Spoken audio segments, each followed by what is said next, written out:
local and on the staff, and well, Scrawny didn't really make it, did he? So no. Ashwin out in the bowling for Surrey this week. He was told the scores out the bowling for the next innings. Gordon Henderson for the last. Blimey, that is amazing, isn't it? Yeah, that'd be tough. He's a good lad, Yeah, he's a great lad. Great lad. Yeah, he's a great lad. He plays in the third. He bowls. Yeah, he's played a couple of games. The first thing when we were short, we needed somebody that we could rely on. He bowls a little bit of off spin. I mean, when he bowls well, he's good, but he just probably just doesn't practice enough, really. But he's a lovely lad. Yeah. They're in a good place on, wasn't it, at the moment? I think now that I've stepped back, they won again on Saturday. Yeah. They've got a good seam attack. I mean, Gareth Anvir, George Panayi, Richard Jones, pretty handy. Yeah.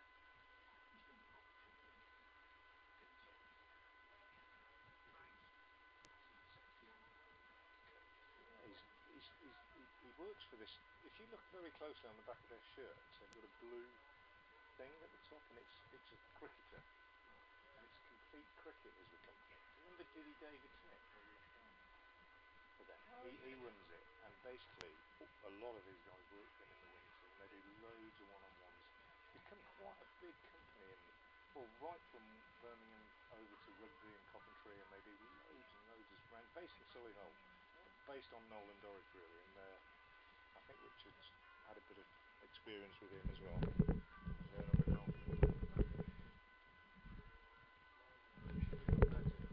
Yeah, probably. Yeah.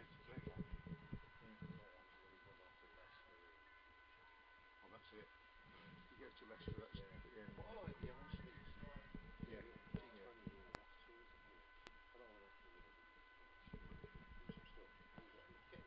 I've only met him a couple of times, but he's always very friendly. Yeah, very friendly. As are most of them, to be honest.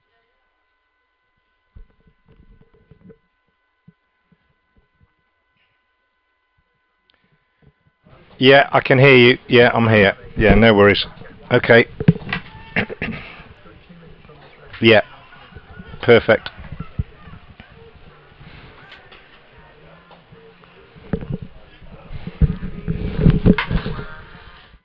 Brothers, updates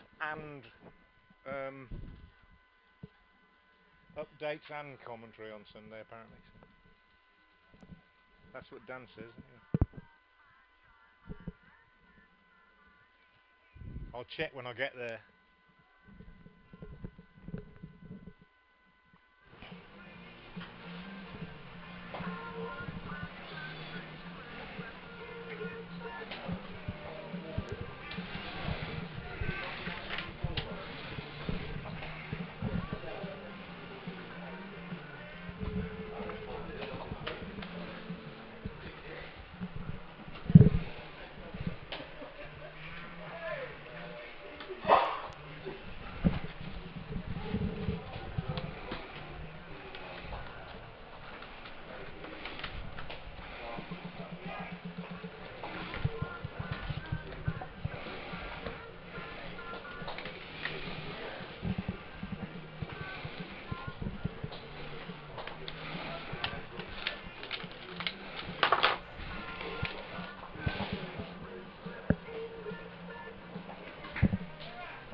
Stupid as well.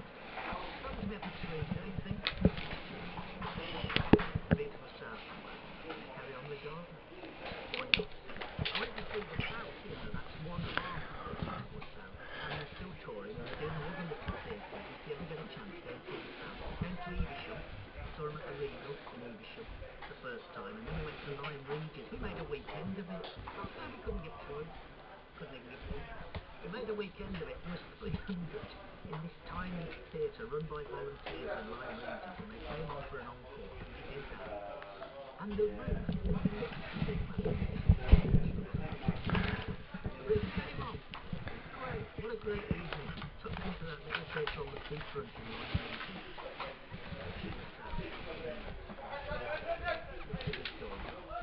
Good. Where are we now? It's doing all right, I see. Probably getting money worked out. I thought it would stop, but no, you're racing ahead with it. Let's do the cricket before we do anything else. However, it's Worcestershire versus Warwickshire at New Road. It's the final match in the initial group phase of this year's County Championship for both teams. And it's either going to be a boring draw or a really exciting climax. I don't know which. Anyway, Worcester lead by 20, but there's Frank with the details. It's our reporter at the ground, Frank Watson. Morning, Frank. Morning, Malcolm. Yes, I think the draw is more likely, to be honest, mainly because the pitch has been so bland. Having said that, we had a fantastic partnership for the ninth wicket, which is still intact between Ed Barnard, who's on 98 not out overnight. He won't have had much sleep, I don't think, looking to get his second 100 in his career. His first was in the first game at Chelmsford, and Adam Finch, who's got a career best 29 batting at 10.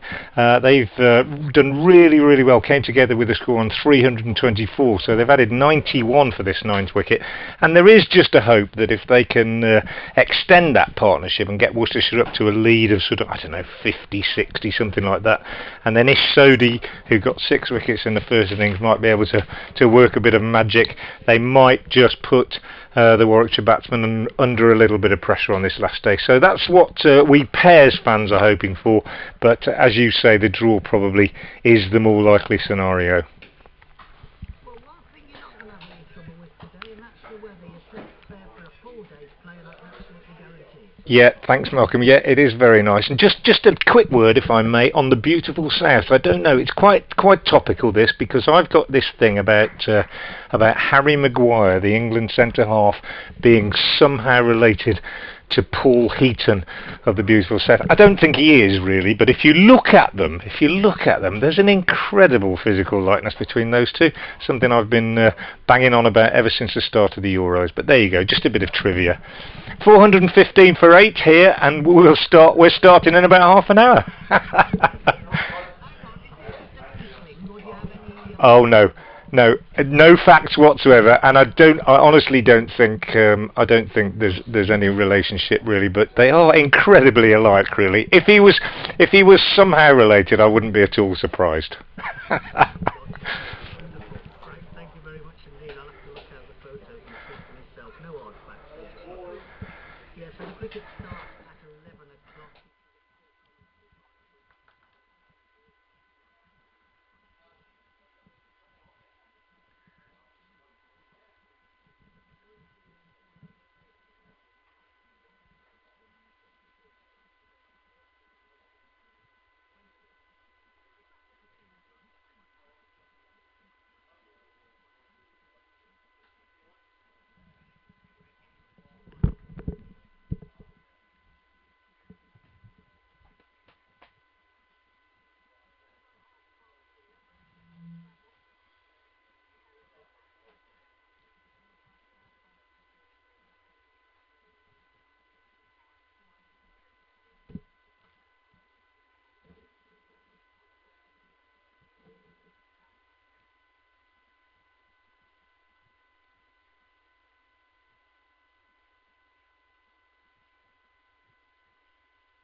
Whoa, whoa.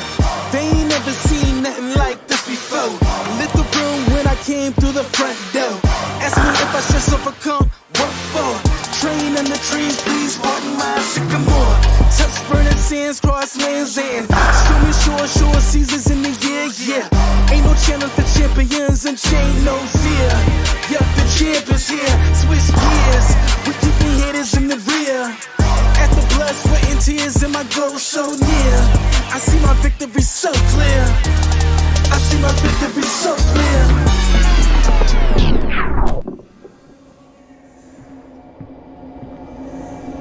Anyone for tea?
Good morning, welcome to New Road in Worcester for day 4 of this LV Insurance County Championship match between Worcestershire and Warwickshire. Play about to resume.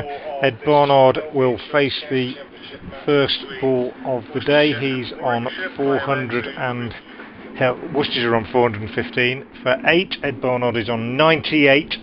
He's faced 195 balls. He'll have had a fairly anxious night. I wonder how much sleep he will have got, knowing that he just needs 2 runs this morning to register the second century of his first-class career. The first came in the opening game of this season's County Championship competition down at Chelmsford. He's just marking his guard now, and umpire Nick Cook signals to the scorers that play is about to begin to his colleague at square leg, and Ryan Sidebottom will take up the attack for Warwickshire from the New Road end.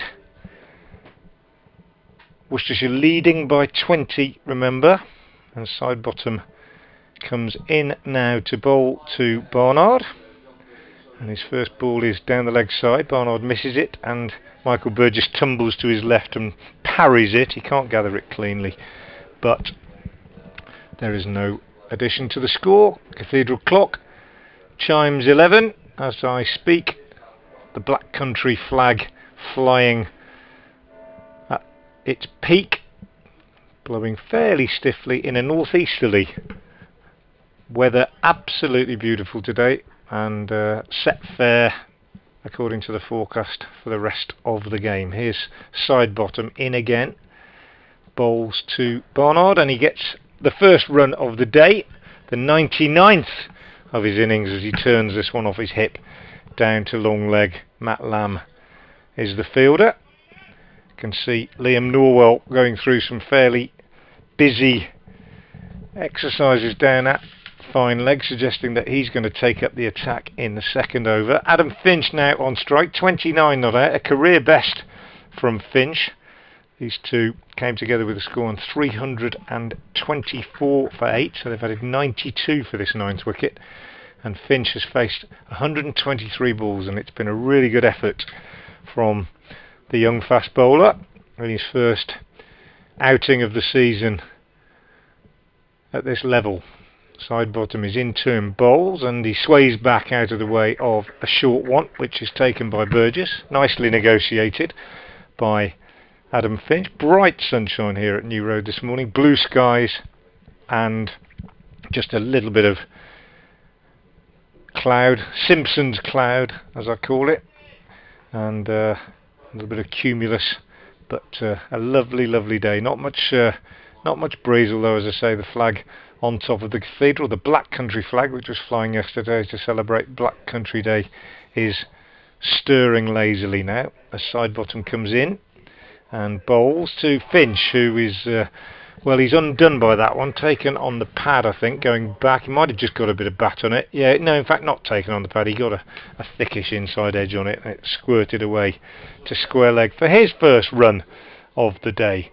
So Finch goes on to 30, it's 417 for 8, and Barnard, heart pumping no doubt, is on 99 and facing Ryan Sidebottom.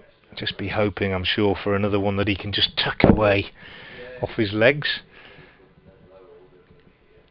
Will Rhodes, the captain, hasn't brought all the fielders in to save one. As Sidebottom is in and bowls, and Barnard is just fending this one off, really. Just drops down on the offside and dribbles away to slip off his thigh pad, tucked up by that one. And 1 ball left in the over.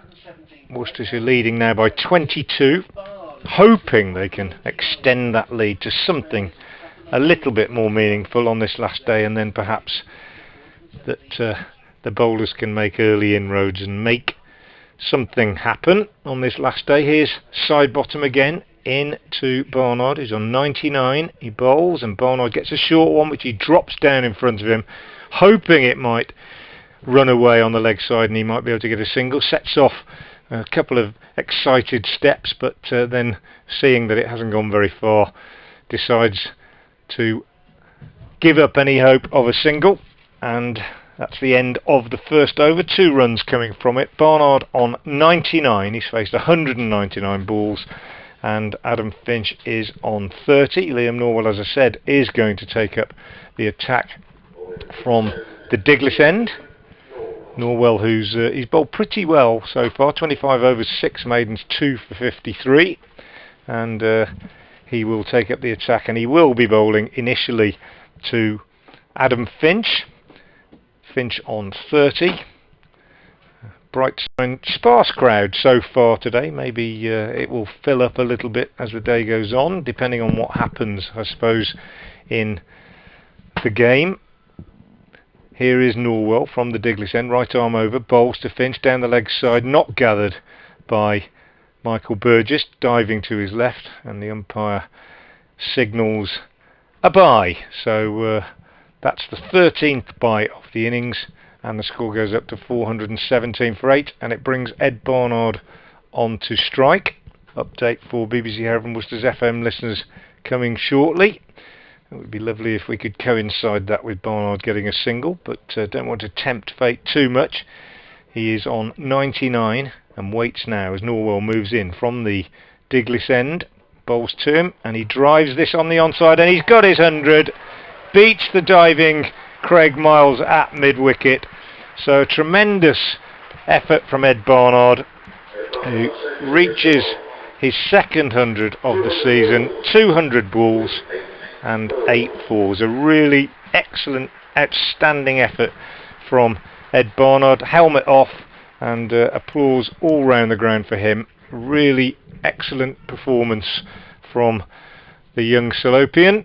419 for 8, and he'll be breathing a heavy sigh of relief, no doubt, Ed Barnard, having picked up that single. Here's Norwell now bowling to Finch. Bowls, and Finch drives up to mid-on, and we missed out on our update, unfortunately, owing to technical issues in the studio, so I'm unable to tell the listeners on FM about Barnard's success until 11:30, but hopefully things will be back up and running by then. Richard Wilford of BBC Radio WM is alongside me. Good morning, Richard. Nice to see you again. And Ed Barnard will be breathing a little bit easier, I think, after that. Yeah, because it can't have been easy overnight for him, can it? Norwell in, bowls to Finch, who gets a single, turning this one square on the leg side. And that takes the score on to 420 for 8. Now, even though he's a professional and it's not his first, he's got 100 before having got the chance up the order here today in this game at number 6. He will have no doubt slept a little bit fitfully last night. Shall I get the volume off on that? In comes Norwell again, or he will in a moment. Just turns at the end of his run up at the Diglis end and comes in now to bowl to Barnard. One slip in place, he bowls, and Barnard is forward, pushing into the covers Matt Lamb fields, and there's no run. I think the test for Barnard now is, and he's been mentally very strong, I think, throughout this game. Faced 201 balls, of course, but the test now is for him to just reset. Think, yeah, got those 2 runs, got that 100. Now need to go on and finish the same. They need to take this partnership on. It's worth 96 so far. They need to take it on and see if they can get a more meaningful lead for Worcestershire. Norwell in again, bowls, and Barnard drives nicely, but straight to the fielder at mid-off. That's the end of the over from Norwell. 420 for 8. Barnard on that 100. Just repeat the figures. 200 balls and 8 fours in that innings. Finch is 31 not out, and Worcestershire 420 for 8, leading by 25, and as I say, hoping that they can maybe take that lead up to 50, 60, something like that, with just the debutant Josh Baker to come. So yes, I don't seem to be any gremlins in this track going into the 4th day, and I know that day 6 that it's been exposed, if you like, because of the fact it was used on Friday for the T20, but it's going to take a prodigious collapse from Warwickshire for this to become a game, and Worcestershire, everything they can eke beforehand is going to be a bonus, as the first ball of a new over from side bottom is ducked under by Finch, and it's through to the wicket-keeper, and there's no run. Events elsewhere, no play today at Headingley, Yorkshire and Lancashire after that incident yesterday on the wet patch and the injury to Dominic Leach. All sorts going on at the moment, discussions about what's going on with the 50 over competition next week. The Bears have cancelled their friendly against Cheshire for next Tuesday, which was due to be the warm-up for that, as the next ball has Finch up on his toes and he guides it down to Yates, who's at Gully. I think the people I feel most sorry for there are probably the Cheshire players, because they will have been excited about playing against a first-class county. Although what they would have been playing against was really a first-class county's academy, more or less, in the end. There's the 100 and the international bubbles and injuries, all those things have contrived to mean that certainly the Royal London One Day Cup is going to be a development competition for Warwickshire and numerous other counties, though not all, you suspect. Side bottom in, attempted cut shot, and that's gone through Michael Burgess again. That's not the tidiest piece of keeping from Burgess, and they'll come back comfortably for 2. I think it was cut off before it got to the fence. 2 byes to add to the score, 422 for 8. And there have been 15 byes in this innings now. Finch has batted with reasonable comfort for a tail-ender, which does suggest that conditions will remain pretty good for batting for a while to come. The side bottom's in, bouncer, this time taken cleanly by Burgess behind the stumps. It will all come down to the guile of Ish Sodhi, I fancy, Frank. If this going to become a game. If it is, I think that you're absolutely right. And Daryl Mitchell said that to me last night after the game. If we can get to a lead of 50-60, and then Ish can work some magic, he said. But even that is unlikely, really. But you're right. I think that's the most likely way that this can become something competitive. That would then leave Warwickshire looking nervously over their shoulders at what's going on at Chester Street as the ball is left alone outside off stump by Finch, showing good judgment as well. There's a man who spent a lot of time at the crease yesterday, now batting with that level of comfort. Again, that match at Chester Street is unlikely to come back to haunt Warwickshire, in that Durham would have to chase down well over 300 by the time Nottinghamshire have finished their second innings. It is the sort of thing that can make things a bit nervous. It'll test the confidence of the players, especially if they can't knock these 2 wickets over. Side bottom in, whipped round his pads, might be leg byes off Finch. Burgess runs round to do the fielding. Nick Cook is poised with his left foot raised at the heel, and then it's now he's on the walkie-talkie. After signalling the leg by, he produced a couple of hops, a bit of an overbalance, a comedy stumble, and now he's having a chat with the scorers. Honestly, it's like he's gone the full Bruce Forsyth this week, Nick Cook. 423 for 8 at the end of the over, and Finch pinches the strike. And the partnership now 99, so the next milestone for these two, if they can get one more run, will be that century partnership, which is a pretty good effort for the 9th wicket. The next highest in the innings, other than the 130 for the 3rd wicket between the big 2, Haynes and Mitchell, is 47, which for the 7th wicket between Leach and Barnard. Norwell will continue from the Diglis end, bowling to Finch. 1 slip and a gully, well, 4th slip, 5th slip really, outside the off stump. This one scoots through along the ground. He's well gathered, to be fair to Michael Burgess. He's having a bit of a torrid time out there this morning. That's a horrible one as a keeper, and it bounces twice like that. And he scooped it up in both gloves as he tumbled back. And a good take. 423 for 8. Plenty of room in the ground if you're thinking of coming down. If you're in Worcester or you're close to the city and you're thinking, shall I go down? Lovely day, plenty of room. Get down here and enjoy the cricket. Here's Norwell in again, bowls to Finch outside the off stump, and again it goes through very low to Burgess, who's taking that around about ankle height. As an ex-keeper myself, I think I have sympathy with keepers on pitches like this. It's the temptation is to walk up an extra 3 or 4 yards and take the ball around your knees thigh high. That's where you want to take it. But of course what happens then is that you get one that just takes off a little bit, as the odd one has done, and it makes you look a bit silly as it's on you a bit quick and a bit big. Finch ball, I beg your pardon, Norwell bowls to Finch wide outside the off stump. A swish from Finch, and again Burgess taking that low down to his right, moving across towards first slip where Dom Sibley is keeping him company. No run, but it's not been an easy pitch to keep wicket on for either keeper, Ben Cox or Michael Burgess. And also the other thing is, you've got to bear in mind, he's been out there all day yesterday as well. He's in again, Norwell. Finch is very solidly forward, pushing up to mid-off, and there's no run. 167th over. It's a long time to keep wicket. It takes its toll on the knees, on the back, and on the mind. And Michael Burgess just having a chat with Dom Sibley now. Rob Yates is at 4th slip, and they're the only 2 catchers now. I think Rhodes is in the first slip position. I beg your pardon, Rhodes, of course it is, yeah.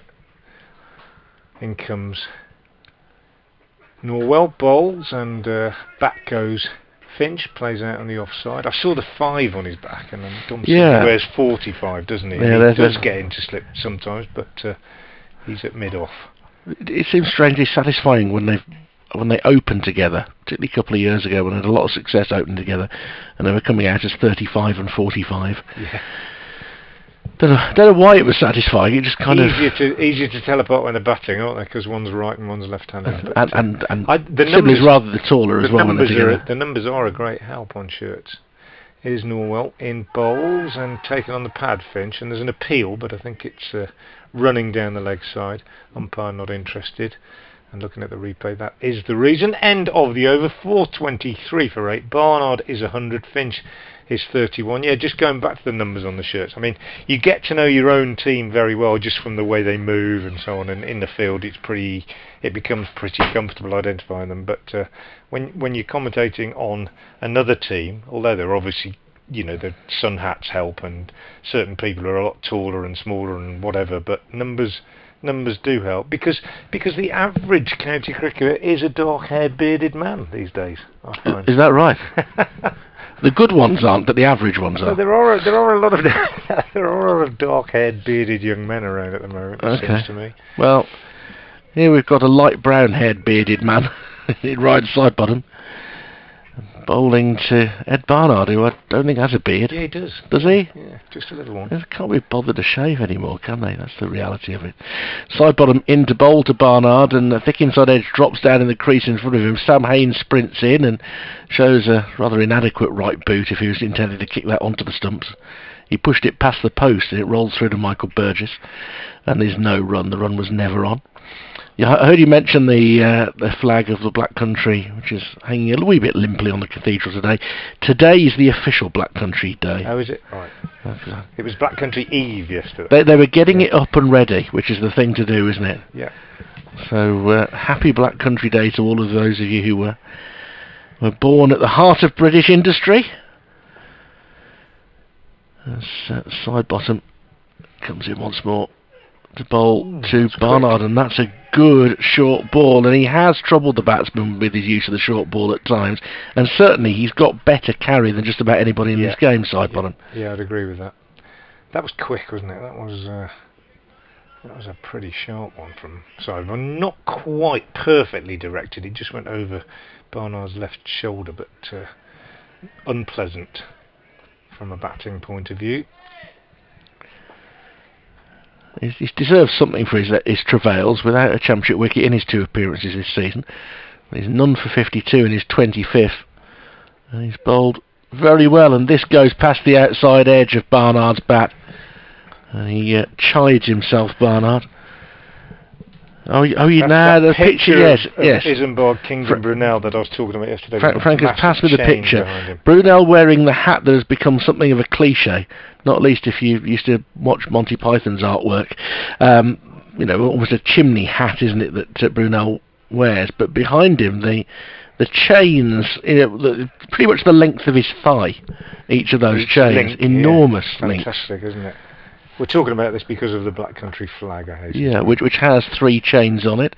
As side bottom bowls, just back of a length off thick inside edge, it arcs round towards Sam Haynes, who dives at short mid wicket to make the stop, and again there's no run. It's a relatively new flag. There was a competition a few years ago. People in the Black Country wanted to really celebrate their area and came up with the idea of Black Country Day, which has become increasingly popular. And the flag was much loved. It's got black, white and red sections. They're not quite straight lines along the way, but those 3 coloured areas, and across the 3 are 3 chains, which was controversial because of its link to the slave trade, as side bottom comes in and bowls, and that's a swing and a miss from Barnard outside off stump. He's got a little bit fitful with his stroke play, but I say recently the debate was had about the chains, and the feeling was that it was celebrating an industry that did a whole lot more than what those chains, some of them, ended up being used for. And I've mentioned yesterday, you see so many anchors on boats that are held by chains that were made in the Black Country, manufactured there. And various other uses too. Side bottom in again, having bothered Barnard during this over. He remains on exactly 100, and he'll come off that by clipping the ball neatly through square leg for a single. 424 for 8 at the end of the over. There was a suspicion I had this week, Frank, because we've been saying that Nick Cook has allowed his eccentricity to shine through a little bit this week. I note he is 65, so is this his last trip round? I think it might be. It might be. I think it might be. Meanwhile, that was the 100 partnership, by the way. I should deal with the main things in life. Well done, these two, because Worcestershire could have well conceded a deficit yesterday, but these two have dragged them in front with a stand of 100 for the 9th wicket. Yeah, you might well be right about Nick Cook. But he tends to enjoy his time out in the middle at any time, but he's been fun, hasn't he, in this game, in a quiet sort of way. More importantly, I think his decision making has been pretty much spot on throughout the game. 424 for 8, as Richard says. Bit of a debate going on amongst a couple of our colleagues, Martin Emerson, who commentates mainly on Durham, and Dave Bracegirdle, who commentates on Notts, about the points that are going to be carried through into the next round of this competition, which I'll just expand on during this over from Norwell if I get the chance. He bowls now to Barnard, who gets a run, turning this out to Peter Milan at deep square leg. 425 for 8. Warwickshire will take half of the points that they accrued against Nottinghamshire, if Notts and Warwickshire are the 2 teams that go through, as looks likely. And having beaten Nottinghamshire twice, that will give them a fair advantage at the top of the table. And it's been suggested, not surprisingly, by Dave Bracegirdle, as Norwell comes in and bowls to Finch, who drives and is out, caught behind by Burgess, swishing at one outside the off stump and getting an edge through. So this excellent partnership is ended with Finch out for a career best 31, a third wicket in fact for Liam Norwell in this innings, and it's 4 for 9. So a very good partnership between Barnard and Finch. 39 overs they were together, and they added 101 for that 9th wicket, and we're now going to see young Josh Baker, the debutant. 425 for 9. Just go back to this, and Dave Bracegirdle suggesting that maybe it would be fairer to give the team that finishes top 10 points and the team that finishes second 5 points. And not surprisingly, Martin Emerson of Durham didn't think that was a great idea, but somebody called Stuart Dick, who's replied to both of them on Twitter and has come up with this suggestion. He says the simple answer is to play another game between the 2 sides who qualify for a group. each team gets 100 balls in 5-ball spells, change the team's names, and play it in the middle of the summer. Slightly cynical, but yeah. So just to clarify, Dave Bracegirdle, who covers Nottinghamshire, feels the rules should be changed because this year they haven't favoured his team. just making sure that that's what he's saying, so I don't want to misinterpret well, it. I think I didn't want to go down that route, but yeah, let's just say... So if the boot was on the other foot, would he be making that suggestion? I doubt it. But on a serious note, I think it's worth clarifying that, as we were talking yesterday, weren't we, Richard, about how it's difficult to formulate new competitions and new formats and so on, and what they've come up with, in case anybody who's listening is unclear, and I think there is a lack of clarity about it amongst some spectators. What they've come up with is the fact that the two teams that go through at the top of the group carry through half of the points that they have accrued against that other team, because they're not going to play again. Yeah, in exactly. the rest of the competition. And in this particular case, assuming that Notts and the Bears do go through, Warwickshire will be in a very good position, because amongst their victories have been 2 against Notts. So they will be in a good position. It does look like that'll happen. But no, I was just throwing that in for a bit of fun, really. I thought that there was a little bit of facetiousness in that suggestion from Stuart Dick. But the Red Bull game has been sort of marginalised in terms of the calendar this year. Here's Norwell into the young debutant Baker, who plays very nicely to his first ball, steering this down into the gully. It's not been marginalised to the extent that the 50-over game has. No, you're right. Which has pretty much been killed off. Yeah, it's strange that, isn't it, when you think, I've said this before, how long it took us to win the World Cup, and we sort of, we took all those years to become the best in the world at the 50-over format, and then almost immediately relegated it to a kind of a position of less importance in the cricketing calendar in this country. Norwell is in and bowls, and Baker plays that very nicely off the back foot, pushing up to mid-off. So a good start from the young man on debut. He'll be very nervous, but I have a lot of I've had a lot of contact with him over the years in terms of coaching, and he is a very capable young batsman, certainly at age group level, a proper all-rounder, but not surprisingly coming in at number 11 on his debut, and Warwickshire will be hoping they can knock him over fairly quickly this morning. Here's Norwell from the Diglis end, bowls, and Baker is he beaten by that? He might just have dropped his hands under it. It was a little bit shorter outside off stump, and I think he did. To give him credit, he just dropped his hands underneath that and allowed it to go through to Burgess. 4:25 for 9, 1 ball left in the 169th over, 5th of the day, and he'll just want to survive this, and then I think it'll just be a case of whether Barnard decides to be a little bit more aggressive. Norwell in again, bowls, and Baker plays that well, gets up on his toes. He's a tall young man, drops it down on the onside. End of the over from Norwell, a successful one, bringing to an end the 9th wicket partnership between Finch and Barnard, which added 101. I think, for me, the change is the county championship, and I don't necessarily feel it has been marginalised. They're doing it differently this year because the Bob Willis Trophy format last year, due to COVID, proved quite popular in terms of that. So it's been a good experiment. It's been good intensive cricket. You got through 10 games by the end of July. That's no bad thing. So plenty of opportunities in the middle for the batsmen and for the bowlers to get into a rhythm, and then we get the playoffs at the end. Now, what happens in Division 2 and 3 of those playoffs, it's going to be interesting to see what the intensity of the cricket is like, as Sidebottom comes in and looking to force it off the back foot is Barnard, and he can't beat Miles in the covers. Yeah, when I use the word marginalised, I was genuinely talking about the calendar, really. Yes, the fact that it had gone front and back of the season, really, apart from this one. But but with a 2-week break in it for the bulk of the T20 Blast, which has been a great tournament again this year. The cricket I've seen in that has been excellent once more, and great to have the crowd starting to come back. And I think we'll get some nice full grounds. Places like this next year will be heaving again, hopefully. Sidebottom is in, And this is turned into the leg side, but Barnard can't quite time it at the moment. I don't think it's easy to score freely here. And mid-wicket comes into field.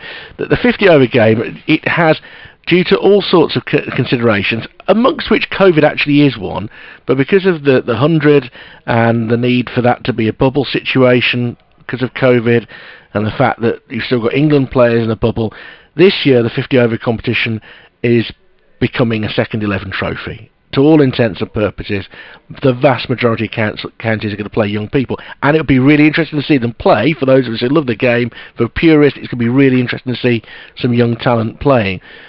But they're going to have to contemplate whether that is viable going forward. Is that something that is of merit, or do we look at some other solution to keep players playing while the 100 is on next year?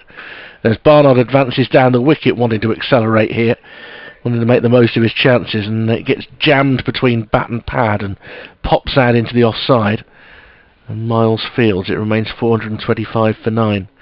Yeah, I think you're absolutely right. It'll be very interesting to see those young players up and down the country, and I think that's right.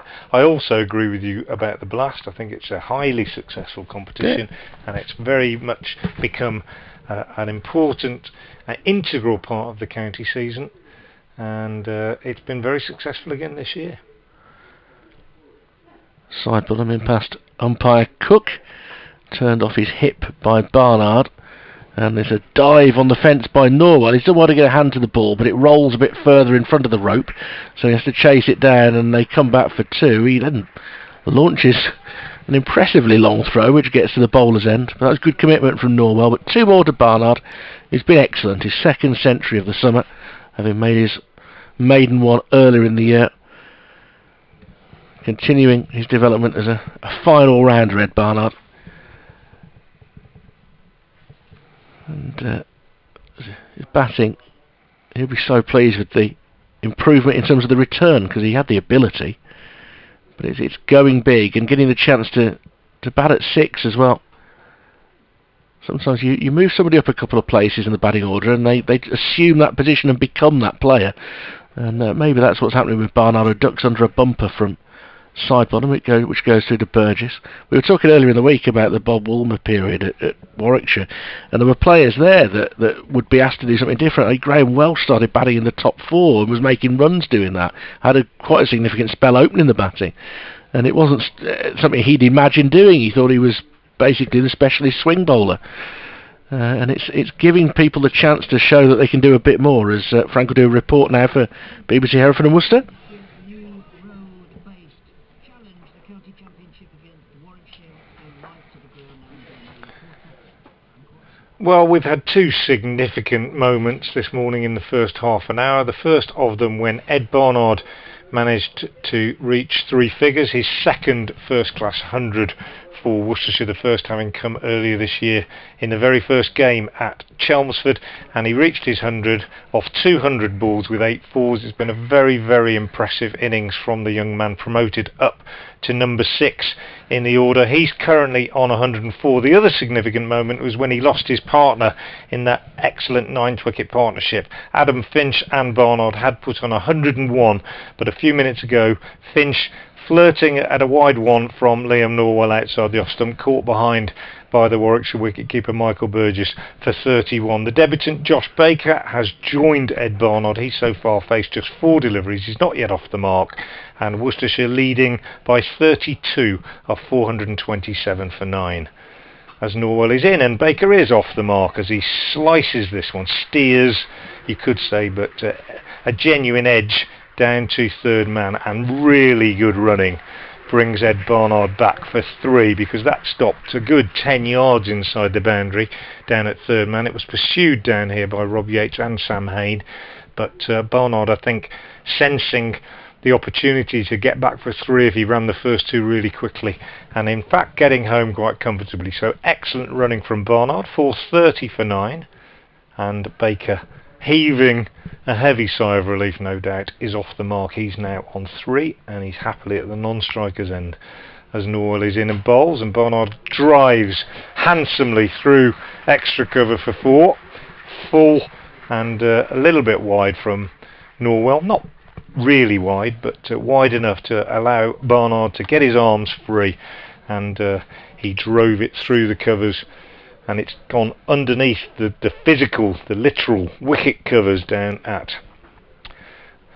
that extra cover boundary, and Sam Haynes at the moment is having to move them, I think, in order to retrieve it. So a little pause in play. Barnard goes to 108. Matt Lamb and Sam Haynes between them are attempting to recover the ball. Matt Lamb's got it, and it will be returned now to the bowler Norwell, who stands hands on hips at the Diglis end, unimpressed, I think, by that one from Barnard.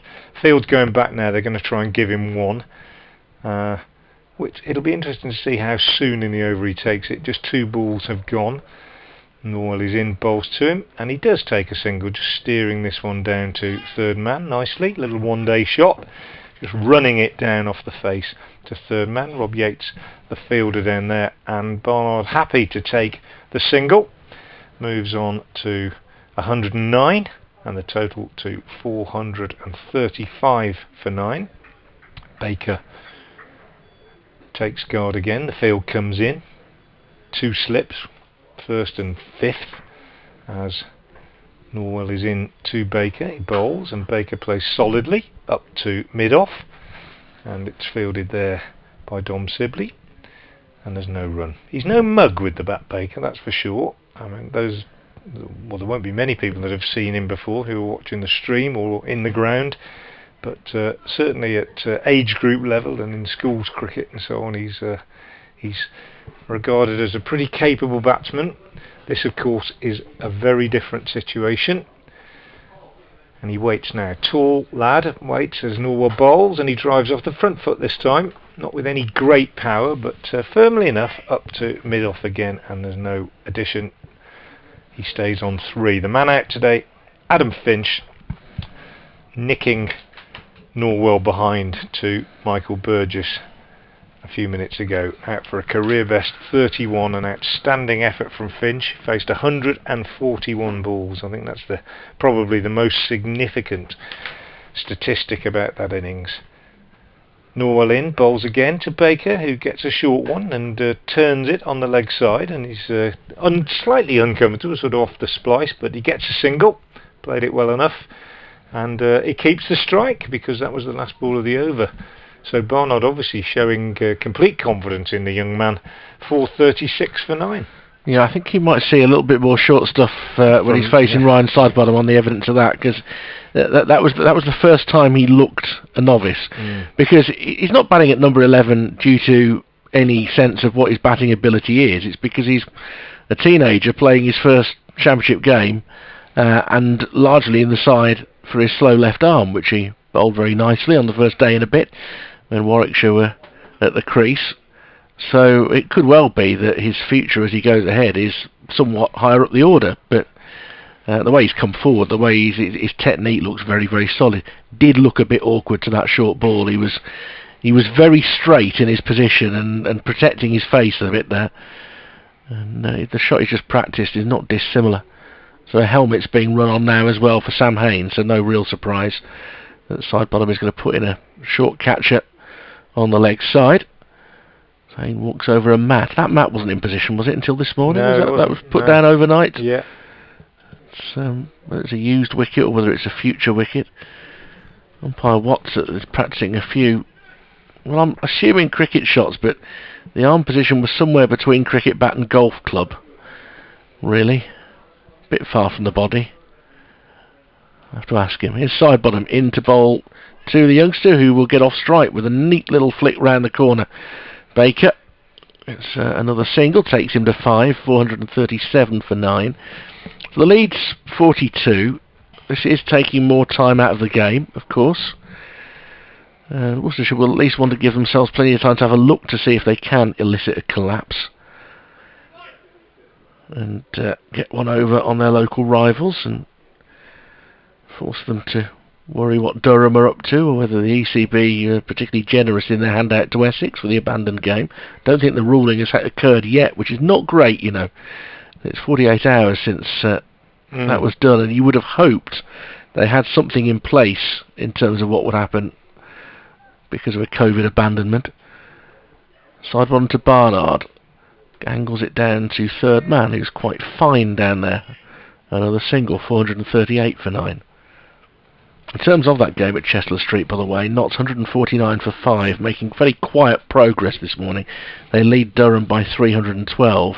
There is not a huge incentive on Nottinghamshire to pull out early or be generous to Durham, I don't think. So we'll see what they do. A couple of other interesting finishes in prospect. Gloucestershire have got it all to do to avoid defeat on the final day at Cheltenham against Hampshire. I'll fill out the details on that at the moment, but Baker facing side bottom, and that was possibly a chance, I think, to Haynes. Yeah. Low to his left at short leg. He was bowling into that trap, was side bottom, and Haynes gets his left hand to the ball, gets his hand under it, but can't snare it, and he will be annoyed. That was almost the perfect plan. An uncomfortable defensive from Baker, who gets some words of encouragement. Good pro, Ed Barnard. Probably along the lines of just put it behind you. That ball's gone now. Doesn't matter. Hey, now he got his hand to it, will feel he should catch it there. It's actually, got the hand between the ground and the ball. As this is forced off the back foot to point, and it squeezes through the hands of Craig Miles, and that will be another single to Baker. He's got 6, 437 for 9. Yeah, so Gloucestershire 136 for 4 in their second innings, still 121 short of making Hampshire bat again. Middlesex have set Leicestershire 293 to win. They are 0 for 1, I think. Somerset didn't enforce the follow-on, having bowled Surrey out for 240 on a spinning wicket at the Oval. Lead of 189. They've added 3 more to that without loss. Northants 39 for 2 in their second innings, need a further 199 to make Glamorgan bat again. And Sussex 326 for 4 lead Kent by 342. So declaration coming up in the next half an hour there, you would think. Another bumper from side bottom, this time to Barnard, who just squats underneath it with some comfort. Goes through to the wicket-keeper, and they're doing the out-in field now. So the fielders who were all in the deep now come in. Like a rehearsal for a pro dance on Strictly this. You just find your right spaces, right, that's it. Okay. Beautifully choreographed. Now will Barnard be tempted to try and go over the top here for a boundary. He's made 110, and he faces side bottom, and he makes room, and he hits it into the offside, but he can't time it, and it's fielded by Miles. And actually, Frank, that is another sign, I think, that it is quite difficult to accelerate on this fourth day track. Yeah, I don't think you're wrong. I'll go back to my comments yesterday about when Matt Lamb and various people said they used the word good to describe the pitch. Having said that, Darryl Mitchell then said to me last night that he felt the pitch was dying. There's not much pace in it. As you've commented several times, side bottoms really had to bend his back to get anything out of it, and it's not a pitch on which it's easy to score quickly. It's not a pitch on which it's difficult to stay in. Not a pitch on which you'd expect to see a major collapse. Liam Norwell in to bowl to Baker. He bowls, and Baker is lucky, getting 4 runs off an outside edge through the slips at catchable height, but I've said several times there's a massive gap between first slip Will Rhodes and fourth slip Rob Yates, and that one went perfectly between the two of them and down to the boundary for 4. So Baker's into double figures, and it's 4-4-3 for 9. He was severely discomforted by that short ball from side bottom, which he fended off to short leg. And Sam Haynes probably should have taken the catch. Side bottom be miffed, because he's bowled pretty well to be wicketless, it must be said. 27 over 6 maidens and no wicket for 58 his figures. Here's Norwell in, bowls to Baker, and he edges again into the slips, this time along the ground, or just bouncing a time or two in front of Rob Yates in that, what are we calling him, second? 3.5, I think. I'm 3.5 slip. If I look at it's about that, isn't it? 44.43 for 9. I thought you were going to do the number of degrees. I think you were going to say 43 degrees. He's at 43 degrees to the stumps. Probably wouldn't be far out. I was quite impressed by your workings. Yeah, I told you yesterday, maths was not a strength. But No, you're right. The diagram you've done there to work out the angle is very, very good. Norwell is actually changing it now. Yeah. So he's moved him 2.5. conventional 2.5. He bowls to Baker down the leg side, having made that change. Over correct with his line, and Baker just inside that, taken by Burgess. The other thing about this, from Josh Baker's point of view, is that Liam Norwell might not be the quickest. Side bottom's a bit sharper, but it's lively pace. I mean, he's played some second team cricket and academy cricket. He'll have faced quickish bowling, but it's lively stuff for an 18-year-old. This. Norwell is in again. He bowls. This one's a bit slower, and it does him really with that clever little change of pace. And he played almost a little bit too early at that one, and it's just gone kind of over leg stump really. Burgess takes. So it's a testing time for the youngster. 2 balls left in the over. Barnard now 110 and showing signs that he's looking to be a little bit more expansive. Lovely day, beautiful bright sunshine. Fairly small crowd in at the moment as Norwell is in again and bowls, and Baker gets a fuller delivery, which he times really nicely actually, just clipping away on the leg side, but unfortunately for him, straight to Craig Miles. And now the field spreads again because there's only 1 ball left in the over, and they're hoping that Baker will take a single. Be interesting to see whether they do take it, if he manages to get something on it. Just kept the 1 slip in, Norwell. Everybody else more or less saving 2 as he comes in now from the Diglis end and bowls, and Baker is beaten outside the off stump. Norwell appeals, but nothing from Burgess and Rhodes behind the stumps, and it's the end of an unsuccessful over from Liam Norwell in terms of wickets, but he certainly had the upper hand. Baker's still there though. He's on 10. Barnard 110. Finch the man out today for 31. 443 for 9. Leading wicket taker for the Bears in the Championship this season, Liam Norwell, 27 now with the one that he's taken this morning. He's bowled pretty well. He's appeared in 8 out of the 10 games. Halland Dolby 24, Miles 23, Rhodes 21, even if he's lightly used. Rhodes an average of under 19, which is very good. Norwell at 21.5. Ryan Sidebottom will feel that he probably deserves to take the last one here. He could have had Baker caught at short leg in his previous over, bowling to Barnard, who will take the single. He set off quickly thinking there might be 2, but Craig Miles has been an eager beaver in the outfield throughout this game, and he hurtles onto the ball. So it is just a single, so the field will now come back in for Baker. Barnard to 111, 444 for 9. A lead of 49. It's not huge, but because it's not a quick scoring wicket, it's going to be very hard for Warwickshire to pull well clear today. It's going to take quite a long time for them to get in front and beyond. And if the spinners can put pressure on them and chance to put some pretty tight fields in, there is the opportunity for this to become quite an interesting day's cricket. Sidebottom in once more, and driving through the leg side is Baker for a single. He's 11, 445 for 9. Yeah, I was driving here this morning, Richard, and I was, contemplating the day, and I suppose we all hope that it will become something meaningful, or at least those of us of a Worcestershire persuasion. But and then I thought, if it's not too romantic to say it, just enjoy it. The sun's shining, going to New Road, one of the most beautiful grounds around, to watch some live county cricket after a year or 18 months in which we've been starved of live sport. Just enjoy it. Next ball is guided off the back foot behind square out to one of the boundary riders for a single. It's Milan who's out there because he's still got that dirty patch on his left leg, as indeed Jake Lintott has, but he's in front of us, Jake, so I could narrow that down. Which kind of goes back to that discussion we had yesterday about all bonus points and whether there's anything on it and does it really matter, and those games at the end of the season for the counties that aren't in contention.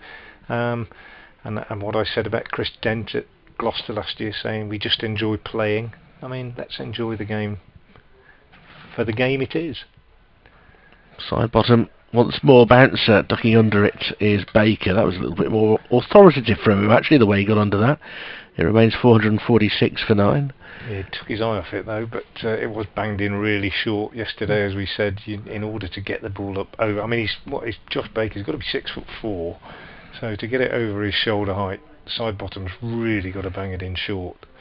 And if the bounce is trustworthy, he can get underneath it like he did there. But he did have a little bit more time, didn't he? I'm sure his heart's racing though. And once more, side bottom in his 28th over, and that gets him up on his toes, and he defends down into the leg side. Played that well. Yep, much more convincingly than the one that he probably should have gone to, the chance for Haynes. You know, cricket in its purest form, if you think to playing club cricket, timeless games, particularly on a Sunday or whatever, and the pride you might take when there's an hour to go, you've got no chance to winning, but you bat out for a draw. And why do you do it? Why is it interesting? Well, it's because that's the game. It's cricket. It's cricket. Absolutely. You know, the frustration of the team that couldn't get you out is every bit as real as your pride at having made 5 not out in an hour. It's part of it, and then that's the case today. There's a game to be, in the end, saved by Warwickshire as the quick single is tried by Baker, throw at the stumps from Sibley. He's annoyed at himself that he misses there, because he hit once yesterday in a situation that would have was never going to take a wicket this time. They've declared, I think. He goes close, and they are declaring. That's good from Worcestershire. They're trying to give themselves enough time in this game. They're declaring on 447 for 9, with Barnard on 112 and Baker 12. So, by my reckoning, there'll be 83 overs left in the day, and they're giving themselves time to try and bowl Warwickshire out and get themselves a target they can go for at the end of the day. That's a nice piece of captaincy, that, from Joe Leach, to have them pull out at this point and give themselves a chance of creating a match out of this. Yeah, slight surprise, I think. I thought they might have tried to go on a bit further, but I was just reflecting on why did Baker take that single off the last ball of the over, and it was quite a risky one, and that's obviously the answer. So, 447 for 9 is the Worcestershire total, which means a lead of 52. Just give you the bowling figures quickly, and then we'll have a little break, and we'll be back with you when play resumes just around about midday. Norwell 3 for 69 off 30 overs with 7 maidens. Miles 21 overs 4 maidens, no wicket for 61. Lintop 39 overs 2 maidens, no wicket for 103. Sidebottom 28 overs 6 maidens, no wicket for 62. Yates 31 overs 5 maidens, 2 for 54. Matt Lamb 15 overs 1 maiden, 2 for 38, and Will Rhodes 10 overs 3 maidens, also 2 for 38. The man out today, Finch, for 31. Barnard finishes 112 not out. Baker 12 not out, and Worcestershire 447 for 9 declared, a lead of 52, and we'll be back with you when play resumes at around about 12 o'clock.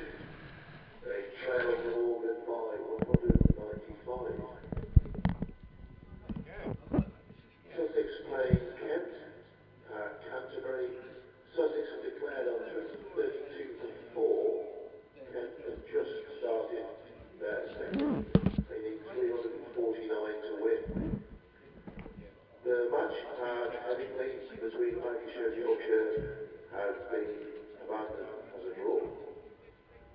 And at the Oval, Somerset in their second innings are 13 for 1. They lead by 202. Sorry, all out for 240.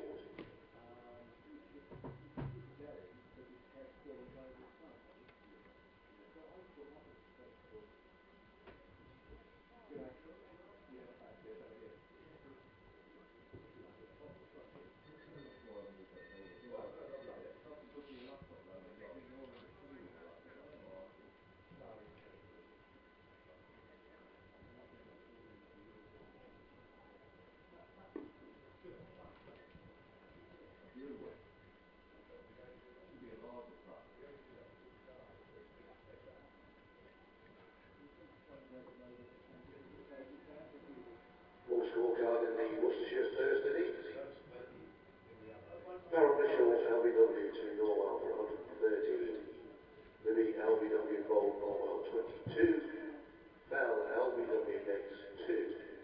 Haynes, Court Miles, bowled out 65. Donavera, Court Burgess, bowled Rhodes 18. Barnard not out 112. Cox, Court bowled Rhodes 1. Leach, Court Burgess, bowled on 34. Sody, Court Linton, bowled out 13. Finch, Court Burgess, bowled Norwell 31. And Baker not out 12. 24 extras. Bowling figures. Liam Norwell, 30 overs, 7 maidens, 3 for 69. Craig Miles, 21 overs, 4 maidens, no wicket for 61. Jake Lintos, 39 overs, 2 maidens, no wicket for 103. Ryan Sidebottom, 28 overs, 6 maidens, no wicket for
Whoa, they ain't never seen nothing like this before.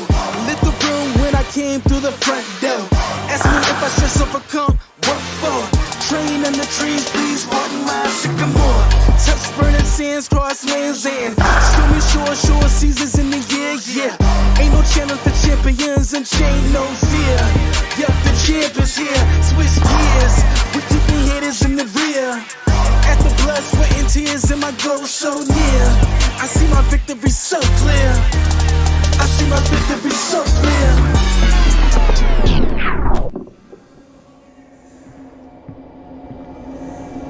Anyone for tea?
don't need you saying that as well.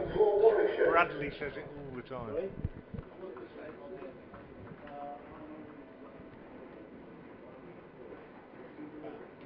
Welcome back to New Road in Worcester, where play is about to resume, with Warwickshire starting their second innings after a Worcestershire declaration this morning at 447 for 9, a lead of 52, and that after Ed Barnard reached the second 100 of his first class career, and Adam Finch had been dismissed for a career best 31, Josh Baker ending up 12 not out, and Ed Barnard 112 not out, and the declaration was something of a surprise, but quite an interesting one from the Worcestershire captain Joe Leach in an attempt to make something on this last day of this game. They need early wickets if they're going to do that, and he comes in, Leach, and bowls to Rob Yates, who he dismissed, LBW, in the first over of the first innings, bowling exactly as he is now round the wicket from the Diglis end. This one Yates pushes out safely on the onside.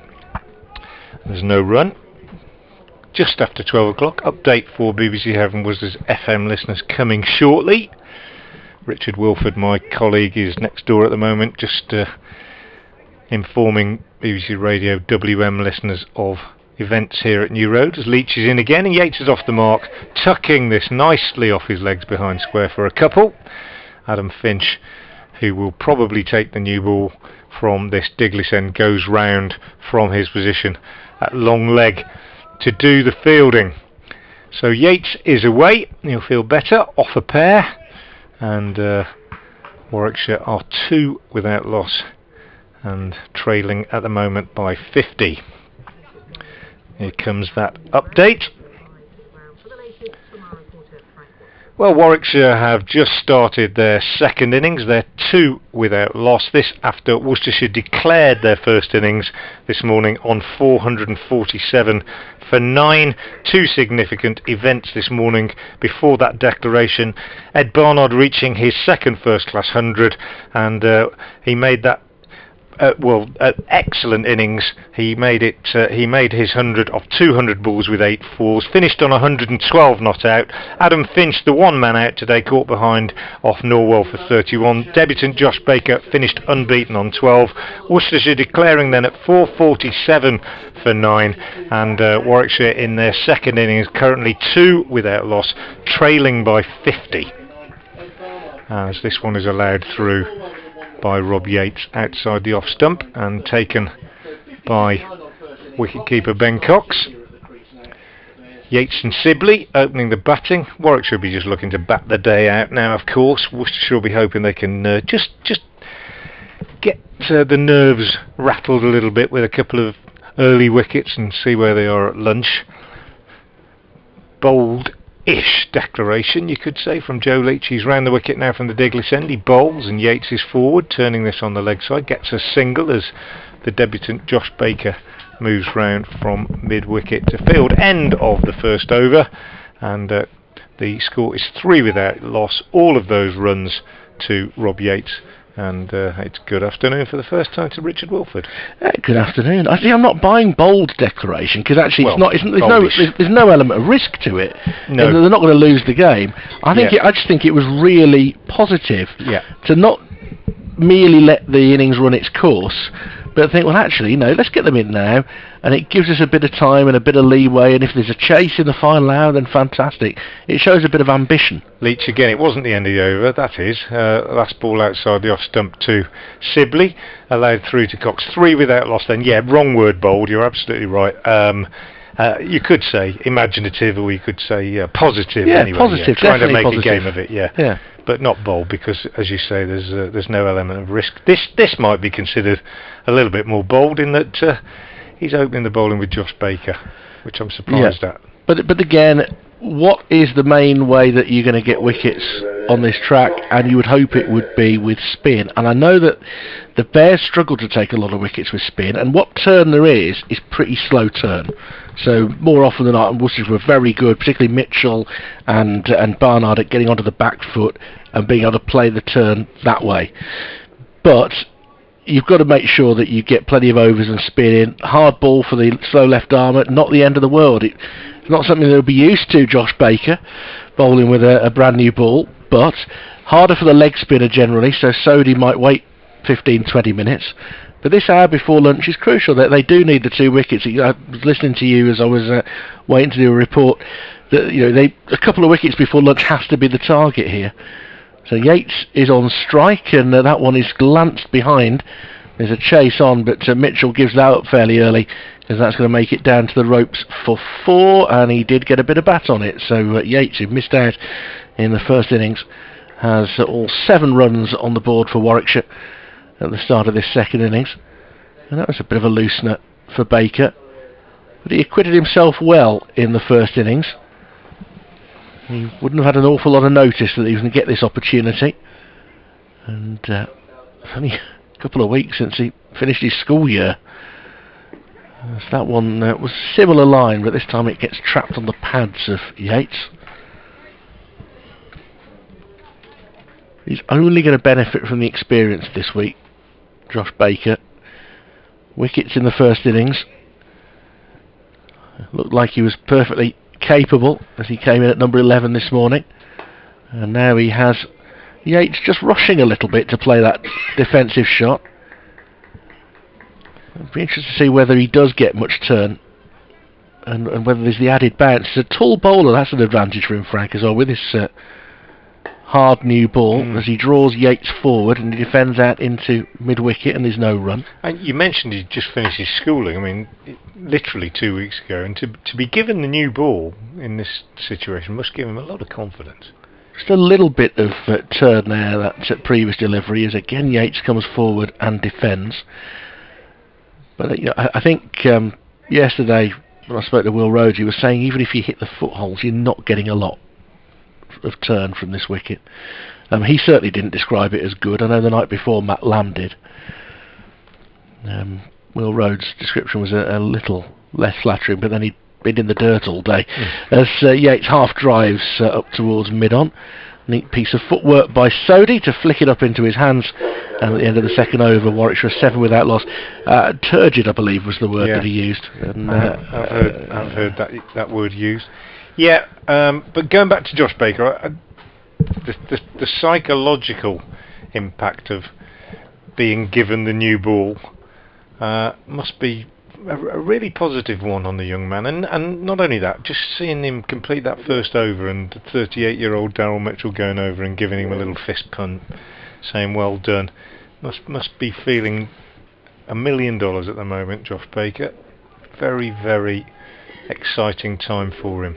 Anyway, Joe Leach is continuing from the Diglis end. He's over the wicket to the right-handed Sibley. He's in, he bowls, and Sibley plays this up to mid-off, fielded by Jake Libby, and there's no run. 7 without loss. Then, if you're just joining us, news that Worcestershire declared their first innings on 447 for 9.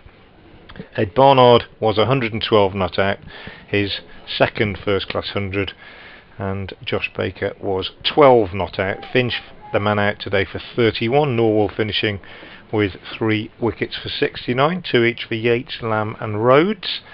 As Leach comes in again and bowls, and Sibley is forward, driving up to straightish mid-on. Ish Sodhi runs round from mid-on to do the fielding. I'm enjoying the quirk of third slip wearing a helmet, by the way. Yeah. And with the broad shoulders, it's the 12th man, isn't it? I think. Well, it's Josh Dell. Josh Dell. With the broad shoulders, he looks like an American footballer. Yeah. He's got quite a... He's wide in the shoulder and relatively slim in the hip. So he's got the... Looks like he's got the pads on. He's about to run into the tackle bag in practice. It does. I'm not quite sure why he's wearing a helmet. Anyway, here's Leach. He's in and he bowls, and that's pushed out on the offside by Sibley, and there's no run. Well, he's short leg when Baker's bowling. Yeah, that's obviously it, and he can't be bothered to keep taking it off and on. But you're not going to concede 5 runs if it's on your head and it hits it. It's true. That's true. So I'm almost surprised more people don't do it. I do recall Paul Smith wearing one at deep backward square leg when he was short leg for one batsman and in the deep for the other. But that's going back a long way. That's back in my Edgebaston youth, watching Paul Smith do that. Joe Leach in from the Diglis end, bowls, and Sibley is forward, pushing out on the offside. Haynes fields at cover, and there's no run. Yeah, it's I always, well, once helmets became normal and easily available and so on, I always wore one when I batted against anything, but never wore one keeping wicket in all the time that I was going to ask I that, played. yeah. Never wore one keeping wicket, and once had a bail in the eye, which at school actually, which was quite unpleasant, but other than that I survived. Remember Barry Flick used to wear a gum shield when he kept wicket back in the day for Warwickshire, as Leach is in and bowls, and Sibley plays defensively on the offside, and Haynes fields. Of course, the helmets for wicket keepers became all the more common when Craig Keyswetta's career was cut short. Yeah, and Paul Downton also had a very nasty eye injury Mark from a Boucher, bail. another. Yeah, Mark Boucher. I mean, it's absolutely the right thing to do. Yeah. It's so difficult. I mean, with Mark Boucher as well, he was about a very good wicket keeper as well. Yeah, he was brilliant. Leach in again, bowls. Sibley plays on the onside, and there's no run, and that's the end of Leach's second over. 7 without loss. The Bears, having begun this innings with a deficit of 52. Yeah, and you know, I was an opening batsman and wore a helmet in the early days and flirted with the big perspex visors, you know, and even with the little just the little cheek pieces. Remember when you wore those? And certainly took a few blows from various people. Alan Warner broke my cheekbone once on this ground, and I remember being hit by Brian McMillan at Moseley once. Wow. And it was quite he had a quick bouncer, McMillan. He wasn't the quickest. It's quite an interesting player for the Bears, he was, as the ball is driven by Yates, the first ball of a new over from the teenager Baker.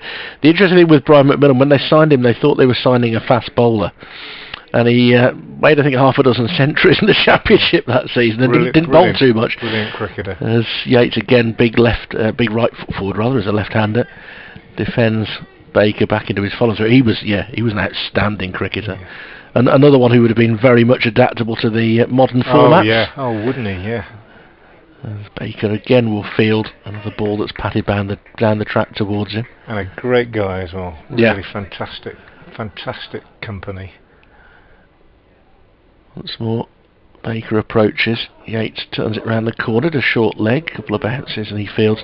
You could always recognise him as a batsman as well. He had quite a prominent chin, Brian McMillan, but a broad back as well. And he'd crouch over his bat and sometimes looked like he was immovable. That's a good delivery from Baker, and that has bounced a bit. You see, the benefit of the hard ball and a tall young man who you've pointed out, Frank, has grown quite a bit in the last couple of years, and that has gone past pretty much the corner of the bat, really.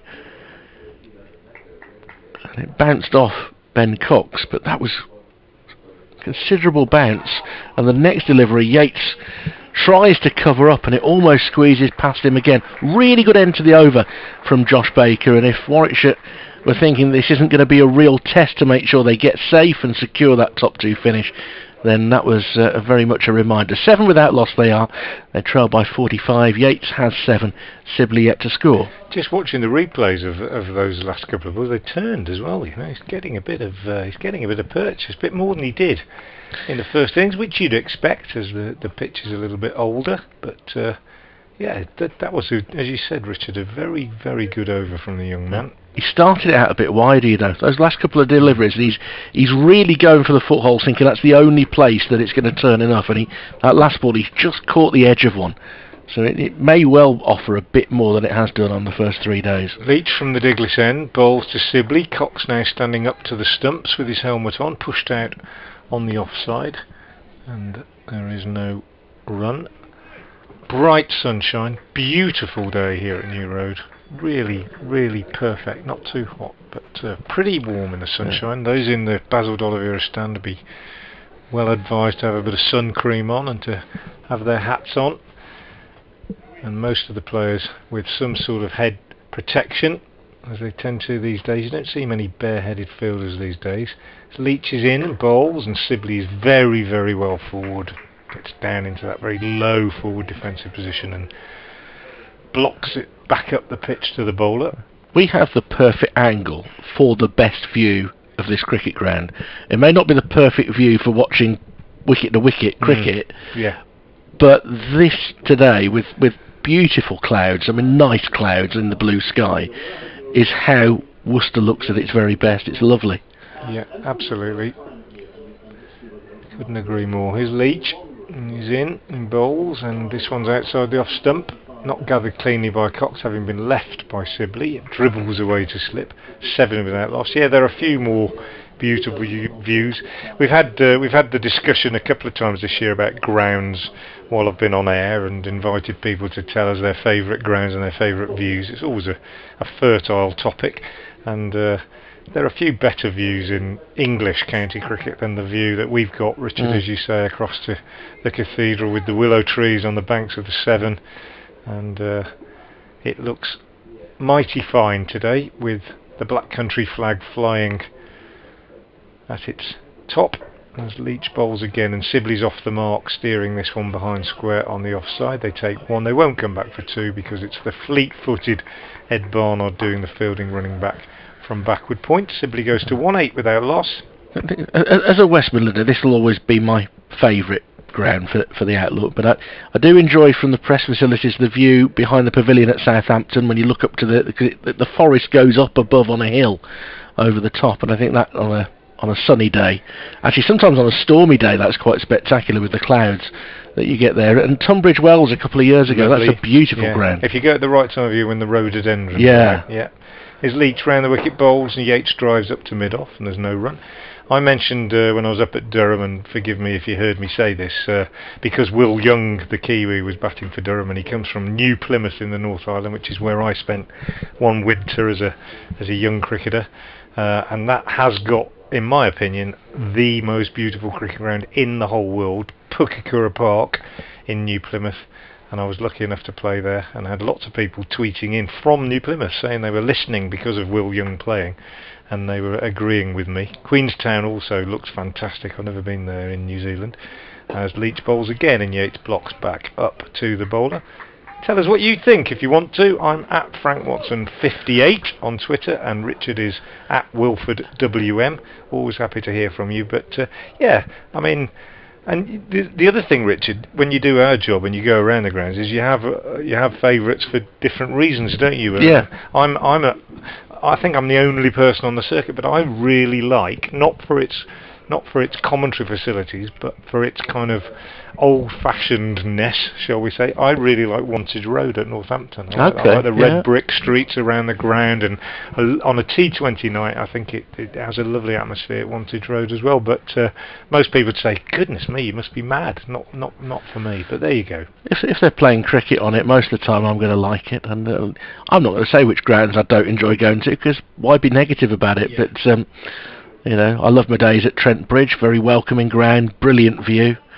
And I just think the way they've rebuilt it, they've done it with real style and understanding of the history of the ground. Yeah, I agree. Taunton, I'm a fan of. Oh, wonderful, wonderful. Even in the days when you had to get onto a scary roof to broadcast. As in comes the youngster Baker, and he's been let down by the field there because he was pushed firmly into the leg side by Sibley, but there shouldn't have been any runs at all. It was a relatively straightforward stop for Jack Haynes, and it's squeezed under his hands, and he won't be able to escape a little bit of criticism because it was Joe Leach who had to chase after the ball as a result, and Sibley gets 2 free runs for that, 10 without loss. Yeah, that wasn't good, was it? Lack of concentration, I think, there. And you really want to back up your young bowler who bowls outside off stump, left alone by Sibley, who is actually one of the openers that isn't so concerned necessarily about starting against spin. He's largely a good player of spin. I know that the winter tours may make you raise an eyebrow at that, but that was a whole different ball game as he comes forward and covers up in defence. A tremendous duel just under 2 years ago at Notts at Trent Bridge when Ravi Ashwin was playing for Nottinghamshire, and Sibley did frustrate the heck out of him. Then comes Baker once more, driven up to mid-off, and Sodhi. See, now that's how you back up your young bowler. He sprints into the ball, picks it up, hurls it at the wicket-keeper, and claps his hands to encourage Josh Baker. There you go. He's made a very good impression here, Sodhi, at Worcestershire. He's got the attitude you want from an overseas. As this next ball is off the inside half of the bat from Sibley, and it does bounce on its way to short leg. But the encouraging groan, moan or shout from behind the stumps that you heard there, however you want to describe it, was worthy of encouragement. But Sibley now with a rather good looking drive, and once more Sodhi is willing to pull out the dive and keeps them down to 1. Sibley on to 4, Warwickshire 11 without loss. They trail by 41 with a minimum of 77 overs remaining in the day. Had a tweet from Lily Alumi, who's a Yorkshire supporter, who she's a legend, Lily. She says, Frank and Richard, I'm listening as the Roses match has been abandoned. I would like to wish the young Yorkshire bowler Dominic Leach a full recovery after his injury yesterday. I think we all chime in with that really, and certainly best wishes to Dominic Leach, and hope he makes a full and rapid recovery from that injury. And she also says this is going to be a draw. Yeah, well astute judge. I don't know whether you've been tweeted by Lily before. Whenever you cover a Yorkshire game, you tend to get followed by Lily. Yeah. She's very enthusiastic. She loves Yorkshire cricket. Yeah. But she does also love a prediction. Right. And she's also saying that her favourite ground is North Marine Road in Scarborough, which is, for any Yorkshire fan, they're likely to say that, aren't they? Well, it is, and it is a fantastic ground, isn't it, Scarborough? Lovely place to watch cricket when there's a good crowd and a good atmosphere, I think, Scarborough. As long as you can get parked. Yeah. That's always the challenge. There is that. But if you're staying locally and you can walk to the ground, that's a good idea. It's ideal, isn't it? We had Colwyn Bay mentioned the other day as well as a lovely outground. Adam Finch has replaced Joe Leach at the Diglis end, and he comes in now and bowls his first ball to Dom Sibley, who drops it down on the offside. That's a rare thing. That caught Bradders off guard. Yes, he bowled his first ball before the bowling change. Dave never does that. That's a very fourth day incident. Finch replacing Leach, who's only bowled 3 overs, which is quite surprising. Joe Leach usually deals in 5 or 6 in his opening spell. Different circumstances. They're going to change things around, aren't they, and keep the spinner going at the other end, I think. Finch in again, bowls, and this one down the leg side. Sibley just clips down to long leg, where the ever enthusiastic Ish Sodhi races in to do the fielding, fires the throw back into Ben Cox, who then has a little to and fro catching practice with Daryl Mitchell. His slip fielder, second slip, generally to be found there, Mitchell. I would doubt that we'll see any more than a couple of overs from Finch, to be honest, unless he takes a wicket, because Sodhi took his wickets from the Diglis end. Yeah. So I would imagine that's where he'll want to come. As he comes around, he's a strong man, isn't he? He's a big lad, Sodhi. He is. We can have a good look at those boots now. Yeah, baggy trousers as well. In comes Finch, and he bowls to Yates, who covers up, plays out on the offside. He's slowly just getting a drink from Mitchell Stanley, the Worcestershire 12th man. As you said, he's made a really good impression, this Sodhi, since he's been here. Very friendly man, always available for a chat, has a good chat with the spectators, and youngsters in particular seem to flock to him, and he's really happy to be here playing his part at Worcester. 90% of New Zealanders seem to be great when they come over. They do indeed. In comes Finch, who bowls short to Yates, who's got a top edge to that one. There's some interest at first for Jack Haynes at deep backward square, but it dropped short of him. But a full shot from Rob Yates just didn't bounce as much as he thought, I think, and he was looking to swing it round on the leg side, got underneath it and top edged it. But he gets a single. He's leaning on his bat rather ruefully at the non-striker's end at the moment, just reflecting on that one. I'm inclined to think I'm popping that stroke back in my locker for today. And we know that Finch is going to test out the centre of the track, quite rightly so, the same way that Ryan Sidebottom was. But there's not a lot of merit in that shot. Risk and reward is way on the risky side, isn't it? Finch to the right-handed Sibley, who is solidly forward, playing back to the bowler, and there's no run. Yeah, you're absolutely right, and I think that's probably what he's thinking at the far end. Don't play it, simple as that. Put it away. Put that club back in the bag for today, and leave it there. Yates, perfectly capable of playing a very long innings, as is his partner Sibley. Worcestershire desperate for a wicket or two before lunch, as Finch is in and bowls, and Sibley forward pushes back up the pitch to the bowler. End of the over. Sibley rock solid on 5, Yates on 8. They both faced 21 deliveries, and Warwickshire, who began this innings with a deficit of 52 after the Worcestershire declaration this morning, are 13 without loss after 7 overs. I've had an email from Bill in Chelmsford. Apologies for involving you, he says to me. No apologies needed.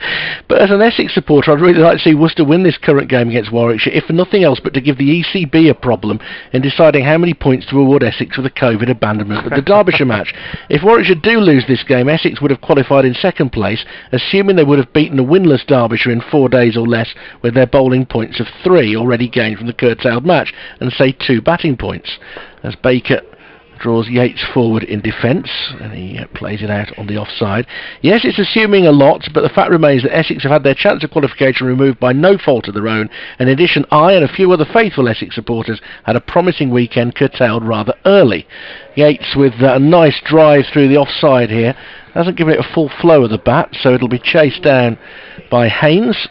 And there'll be 2 more for Yates. This is the double figures on 10, 15 without loss. Come on, Worcester, says Bill, whose surname is Joel.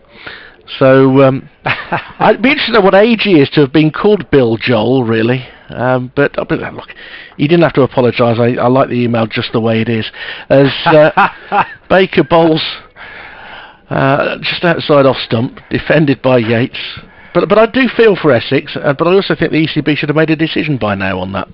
Yeah, I think you're right. There's an intriguing part of that email for me.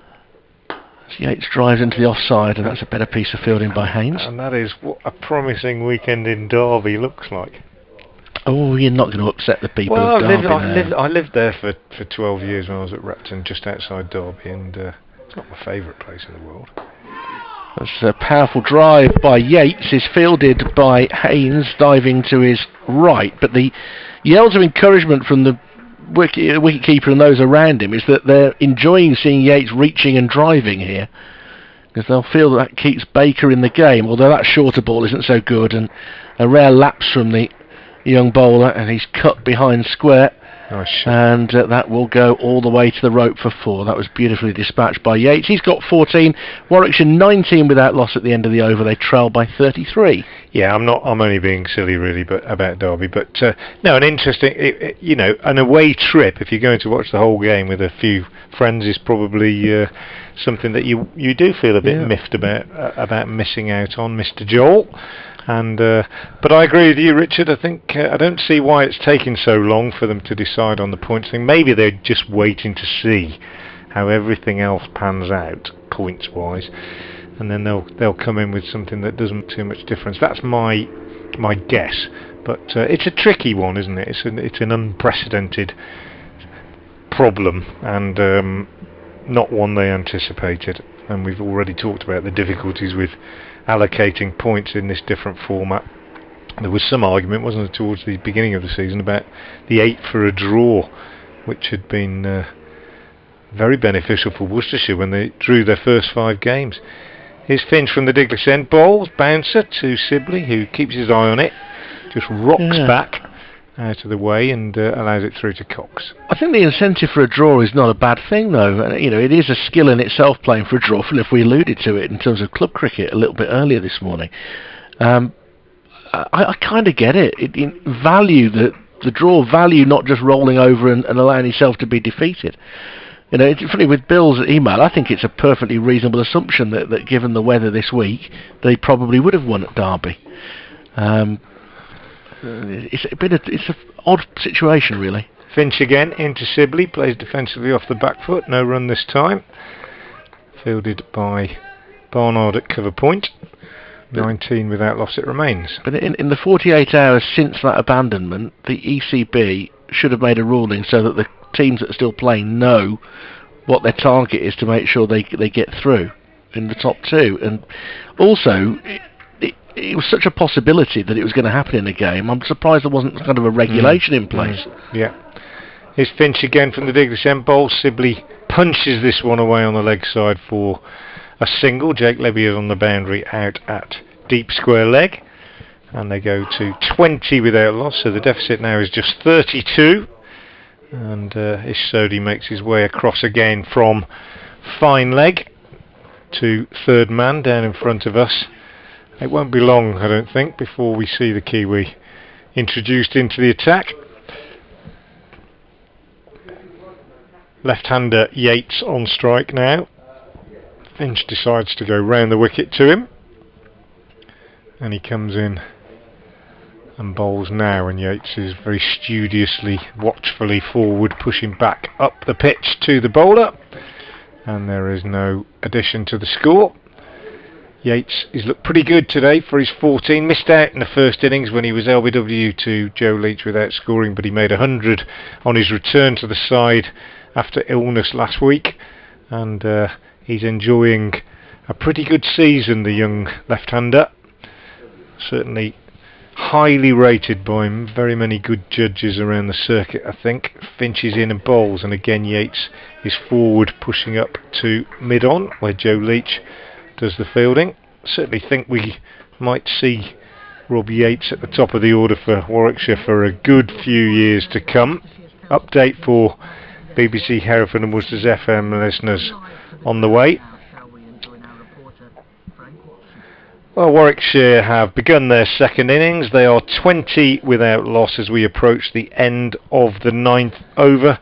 Left-hander Rob Yates is 14 not out, and his partner is England's Dom Sibley, who is 6 not out. They've made fairly watchful and untroubled progress so far.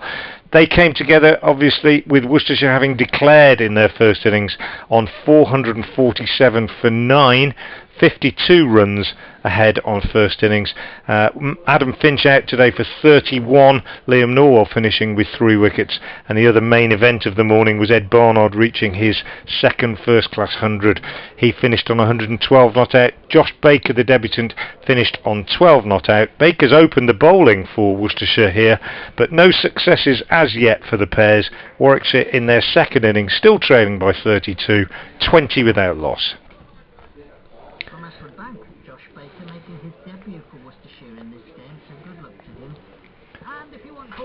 On the cricket, you can get it online via the BBC. Start of a new over then. Josh Baker coming in to bowl to Dom Sibley, who's on strike. He pushes out into the offside. No run. Fielder comes round from slip. There's a slip, a leg slip. Is that right? Or is it no? Is it 2 slips? The angle's a bit bizarre from here at times as Sibley leans forward and drives this through mid-wicket. There's a chase along the boundary, and it's picked up by Haynes left-handed, and they'll come through for 2. Sibley's up to 8, and Warwickshire 22 without loss. Lily, the Yorkshire supporter, got back in touch to say that she's happy that I remember her. Yeah, I mean, I remember some very happy days up there when Callie was covering Yorkshire cricket, and you'd always get in touch, Lily, and always have a point of view of what was going on and taking an interest as Sibley again pushes stoutly forward to the third ball of Baker's 5th over. It's a great community of cricket lovers when you all join in. We all like to make the most of sunny days like this, watching the game being played. That's a good leave outside off stump from Sibley, as Baker continues to probe this off stump line. And that one did turn a little bit, but Sibley judged it perfectly, and now comes forward and it squirts off the outside edge of the bat, and Darryl Mitchell will give chase. They'll certainly come back for 2, they'll ponder 3, and they'll come back for 3. Yates was very quick about his business there and called Dominic Sibley through. Sibley into double figures with 11, and the Bears 25 without loss, so they're just 27 runs behind now, and I think we're getting very close to the time that we'll see Ish Sodhi coming in. Simole.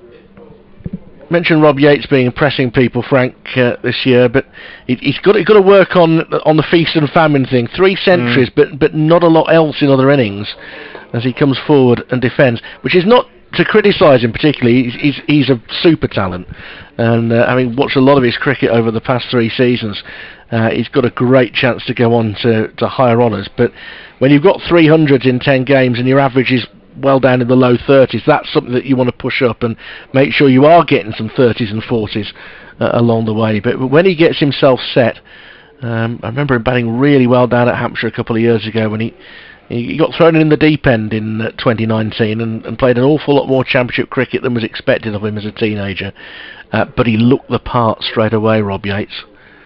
Yeah, I think that's probably an aspect of his game that he'll need to work on, partly with the coaches about in terms of technique, but also, looking at the mental side of it, because it's clearly starting. The first 10 overs or so is probably what that's all about, and you need a certain mindset as an opener to negotiate the first 10, and no doubt he's seeking advice from senior players. I mean, I'd be talking to someone like Daryl Mitchell about that, somebody who's been there, done that for years and years and years, and knows what it's about, and said, what do you think? What are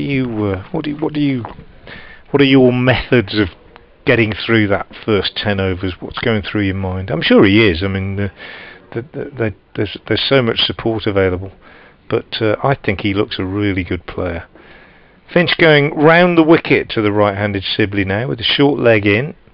He's in, he bowls, and Sibley just punches this one very solidly through a biggish gap at mid-wicket, because the mid-wicket fielder is very square, and they get 2. So you've got the short leg, and the mid-wicket fielder probably only about 4 or 5 yards to his left. They obviously fancy that Sibley might lift one slightly in that area, but he played that one really well. He goes to 13. And they've got the leg slip in as without well, loss, which and he's going round the wicket. Yeah, and he has been prone to not the wicketkeeper strangle, but the leg slip strangle. A couple of times in international cricket, that's caused him a problem. So good to have a plan again on a wicket that isn't helping much. Yeah, absolutely. Finch again is in, good bouncer, but Sibley sways back out of the way of it. But it was a good one, well directed, and Sibley is used to facing the world's quicks, negotiated it pretty well. Ties in, Richard, what you're saying with what we've said in the last 2 days really about captains on this pitch trying to be a bit imaginative with the fields. We've seen some pretty unusual fields, it must be said, in the last 2 or 3 days, and that's because the conventional methods of dismissing batsmen have not been successful on this surface. Finch round the wicket in again, bowls, and Sibley does turn the ball on the leg side past the diving leg slip and gets a single down to long leg, where Sodhi does the fielding. It wasn't a chance, I hasten to add. Josh Dell, the 12th man, fielding there, but it was directed in that area, shall we say. 28 without loss. Sibley joins Yates on 14. Just a word again, at Chester Street we now know the target for Durham will be 381. Nottinghamshire all out for the second innings for 217. Of course, Durham have really got to have a go at it. Does it have any chance now? In comes Finch round the wicket to the left-handed Yates. That's a quick one. That really took off. He left it well. Good leave. Not that far away. In fact, it's gone over the stumps. He's left it on length, and it climbed steeply, and Ben Cox juggled it, taking it behind the stumps. Brett D'Oliveira is the player who's not on the field. I'm not sure what the issue is there. We'll try and find out at the lunch interval, which is 20 minutes away. 28 without loss. Is it 1 o'clock today or 10 past 1? It's 1 o'clock today. It's orthodox playing hours today. Finch again round the wicket to the left-hander Yates. 17 on Yates' back, waiting as Finch bowls, and he pushes this into the covers, and Jake Libby does the fielding. 28 without loss it remains. Both batsmen on 14. Earlier today, Ed Barnard completed his second career first-class century off 200 balls. He was eventually unbeaten on 112, with Josh Baker unbeaten on 12. The one man out today, Finch for 31. Worcestershire declaring on 447 for 9. And Warwickshire so far having made untroubled progress in their second innings. Finch is in and bowls short to Yates, who swivels round and hooks this down to Jack Haynes at long leg, and they take a single. 29 without loss. Yates goes to 15. I'm borderline incredulous. Why is he playing that shot when they've got 2 men back? He's got a long leg and a proper deep backward square. He is quite deep. He's well behind square. And I just... what's he going to gain from that shot at the moment? And I'm pleased that the Bears have been quite positive in terms of run rate, that they're up, close to 3 and over in terms of knocking off the deficit and pushing in front to try and make sure they kill this game off and get the draw that secures top 2. But that shot isn't of a huge merit at the moment, as he manages to just guide the ball wide of short leg to the first delivery of a new over from Josh Baker, and he'll pick up another single. 16 to Yates, 30 without loss, 22 runs behind. It might be that he just is a compulsive hooker, I suppose. I haven't seen enough of him. He might be, it's difficult for some players to just say, right, I'm not going to play that. But I agree with you. I mean, 2 men clearly back for the top edge. Jack Haynes actually quite a long way in off the boundary as well. In once more, Baker left alone outside off stump. They want you to play the hook shot. There's a clue there. They are bowling for you to try and bowl play the hook shot. As Sibley drives nicely up to wide mid off, Sodhi across to field. They'll get the single. Sibley's 15, 31 without loss. The increasing Bunsen at the Oval is causing issues. Somerset 48 for 5 in their second innings, lead by 237. Ashwin's taken 3 and Moriarty 2. As Baker, I thought he lost his run up, but actually I think it's more that Yates was looking at something. Nobody was quite set one way or another. Sodhi is sort of starting to crack his knuckles again, which was a sign 2 days ago that he was ready to bowl. If he's cracking his knuckles, that's by way of a warm-up. As that probably is. Yeah, that ball might have had a little bit more on it. It hurried through a bit, and Yates had to jam down on it just outside off stump. Didn't offer to turn much though. It veered off the straight very slightly, but not enough to cause too much alarm. And now forward once more in defence is Yates. 6th over this for Baker, none for 20. And he's looked tidy and bowled well without really threatening. Back foot drive, not with any power again, crosses Haynes in the covers, and there'll be a comfortable single. Yates to 17, the deficit is down to 20 with Warwickshire 32 without loss, with probably 5-6 overs remaining before lunch, and we have a sanitising break. You were suggesting that the pleasures of a few days spent in Derby was something that might have eluded you even when you lived there for 12 years. It's an interesting one. It's got a reaction, Frank. That's the is it? Oh, right. No. BBC Radio Derby's Ed Dawes has been listening for the last few days. Sorry, Ed. Not least, I think he's a bit of a Bears fan, really. And as you see, really wanted to defend Derbyshire's cause a little bit.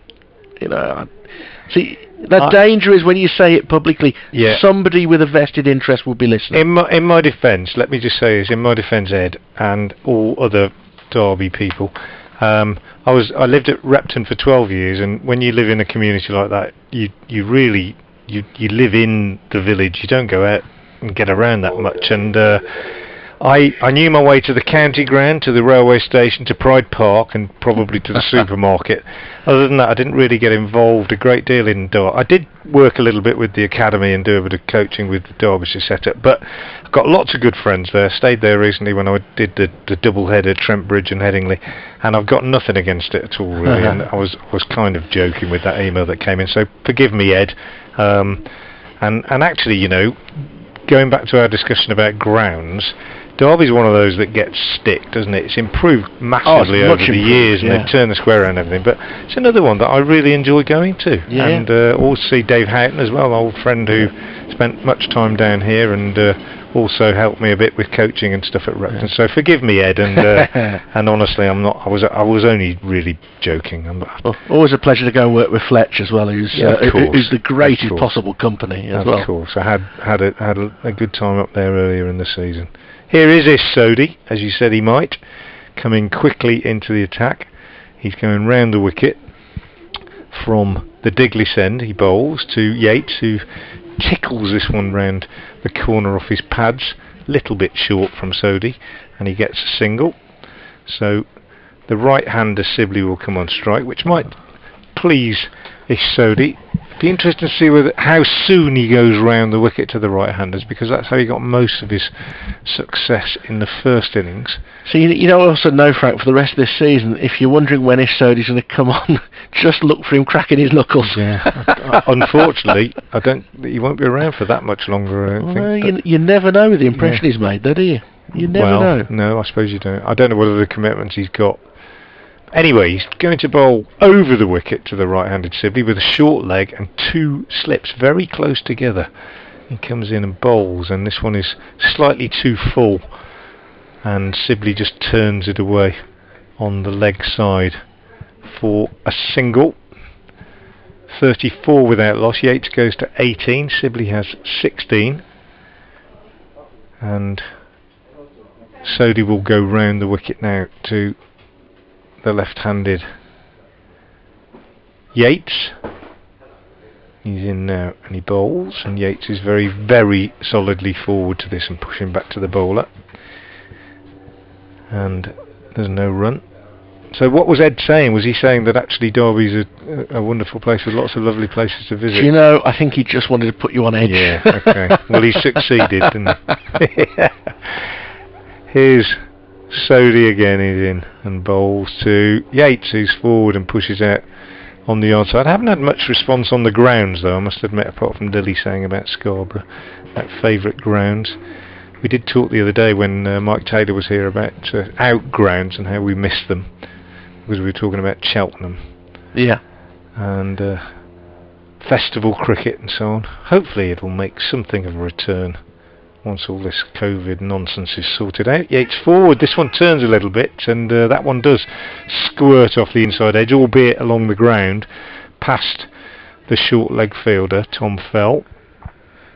I think one of Mike's first days of cricket working for the BBC was with me at Cheltenham, in the days before we did ball by ball, but we were doing a Saturday sports programme from Cheltenham, which went down really well, and I had to open the programme from the balcony and got shushed by the members below. But here's Sodhi coming round the wicket to Yates. He bowls, and Yates is forward again. Sodhi's quite excited by that one as it takes a thickish inside edge, runs up to mid-wicket, no run, end of the over. Yates 18, Sibley 16, 34 without loss. Warwickshire still trailing by 18. I've worked at Cheltenham many times, but I had one absolutely wonderful day there in the old cricket cool days, and I think it was a Benson Hedges, or it was a Gillette Cup or whatever, quarter-final, or Worcestershire against Gloucestershire. I might not even have been Worcestershire, I might have been guesting, certainly obviously Gloucestershire, but Clive Lloyd was our summariser, and what a wonderful man, and a great, just memorable afternoon. So memorable, I can't remember which teams were playing. I just remember that I was working alongside Clive Lloyd thinking, can this really be happening? And what a lovely, lovely man. What a surreal moment. Here's Josh Baker coming in to start another over. Onto his back foot goes Sibley and guides the ball firmly through point for a single. He's up to 17, 35 without loss. It's interesting with Sibley at the moment because he's dealing mainly in singles, but he's actually timing it beautifully. He's not powering anything, he's not swinging through the ball, and it's rattling out towards the fielders on the boundary. 35 without loss. So that innings here on Sunday I think is done in the power of good. In terms of his confidence, there's a thick outside edge now from Yates that scuttles along the deck. Mitchell will chase and they'll come through for two more. It's a slightly sketchy spell this for Yates, but he's up to 20. 37 without loss. Tom has been in touch saying, "Hi chaps, going back to the Royal London One Day Cup, is there a gentleman's agreement that the counties will play their development sides? As a Warwickshire member, I don't want to watch boys versus men and watch the young uns getting their backsides handed to them." Slightly fruity language, but you know, we know what you're getting at there. I'll come back to that after this delivery. As off the back foot, it's guided by Yates into the covers, won't beat Haynes, and there's no run. I don't think there is, and there may be one or two counties field fairly strong sides thinking that, yeah, we can get to a final here and win a trophy. It will depend on the size of the squads, it will depend on how many players they're losing to the 100. Yates forward, defends into the leg side, and there's no run. There are some counties that are going to be without 6 or 7 players for the 100. There are others who are less effective. There are some who have those who are players in the bubble for international cricket. But as Yates drives rather more firmly through the offside, should collect a couple more here as Haynes does the fielding. 39 without loss. It will vary, but I think there will be more weak teams than there are strong teams, and I think, you know, it will feel a bit like a second 11 trophy, and for all sorts of reasons, and certainly made worse by COVID. But you're still going to see some good cricketers, and there's some very promising cricketers around the circuit who'll get a chance during this. As Yates stabs down on a ball that kept a tad low from Baker, end of his over. 7 overs for 26 from the teenage slow left armour. Warwickshire, who started their innings 52 runs behind, are 39 without loss, with maybe another 3 overs before lunch. Yep. Solid progress from these two. I'm determined to find that game somewhere in the archives. I'll probably leave it till lunch. But it was all a dream. Yeah, no, it wasn't. It wasn't a dream. It was. I remember it wasn't a dream because it was very busy, lots of difficulty parking and so on. But it was a fantastic atmosphere, as you can imagine. Do you never dream of a congested car park? Probably not. Or you could have the sports reporter's nightmare of not being able to get getting parked. there. Oh yeah, being on the last minute. No, I'm probably. I think I'll judge it. I don't know, Richard. I'm surmising, but judging by the way that you've arrived very early every game, every day here, you tend to be a bit like me and try and be ridiculously early. I feel a lot more comfortable arriving somewhere really early and time to relax and gossip, as we call it, the best half hour of the day, about an hour before play. Sodhi round the wicket, bowls to Sibley, turns this on the leg side for a single, takes the score on to 40 without loss. Yates has 22, Sibley goes on to 18. Earlier today, Worcestershire declaring at 4:47 for 9. But yeah, I tend to get to grounds. Well, I got to Headingley recently. I was so early that they had to specially open up to let me in, really. but it is it's just a nightmare, isn't it? If you're worrying about getting there on time and you get stuck in traffic and there's nothing you can do. Sodhi round the wicket to the left-handed Yates, who goes back to a slightly short ball, plays that really nicely, gave himself room, watched it off the pitch and forced it away square on the offside for a single. Adam Finch on the boundary out there at cover, probably thinking that he's done most of his bowling for today. 3 overs, no maidens, no wicket for 7, and it's going to be Sodhi and Baker that will do the bulk of the bowling, one would imagine, for the rest of this afternoon. Sodhi is in, and he bowls to Sibley, who sweeps, and Sodhi liked that, got his hands on his head, because he thought he might get a little bat and pad. In fact, it was a very smart stop by 12th man Josh Dell at leg slip, because he did get a bat on it, I think, and Dell fell to his right. Yeah, he did get a bat on it. It would have gone for 4. So that's a very good stop. And it is. And the sweep hasn't been a very productive shot for anybody in this match. It's been rarely tried, but can't recall many runs scored off it, apart from Lintott, actually. Here's Sodhi in, bowls, and Sibley plays a more conventional straight batted shot, this time turning the ball on the leg side to Baker, who fields at backward square leg, and Sibley gets a single. So Warwickshire just 10 runs behind now, so the deficit will more or less be wiped off by lunch, and the early wickets that Worcestershire were hoping for haven't materialised. Sodhi into the left-handed Yates now bowls, and Yates is forward, drops that down with a very soft hands on the leg side. A little coaching exercise that sometimes do, and I've seen it done in India a great deal with batsmen teaching them to play spinners, just to see how close to you can keep the ball if you play a defensive shot. How soft can your hands be? Just firm enough to stop the ball from spinning back, but not to bring the short leg into play. Yates is forward again. This time it's a bit fuller outside off stump, and he drives for a single out to Finch on the cover boundary. So no alarms yet, it has to be said, from for the Warwickshire batsmen against either spinner, Sodhi or Baker. 43 without loss. They are after 15 overs. But bold prediction of the day. Jake Libby bowls today. Yeah, oh no, that's not bold. Oh, okay. I don't think. I mean, I think there's every chance. I think if it goes on like this, I think we might well see Libby, and we might well see Mitchell as well. It's one of those days, isn't it? You might even see something really occasional, even more occasional, I suppose. But we'll see. If we get an hour after lunch, I will start my traditional campaign for 4-day games. But anyway, we'll get there. There's that one that turns and bounces. Yeah, first ball of a new over from really Baker. Good leave that is, isn't it?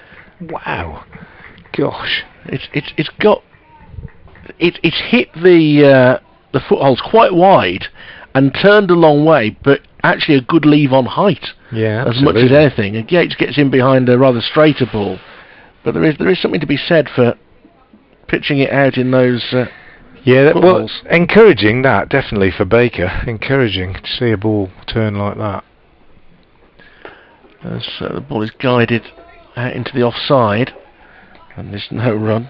They'd both obviously rather have right-handers in than a left and a right combination, wouldn't they? These two turning the ball away from the right-hander, but there's a good sprinkling of lefties in the Warwickshire lineup, isn't there? Yep, good stride forward from Yates, defends into the offside. There's no run, it remains 43 without loss. They've knocked off the deficit, or a sizable chunk of the deficit, a bit quicker than I thought they might. As Yates again defends a ball that has bitten a bit, and it was higher up the bat than Yates was expecting to defend it. Good over this from Baker, and he's actually pushed quite wide to defend that, so Yates is willing to step well across to try and smother the ball. That's fuller from Baker, a bit too full, and chopped behind with the face of the bat down towards third man, and they'll collect two more. 26 to Yates, 45 without loss. Just to say, we will know during the lunch interval how many points Essex have been awarded for the game against Derbyshire.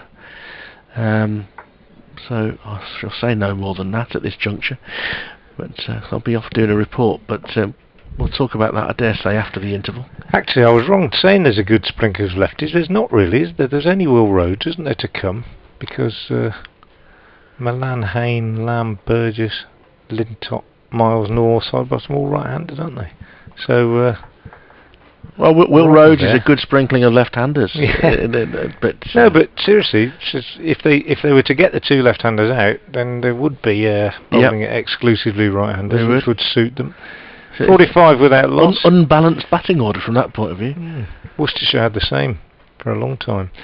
Sodhi round the wicket to Sibley, tucks this one away on the leg side, and there's no run. In fact, yeah, look, Worcestershire's entire team is right-handed in this game, I think, which is unusual. When I went to Sri Lanka with a school cricket, I couldn't believe that there were more left-handers than right-handers. Incredible number of left-handers in the teams we played against. Sodhi bowls, this one's quicker, and Sibley lets it hit him on the pad, and it runs away to short fine leg. And there was a time when the Sri Lankan top order was, awash with left-handers.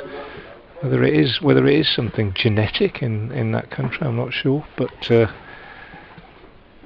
not many in this game, as it turns out. Sodhi, right arm, round the wicket, leg spin from the Diglis end. Probably get one more over, do you think, after this, before lunch? He's in, he bowls, and Sibley clips this one away with his bottom hand, past the diving fielder, Ed Barnard, at mid-wicket. They get a single. and the score goes on to 46 without loss. Sibley 26. I'm not sure we will get another one in. I think these will be the last 3 balls before lunch, because it's pretty much 1 o'clock. Ticking round, isn't it? I know I've got to move next door. Okay. So. Thank you very much to Richard Wilford for his company and his Warwickshire knowledge this morning. He goes off to update Radio WM listeners with the picture here at lunch, or as lunch approaches. Yates drives this one from Sodhi back to the bowler, and there's no addition.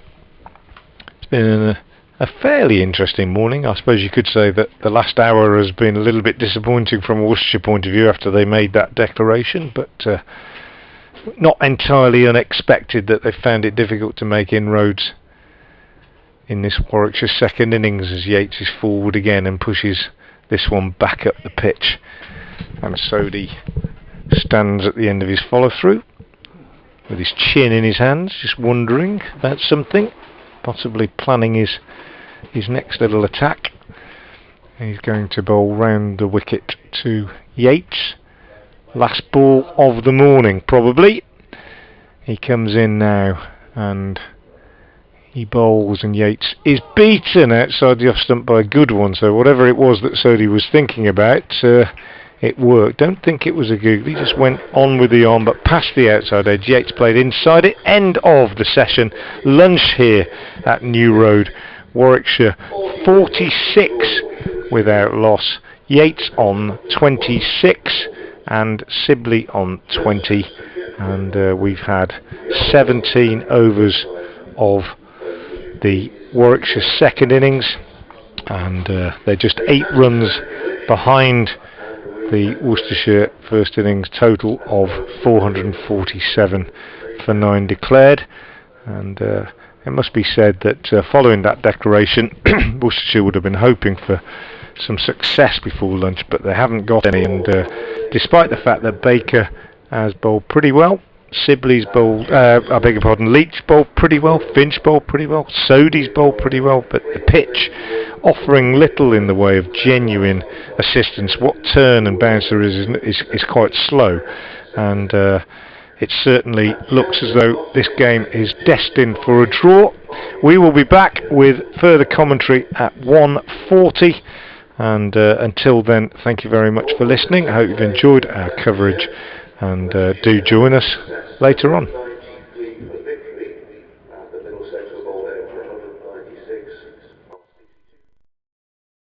Now as Norwell moved in from the Diglis end, bowls to him and he drives this on the onside, and he's got his 100, beats the diving Craig Miles at mid-wicket. Side bottom in again, having bothered Barnard during this over. He remains on exactly 100, and he'll come off that by clipping the ball neatly through square leg for a single. 424 for 8. Not surprisingly by Dave Bracegirdle, as Norwell comes in and bowls to Finch, who drives and is out, caught behind by Burgess, swishing at one outside the off stump, and he's happily at the non-striker's end as Norwell is in and bowls, and Barnard drives handsomely through extra cover for 4, full, and a little in to bowl to Baker. He bowls, and Baker is lucky, getting 4 runs from outside edge through the slips at catchable height, but I've said several times there's a massive gap. You know, a couple of wickets before lunch has to be the target here. So Yates is on strike, and that one is glanced behind. There's a chase on, but Mitchell gives that up fairly early, because that's going to make driving here, because they'll feel that keeps Baker in the game, although that shorter ball isn't so good, and a rare lapse from the young bowler, and he's cut behind square. Nice. And that will go all the way to the rope for 4. That was beautifully dispatched by Yates. He's got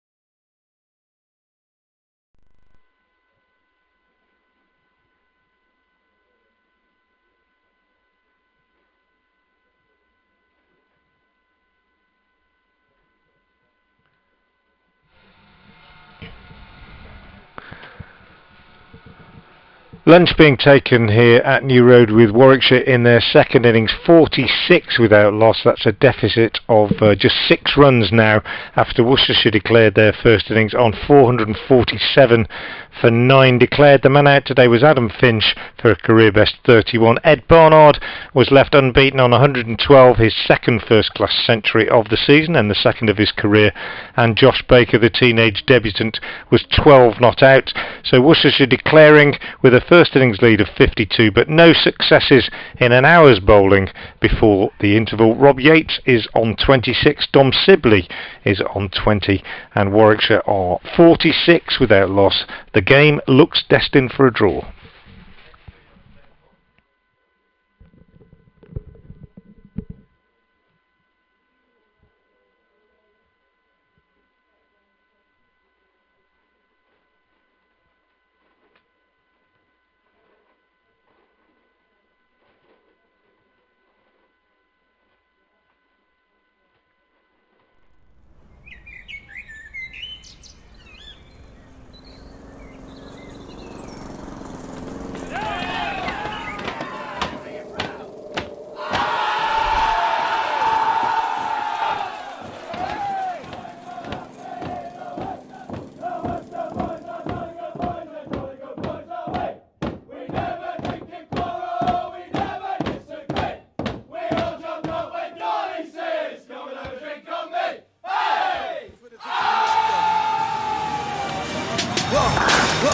They ain't never seen nothing like this before.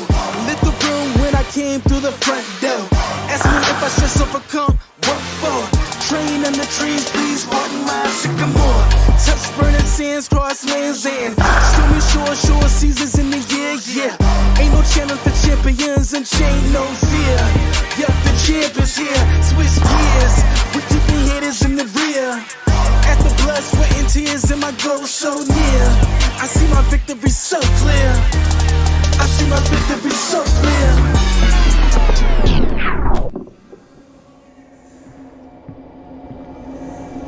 Anyone for tea?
They ain't never seen nothing like this before. Lit the room when I came through the front door. Ask me if I should overcome, what for? Train in the trees, please walk my sycamore. Touch burning sands, cross lands and stormy shore seasons in the year, yeah. Ain't no challenge for champions and chain no fear. Yup, the champ is here, switch gears. We keeping haters in the rear. After blood, sweat and tears and my goal so near. I see my victory so clear. I see my victory so clear.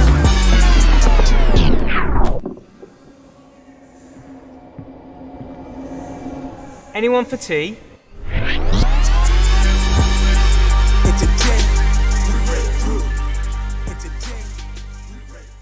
Sibley, who are resuming now with the score on 46 without loss. Alongside me is Richard Wilford of BBC Radio WM. Good afternoon to you, Richard. Afternoon. And barring something extraordinary, we are going to see the draw that we've kind of expected all along, I think.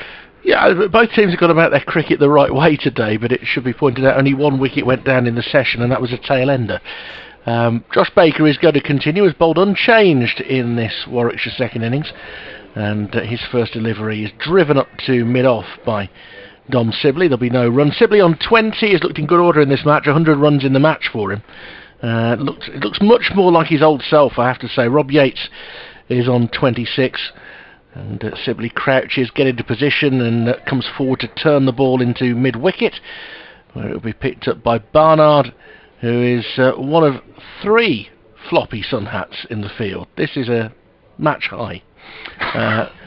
Quite unusual yeah. for Barnard as well. I think it's possibly a sign that he doesn't expect to do much by way of bowling, given that the spinners are going to be in the attack, that he's also made a fine 100, because that was the highlight of the day, in completing his 100. But also I think Warwickshire have gone about their business the right way in terms of putting runs on the board and not just trying to survive here. As once more Baker is in, and Yates for the first time since lunch is on strike, and he just gets in behind that and defends it out into the offside. There is a bit of turn for Baker, particularly if he catches the footholds. That is doing a little bit more for him outside the left-hander's off stump. And here a thick inside edge for Yates will squirt away from short leg and take him through for his first run of the session. 48 without loss. It means Warwickshire are only 4 behind, and they've got there at just under 3 and over, which will, I think, foreshorten the period of jeopardy. That's a fair description. Nicely put. Yeah, I think absolutely. Yeah. But, wickets could come in bunches against spin, you never quite know. Sibley on the back foot will look to steer this through point, but it's too close to Jake Libby, who doesn't quite pick it up cleanly, but he'd done the main business of getting there quickly. If Sodhi's come out without a... Has he come out without a cap? Now he's turned to... Oh, no, he has come out without a cap, hasn't he? Because he's going to be bowling and he doesn't want all the running on and off, and now he's going to have to chase some cricket ball, because that is a beautiful extra cover drive from Dominic Sibley to bring up the Warwickshire 50 and tie the scores. So the Bears have drawn level with Worcestershire on reaching 52 without loss. The 50 partnership coming up in the final ball of the 18th over. In terms of any other business, Frank, we now know that Essex have been awarded 11 points for a drawn game against Derbyshire. They were effectively... given the points for a draw, I think they were given some consideration in terms of what batting points they might have got. I think they are disappointed with that decision, but events elsewhere are making it largely irrelevant, that they wouldn't have finished in the top 2 anyway. And Derbyshire's 2 remaining games in the T20 Blast will not be played because they can't field a satisfactorily competitive team in the view of the ECB. The points, and this will affect Yorkshire and Northamptonshire, who were their 2 opponents, will be awarded on a points per game basis for what they've already got on the board, those teams. Which, whilst it make the table look a wee bit quirky, strikes me as a pretty sensible decision. The ECB having to make some tough decisions in these very unusual times. They are. Ish Sodhi is coming in from the Diglis end to take up the attack after lunch, bowling to the left-handed Rob Yates. He's in and he bowls, and this one is a little bit short of a length, and Sodhi's getting quite excited at times, was before lunch as well, by things that he thinks might happen, and it happened again there as Yates went back to that one and jabbed it down in front of him. Sodhi threw his hands into the air. He's certainly hopeful of a breakthrough, the Kiwi, round the wicket. Bright sunshine, beautiful afternoon. He comes in and bowls a little bit short of a length, and Yates gives himself room and drives out on the offside off the back foot, fielded by Finch on the offside boundary, and they take a single. Yates goes on to 28, 53 without loss. Yeah, the ECB are having to make some difficult decisions, and the impact of COVID on cricket seems to be at its height at the moment since the restart. And when I say restart, I mean August the 1st last year when the Bob Willis Trophy got underway. But there's certainly domestically been some considerable impact this week. Sodhi is in again, bowls, and again he gets excited and runs away with his hands on his head as Sibley leaves this one, and it takes him on the pad and then kind of squirts down slightly behind his front leg and is gathered by Ben Cox. So Sodhi looking to impact that area that he found some success with outside the right-hander's leg stump in the first innings. Just having a chat with Nick Cook. Well, I think he may be getting a lecture from Nick Cook. Now, I'm not entirely sure what it was, and without seeing a replay, where was his follow-through? I'm not sure, but there has to be... It is some form of telling off that Ish Sodhi's getting here. So, yeah. I don't think it's anything particularly major, but Nick Cook having a word with him. Anyway, he bowls again to Sibley, who plays this defensively. He just runs to first slip, where Darryl Mitchell does the fielding. Turned a bit, that one.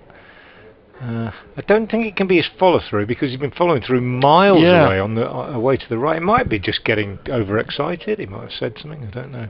Anyway, We'll probably never know. In comes Sodhi now and bowls, and Sibley lets this one hit him on the front pad, and it pops out on the offside. Again, it turned quite sharply.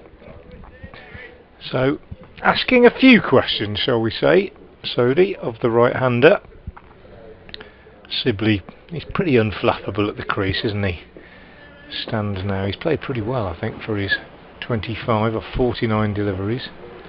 Here's Sodhi now to finish the over.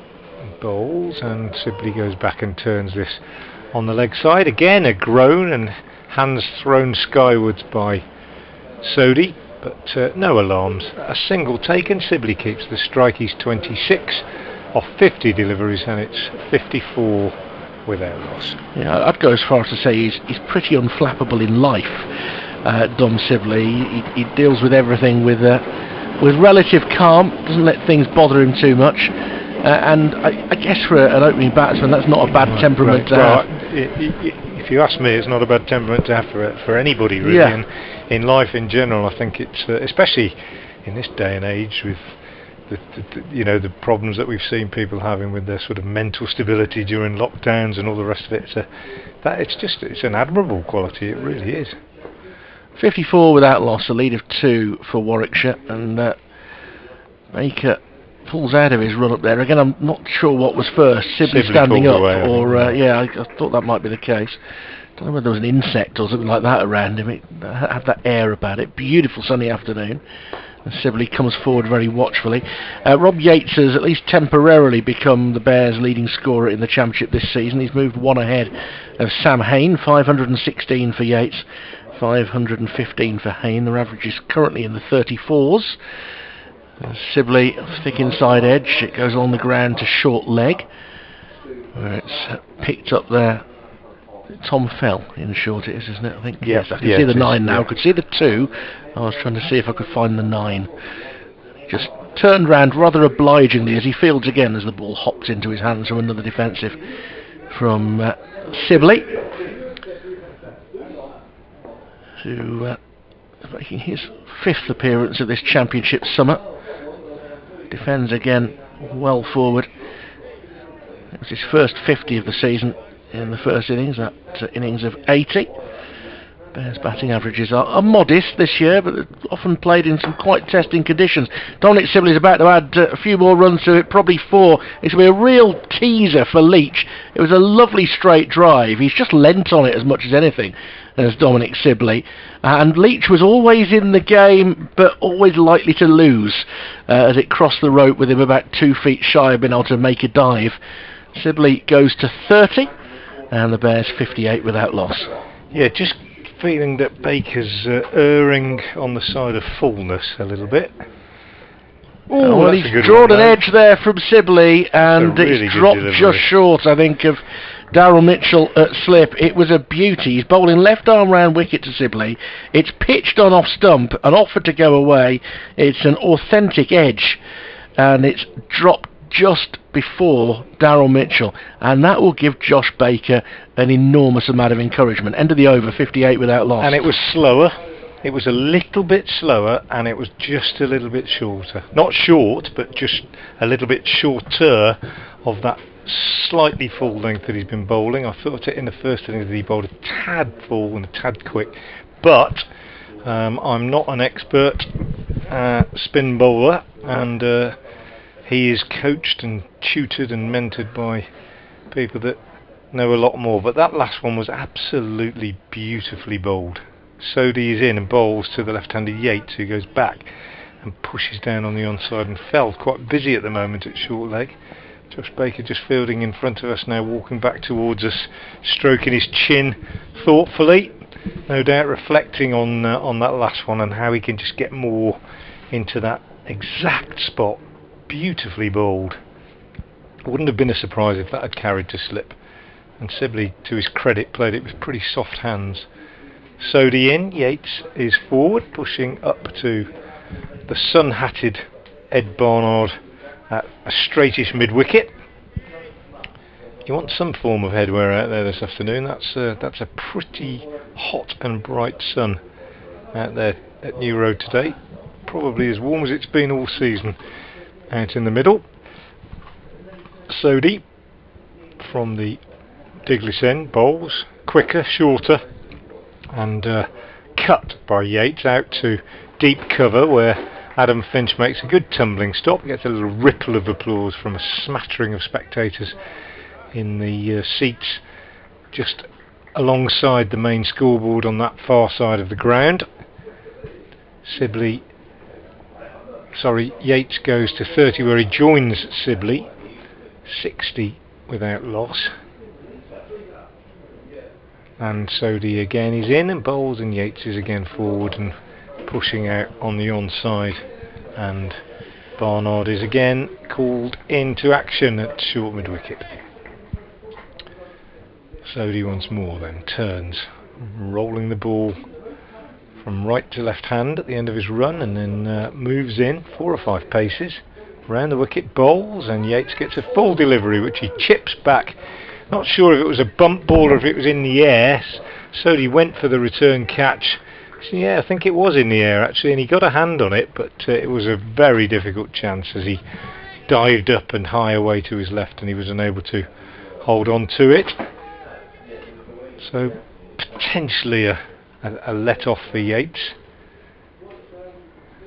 and Sodhi still seeking the breakthrough. Here comes round the wicket, last ball of the over, he bowls, and Yates is back to one that hurries onto him a little bit, and he just closes the face on it and works it away on the onside. Barnard fields end of the over, 30 each to Yates and Sibley. The Bears lead by 8, 60 without loss.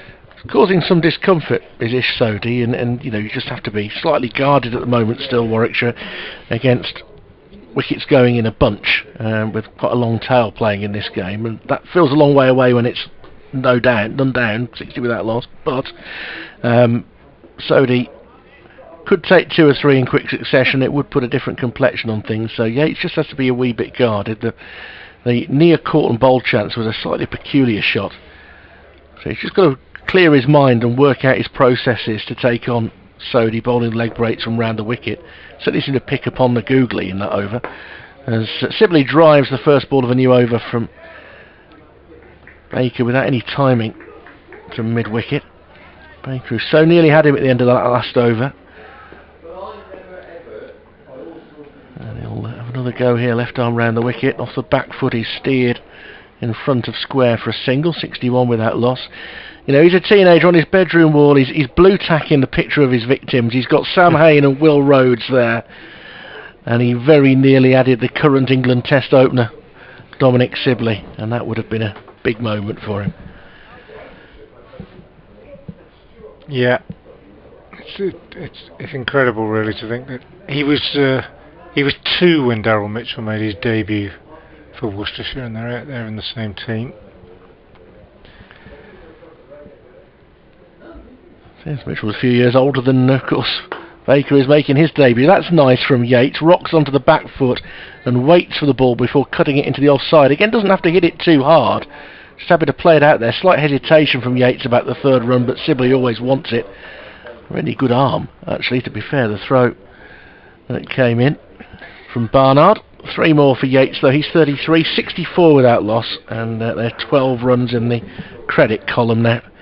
It's always an interesting game, that one, where you can see how many steps it takes to get back, how many generations it takes to get back. If you do players that have played with each other, how long it takes to get back a long way. Andrew Rudd, I think, did it at Northampton. It was surprisingly only about 6 steps, I think. Another checked drive, really, that from Sibley. They're not going through with full shots, just curves it wide of Barnard for another single, 65 without loss. An overthrow. And Sloppy. 66 without loss. That was a wild throw that time from Barnard. He hadn't toned his arm down from the long throw the previous delivery. He got the same action on that one. Yeah, you know, to say he played with him and he played with him and he played, and to go back like that, and it takes very, very few steps to get back to the very start of county cricket sometimes. Forward in defence comes Sibley. There's no run. Bill, the Essex fan's been in touch again from Chelmsford. Bill Joel, who, when he found out the news about the Essex, hopefully didn't make a scene in an Italian restaurant. But he wants to talk about Essex's 11-point award as Sibley turns the final ball of the over fine, and there's going to be quite a chase there. Two fielders converging, the rope is getting close to the ball, it's not going to reach the rope, and hurtling back for 3 is Yates. Plenty of runs in that over, 69 without loss. Bill says your news that the ECB have awarded 11 points for the abandoned Derbyshire Championship match basically means the ECB have in fact not considered any probability of an Essex win in that match, as all they've done is allowed our 3 bowling points gained by bowling out Derbyshire for 146, and also given us the 8 points for a draw. If of course Warwickshire had lost their current game, which I accept is nigh on impossible now, I think Essex would have a legitimate case for an appeal at the very least.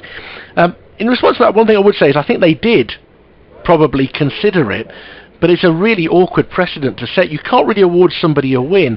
Now personally I'm of the opinion that I probably would have given them an allowance of a couple of points for what they probably would have got batting. They were 86 for 3, would have been reasonable. They might have got to 250, that might even be a bit generous. Would I have given them anything else above that? I'm not sure, but I don't think the ECB can win, and this is a highly unusual situation that we're experiencing at the moment. So in terms of setting a precedent, I think they had to be very careful what they chose to do. And it's one thing saying it was Derbyshire's fault, but you can't penalise the teams who aren't involved at all. Here's Sodhi continuing around the wicket from the Diglis end, bowls to Sibley, who's forward defensively.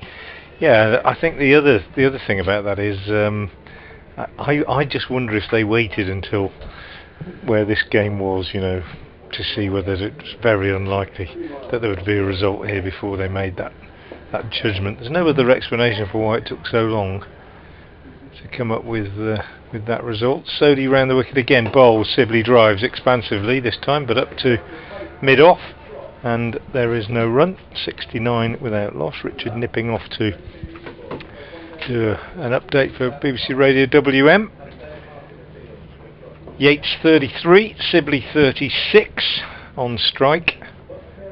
Waits now as Sodhi comes round the wicket to him and bowls, and he's taken on the pad by this one as he leans forward, just lifts the bat well clear so that there's no danger of the ball bouncing up off the pad onto the bat or the glove, and resumes his watchful vigil. Both these batsmen knowing that got an opportunity to get some good practice in this afternoon. Not much riding on it. Sibley sweeps at this one from Sodhi outside the leg stump, and going to get a couple of runs down to fine leg behind the wicketkeeper. I don't think there's going to be a signal. Yes, there is a signal from Nick Cook. Leg byes signalled.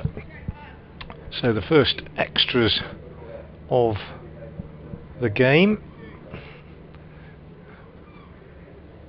And I think the scoreboard might have awarded those as runs at the moment, and no doubt it'll adjust itself shortly. No, 71 without loss. The 2 extras have gone on. Sibley remains on 36. Sodhi round the wicket, in again, bowls, and Sibley goes on to 37, just tucking this one square on the leg side, just behind square in fact. Baker coming in to do the fielding, and Ish Sodhi coming towards the end of his 6th over. 1 ball left in it. He's conceded 12 so far. At the other end, Baker a little bit more expensive. 11 overs, 1 maiden, no wicket, 47 for him. But he's learning very quickly. In comes Sodhi again and bowls, and Yates taking on the pad. This time the ball drops down on the offside. End of the over, 72 without loss, Warwickshire. So the lead is 20, and that's immaterial really, as this game drifts rather towards a draw. I think it was inevitable this afternoon that that would be the case, unless Worcestershire had been able to come out and pick up some quick wickets in this Warwickshire second innings. They've been unable to do that. Josh Baker now being withdrawn from the attack, and Adam Finch coming back in at the New Road end. Bowled pretty well, I thought, in the first innings. Finch without a great deal of luck. 23 overs, 4 maidens, 1 for 75. But on a fairly unresponsive surface, he kept going very well, as indeed did the Warwickshire seam attack.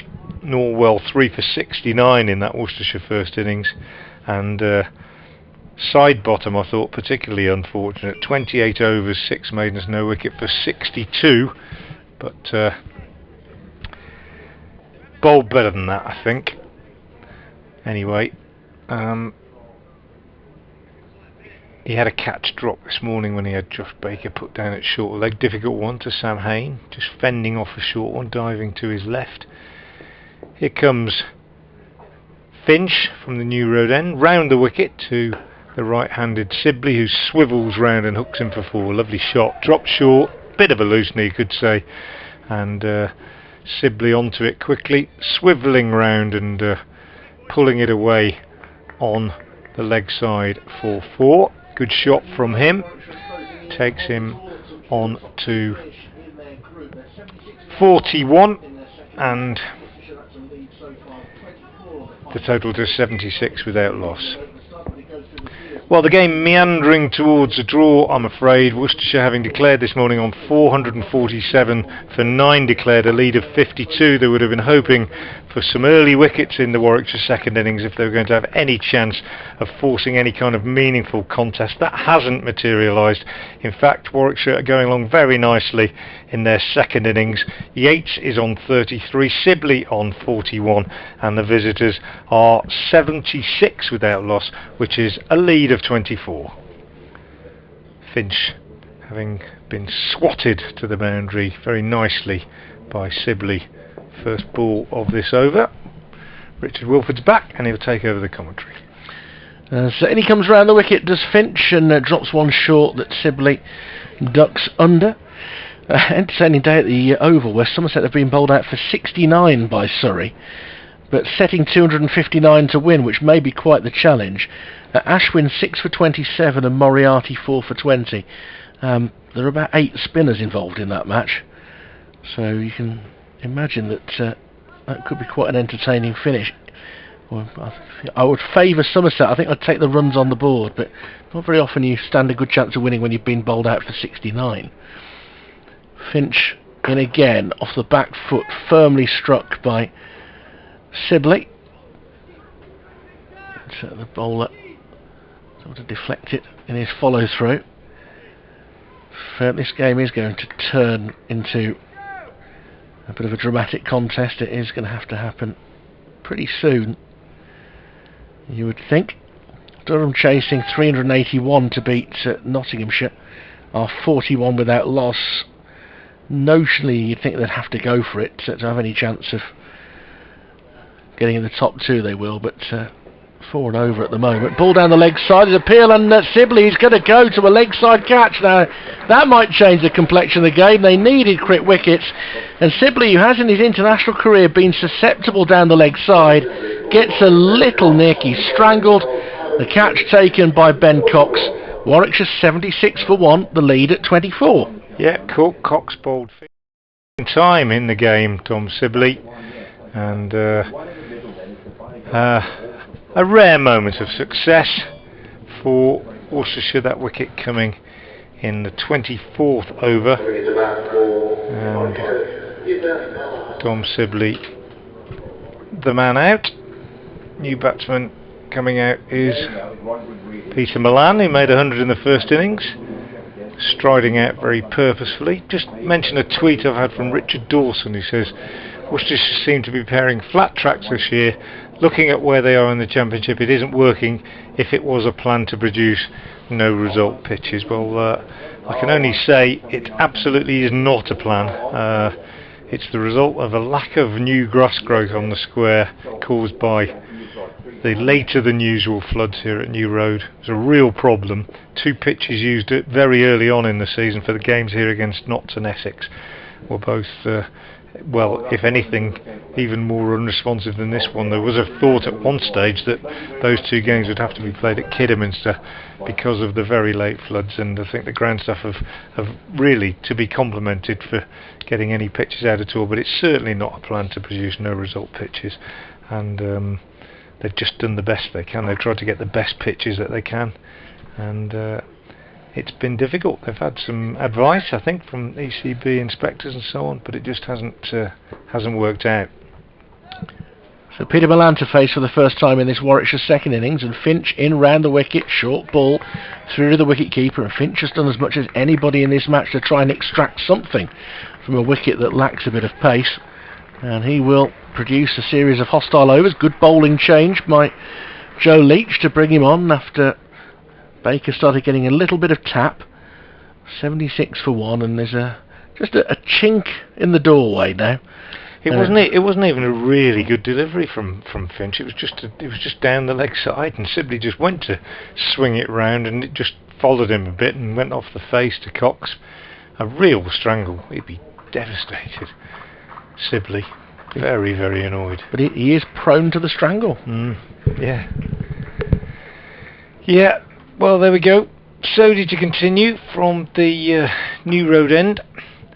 And he's going to go round the wicket to Rob Yates, who's watched all that happen from the non-striker's end. He's on 33. And Sodhi comes in now and bowls, and Yates hammers this away on the leg side, and it hits Tom Fell quite hard on the shin pad and flies up in the air. There were shouts of catch, but it landed well short of Baker at short fine leg, and thank goodness for the protection. Fell is up on his feet and ready to continue. That's how the game can turn, though. If that does float all the way back down to Baker, who's at short fine leg, then it's both openers gone and game on again. Sodhi round the wicket. He's in, he bowls, and Yates leaves this outside the off stump. Just going to finish off that point I was making ages ago about how few steps sometimes it takes to get right back to, maybe even 100 years ago. Tim Curtis once told me that he made his first championship appearance in Basil D'Oliveira's last game.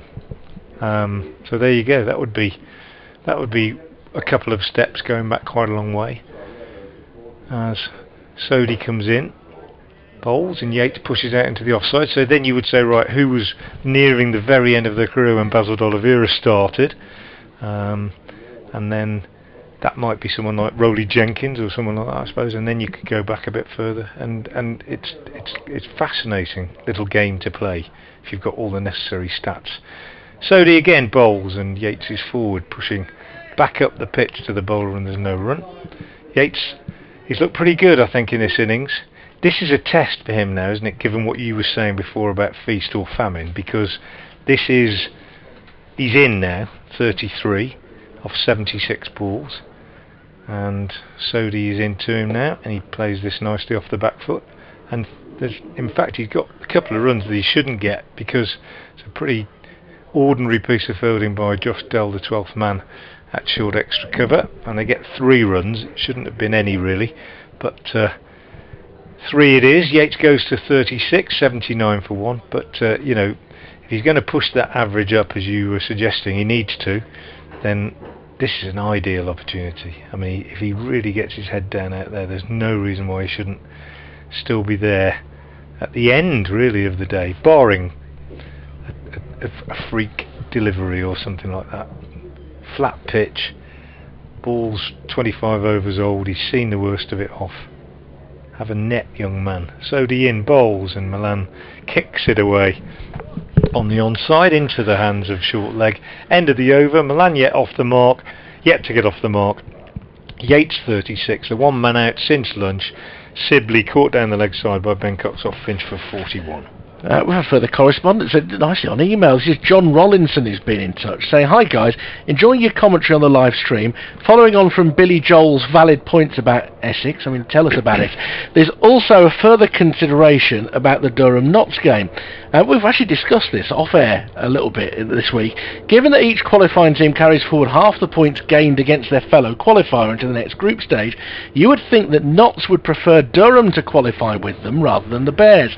It's probably irrelevant now if the Bears get the draw. It looks like they should, but if it looks like we might lose, I wonder if Notts would be tempted to chuck a few pies down at Durham. Now they know it's either us or Durham, and that is one of the vagaries of this particular system. Yeah, that and that would be really, really frowned upon, I think, wouldn't it? But not outside the laws. Finch in and bowls, and forced off the back foot by Yates to point, and there's no run. The ECB historically have looked quite darkly on things like that where any collusion goes on. If you go way back into the 80s, or it might even be the late 70s, when Somerset declared in a Benson Hedges Cup match here, thinking that was smart because it would take them through, and they did get punished for it. After one ball. Crowd in, tickets sold, hospitality sold, It wasn't. It was technically within the laws of the game, but it was ruled by what in those days would have been the TCCB to be against the spirit of the game, and therefore they were punished. So bouncer from Finch is ducked under by Yates and through to the keeper. It didn't stop Brian Rose, the captain, from going on to have quite a significant career in cricket administration, though, I don't think. No, well, look, he was a great captain. He was a forward thinker, I suppose. He saw an opportunity, and did something that I would suspect he probably regrets. But yeah, I think if Notts were to in any way collude to try and give Durham a victory, that would be looked upon not terribly well by the England and Wales Cricket Board. But it's a good point. Fends a ball down, which Finch fields in his follow-through, just back of a length on middle of the leg. It's a good point. It is. Feel free, you can email richard.wilford@bbc.co.uk, as some of you have, unsolicited. I think that's great, because it's all about the cricket debate, and just always reassuring that there are so many people out there who love the game as much as we do, Frank, to be honest. Absolutely. I haven't got a designated email account for cricket, but I am on Twitter @FrankWatson58. Always like to hear from listeners.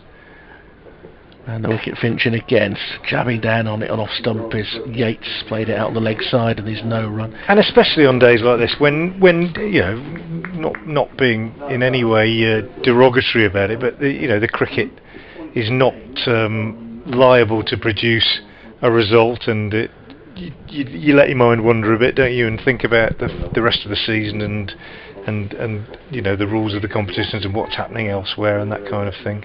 Yeah, but actually the commitment in the cricket has remained, and that's what's so watchable for everybody on this beautiful day at Worcester.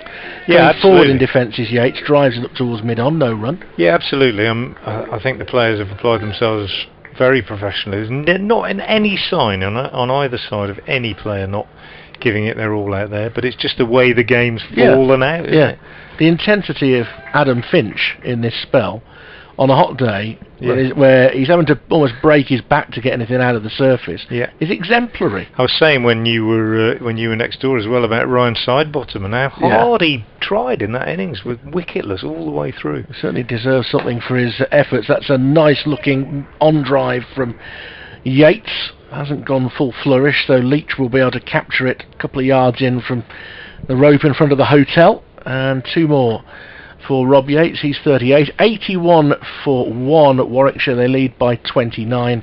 There are 56 overs left in the day, and it's soon. I'd vote back 240. I'll pull out my my theory about the final day of Championship games. Okay. Yeah. Okay. Fair enough. Look forward to that. No, you don't. I mean, I don't overplay the excitement. Whatever. Don't interpret that build-up in a way that it's going to be. Because particularly Warwickshire supporters will know already what I'm going to say about the final day of Championship games. But 240 feels like the right time to say it. Okay. I think we're going to be seeing an early handshake on this one. I don't think there's much doubt about that. I said as much when I left the house this morning. I'll be a bit earlier back tonight than I was for the last couple of nights, I expect. Did your dog react to that thesis? The dog wagged its tail. Yeah. Did it nod sagely? Yeah. You know my dog. Sodhi round the wicket, in, bowls, and Milan is off the mark, steering this one off the back foot behind square on the offside. He'll take one. Yates is asking him whether he fancies a second, but he says no, as Haynes runs round from cover to do the fielding. So Milan off the mark, 82 for 1. There was 2 if they wanted to there, but very pleasant breeze today, which was another reason why you need your slip slap slop on if you're at the Diglis end. Yeah, that'll catch you. It is a real sun trap, that D'Oliveira stand. It really is. But I think those that sit there, most of them, they're kind of used to it, and they do prepare properly. Sodhi round the wicket, bowls to Yates, fullish. Yates drives nicely. Joe Leach, big man. Long way down, but he does manage the save, and they just take a single. He's good at that, Joe Leach. I always think he moves across, and you think, is he going to get there? And he manages to do a sort of combination of a slide and a dive, and he cuts a lot off there in that mid-on position. 83 for 1. So he ran the wicket to the right-handed Milan. He's in, he bowls, and Milan just kicks it away. Yeah. What it lacks in elegance, it makes up for in efficiency, the way that Leach fields. You're in no doubt he's going to stop the ball with something. I think it was probably the top half of his right leg that he stopped the ball with. But the point is, he made a significant barrier having got there. And he always does. He always does. He's a well, nothing if not committed, Joe Leach, in all respects. Is Sodhi again, he bowls, and that one is a really good delivery, and that did do Milan all ends up, and Ben Cox then took it, juggled it. Just my replay's a little bit behind on this, so it's difficult for me to describe it in absolute detail. Have you had a look? I'm trying to work out where that's gone. It's pitched well outside leg. Has that gone outside, or has it gone round the back of his pads again? Because he was trying to bowl Sibley around his legs earlier. Milan quite likes to try and pad up. I think Milan feels quite comfortable padding up outside leg stump, but I couldn't tell you which way it went. Anyway, this one's clipped up to mid-wicket, and there's no run. I'm just watching it again. No, I'm not watching it again. I'm back live now, so I haven't seen a replay of it. But it was definitely a moral victory for the bowler. Oh yeah. Milan really was mystified by it. Just puts a little bit of doubt in your mind as a batsman when that happens. So he bowls, and this one's short and turns extravagantly. Milan shaping to pull it, and then decide, oh, that's gone miles, but from very, very short of a length. And no run, end of the over, 83 for 1. Yates 39, Milan 1. Did you see that one from Parkinson yesterday? Yeah, gosh, extraordinary. Yeah, I don't know. Yeah, I'm not quite sure how you play those. Yeah, I think somebody said that they'd calculated all the stats and everything, that the angle with which it was delivered and the angle that it went was the greatest deviation that there'd ever been in a ball in it might have been in a white ball game. You think what's going on here is that Sodhi is trying to super serve the foothold, so he's actually bowling really very wide of the right-hander's leg stump, and that last one he actually went for one of the shorter footholds, and it was extravagant both in terms of the turn and the amount of bounce. So the Bears will stay wary of that as the next over from Finch, rather predictably in truth, starts with a short ball. But that one from Parkinson yesterday was absolutely remarkable. I mean, you always think back to the Gatting ball, as we say, that Shane Warne bowled, and there have been one or two. Adil Rashid's had a few, but Parkinson did the angle with which it was delivered, and then where it ended up it was sorcery, wasn't it? It really was. Incredible delivery. So once more with the sun on his back, in comes Finch, just back of a length, defended back down the wicket by Yates. Also on Twitter, Alnor's been in touch. I'd like to hear about some of the youngsters coming through, anyone we should be looking out for.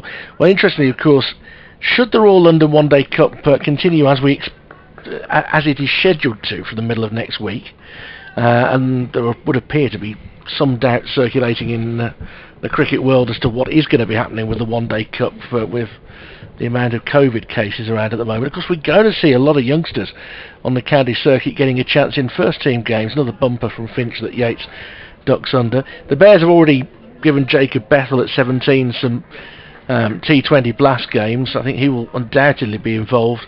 A spin bowling all-rounder. It'd be good to see how good he is with the bat. Chris Benjamin, young wicketkeeper batsman, is going to get a chance. Jahal, the bowler, who actually, funny if you know more about Frank than I do, but he is sure to get an opportunity to show what he can do. George Garrett, who played a bit of championship cricket 2 years ago and has bowled well for the seconds this year, he also will have an opportunity for the Bears, as this is clipped towards mid-wicket.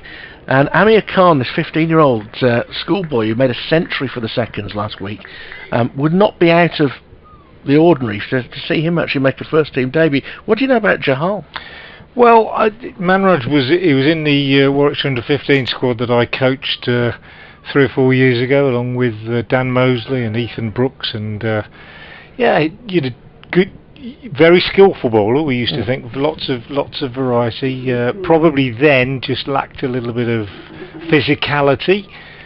Just watching as Finch bowls this one, has turned off his legs by Yates, but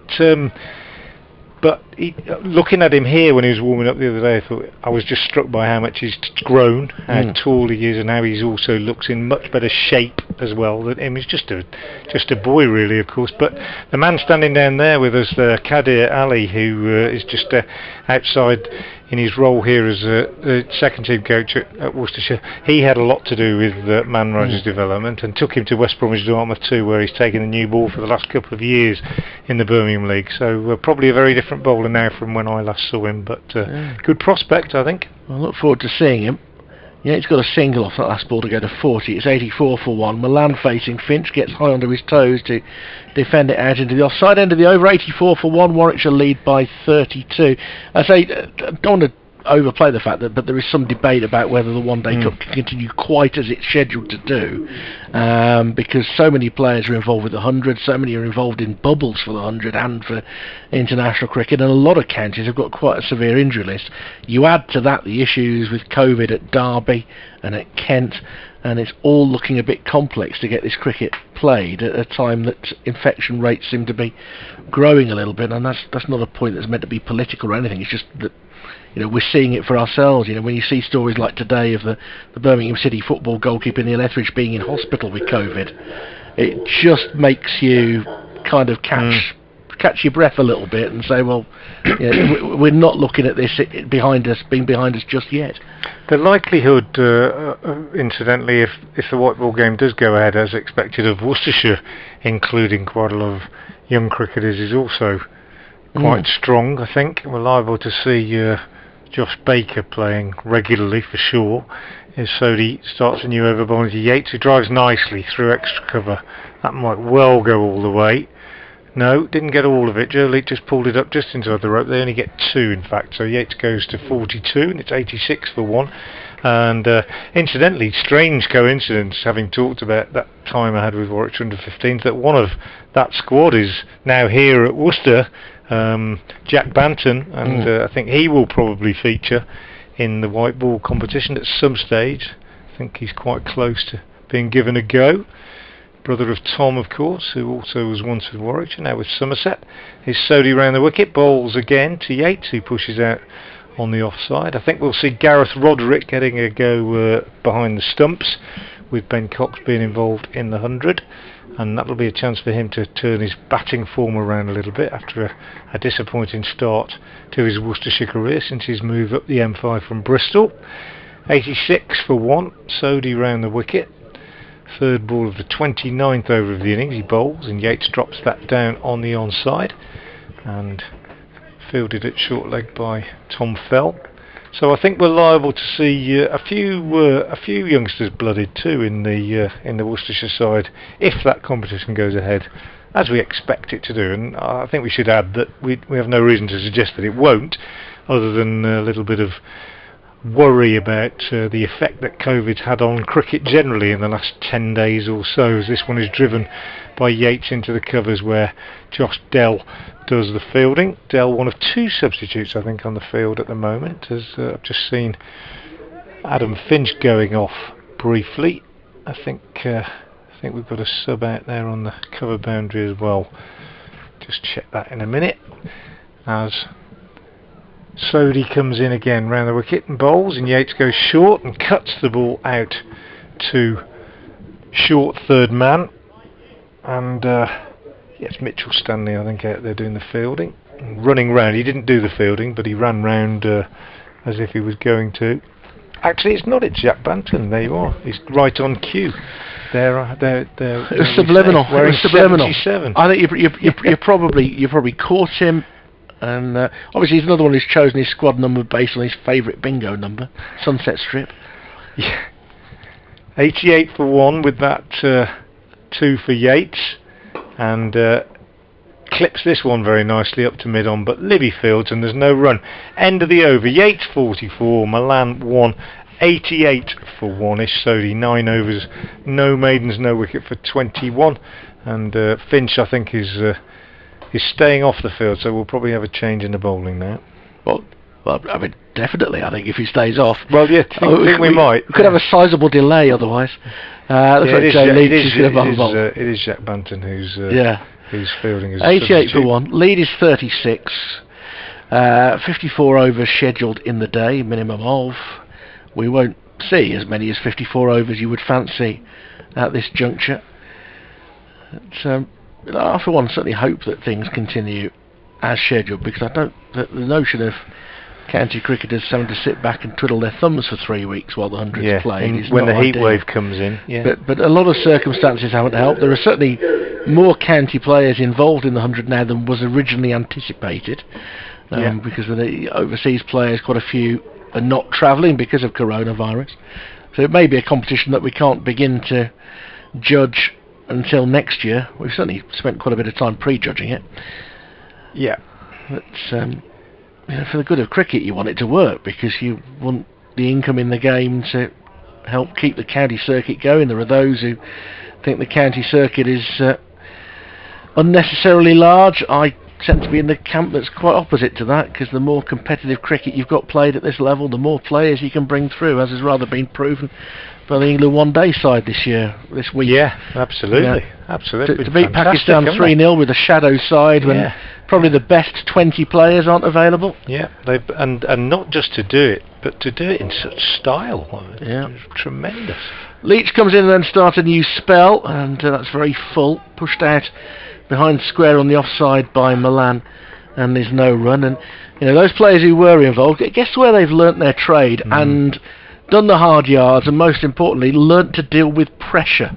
And think of the pressure yesterday that Vince and Gregory and Overton and Cass were in, to see them over the line to chase down more than 330 at Edgebaston. That's from doing it out here regularly against good competitive opponents, as Leach bowls, and that's nicely guided down towards third man. Libby, who's very quick, will give chase, but that's a losing battle all the way. First boundary for Milan, very tidily played. He's up to 5, and Warwickshire 92 for 1, lead by 40. Everything about Milan since he's come out has spoken of confidence to me, and that's all come from that first innings. Just the way he walked out to the crease, the way he disdainfully kicked away a couple of deliveries from Sodhi. It just looks like a man who's at one with himself at the moment, really.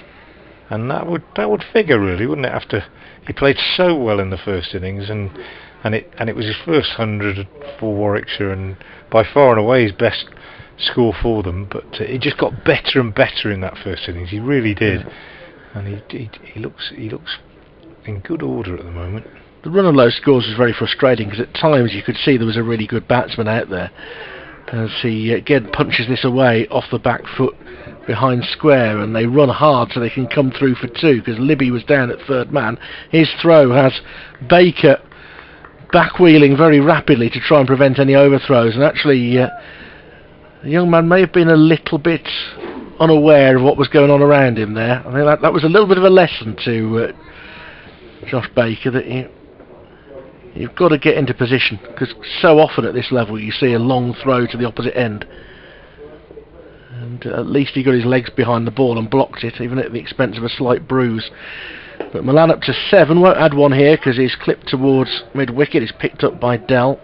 I think you're right, Richard, and the lesson is never switch off. You are never, even if the ball's been hit away on the other side of the ground, if you're out here, you might have to run in 30 yards to back up to make sure there aren't any overthrows. Never switch off. There's only one ball on the pitch to concentrate on, so know where it is at all times and you'll be fine. But this is a really useful week in his development, no doubt about that. Here's an update now for Frank from Hereford and Worcester.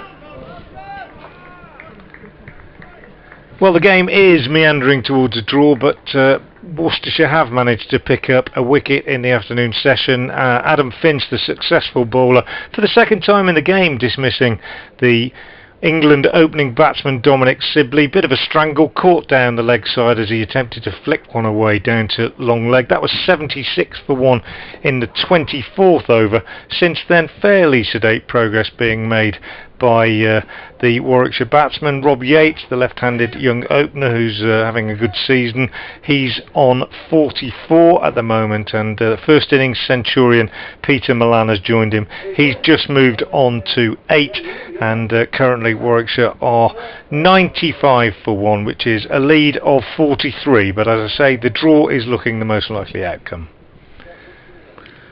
That over ends with another single for Milan. He's 8, 95 for 1 Warwickshire. Timely for Milan to make the runs as well. Warwickshire will not be a load in as much as the initial contract on Milan expires at the end of this round of championship games. Now you would think that with the runs he's made in this game and how well equipped he's looked, that they'd look to bring him back for the remaining 4 fixtures. And that may be the case, but that there are options out there, so it will be interesting to see what they do. But it was never really quite announced that way. I think the idea was he'd be available for the whole championship season. I think you'll find a few counties may well have had a break clause at this point. Well, Milan waits now as Sodhi comes round the wicket to bowl to him, and he lets this one take him on the pad. I suppose if you're being really hard-nosed about it, you might say that having progressed, if there was somebody available that they considered a better prospect, they might decide to opt to end Milan's contract and bring somebody else in, or they might feel that he's just shown enough. I suppose we'll never really know that until the decision is made, as Sodhi bowls a full toss, which Milan drives very comfortably up to mid-on, deep mid-on Joe Leach, and a single is taken, takes him on to 9 and 96 for 1. He won't be the first player who's earned a contract or a contract extension by producing a really little good run of form when it matters. Not suggesting that they do it on purpose. They don't bother trying until it really matters, but it just somehow works out that way, that they know that the pressure's on and they need to perform, and it brings the best out of them. He certainly played really well in the first innings. Sodhi in now to the left-handed Yates, who's on the back foot, slapping this one to Dell, one of the 2 substitute fielders out there at the moment for Worcestershire. Needed extra cover. Jacques Banton, the other one, is out on the cover boundary underneath the main scoreboard on the 7 side of the ground. Sodhi is in again, bowls, and Yates is forward, pushing back to the bowler, and again there is no addition to the score. 96 for 1. And Sodhi turning once more over the wicket now to the left-handed Yates. He bowls, and Yates very solidly forward, very correct, pushes back up the pitch just on the offside. Sodhi having a little chat with somebody, Ben Cox perhaps, about his line, his field, and then just raises his hands in the air in that open palm sort of shrug position. Stands again at the end of his run, doing that thing where leg spinners roll the ball from one hand to the other, and he's in and he bowls, and this one is short of a length, and Yates plays a really lovely straight drive off the back foot, almost arrow straight, just past the stumps at the non-strikers. Then didn't really whack it, but it brought him 2 as Libby and Leach converged on the ball, one from mid-off, one from mid-on. Neither could stop its progress, so Libby in the end had to chase it down to about 2 or 3 yards inside the rope at the Diglis end. Nicely timed by Rob Yates. He's 46 off 99 balls, and it's 98 for 1 after 31 overs. It's I think quite sensible batting, quite intelligent batting for a young player, not to try and overhit the ball with Yates. Just play the correct shot. Doesn't, if it goes for 4, great, but he's just working it around the field, and they've kept ticking over at 3 and over Warwickshire, which means they've built up a lead of 46 now, all of which moves them towards safety. A draw will guarantee them their spot in the top group for the final weeks of the season. Durham 59 for 1, incidentally, chasing the 3-8-1 to beat Nottingham to 63 for 1 now. It's Stuart Broad has taken the wicket of Cameron Bancroft for 22. It's the second time he's got him in the match. Bancroft has a flurry and gets himself up an Ashes call this year, then Stuart Broad will be pleased to point to that experience. I think Bancroft's international days may be a little bit behind him. He got caught up in the middle of the tampering scandal, of course, a couple of years back, as Leach's first ball is defended out into the offside by Milan. He got caught up in a kind of reignition of the scandal, didn't he, as well? He did. A few weeks ago when he arrived back in the country to take up his position at Durham. He may not be warmly welcomed back into the Australian fold, but it's fair to say in the initial incident he's rather more sinned against than sinning in a way. Well, it looks that way. Very hard for a young player to be placed in that sort of situation. As Milan awaits and turns the ball to the leg side, where it's picked up by Fell at short mid-wicket, and there's no run. Other matches that will reach their conclusion today. Gloucestershire have got in front of Hampshire, 258 for 5 in their second innings. They lead by 1 at Cheltenham. It's a pretty good effort. They've batted 100 overs. Tom Lace 110 not out in 4.5 hours. Taylor with him has 27. That's another wicket that looks like it's let's say it's certainly lasting the 4 days at Cheltenham, same as it's certainly lasting here at New Road.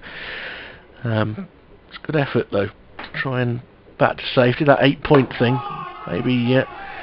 And Gloucestershire are scrapping for a place in the top group as the next delivery is driven on the leg side by Milan for no run. Leicestershire needing 293 to beat Middlesex for 100 for 4. Surrey, who required 259 to beat Somerset, at 25 for 2 on the Bunsen at the Oval.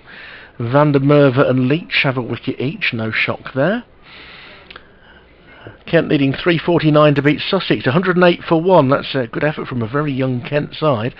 Leach in. Forward defensively is Milan, out into the offside this time, and no run. They lost the first wicket in the first over to Ollie Robinson, but O'Riordan 47 and Finch 57. They've got them going. Finch, I think, was on Sussex's books previously, so he'll consider himself having a point to prove. That could be an interesting effort for Kent, who've done so well to rustle a team together for that match. Credit to them for doing that. Might have been the easier option to say no. As Milan gets caught with precious little footwork there to a ball from Leach that was angled in towards his pads. And he's not really gone anywhere. He's neither forward nor back, and somehow off the inside part of his bat and his left pad he scoops it out into the leg side and there's no run.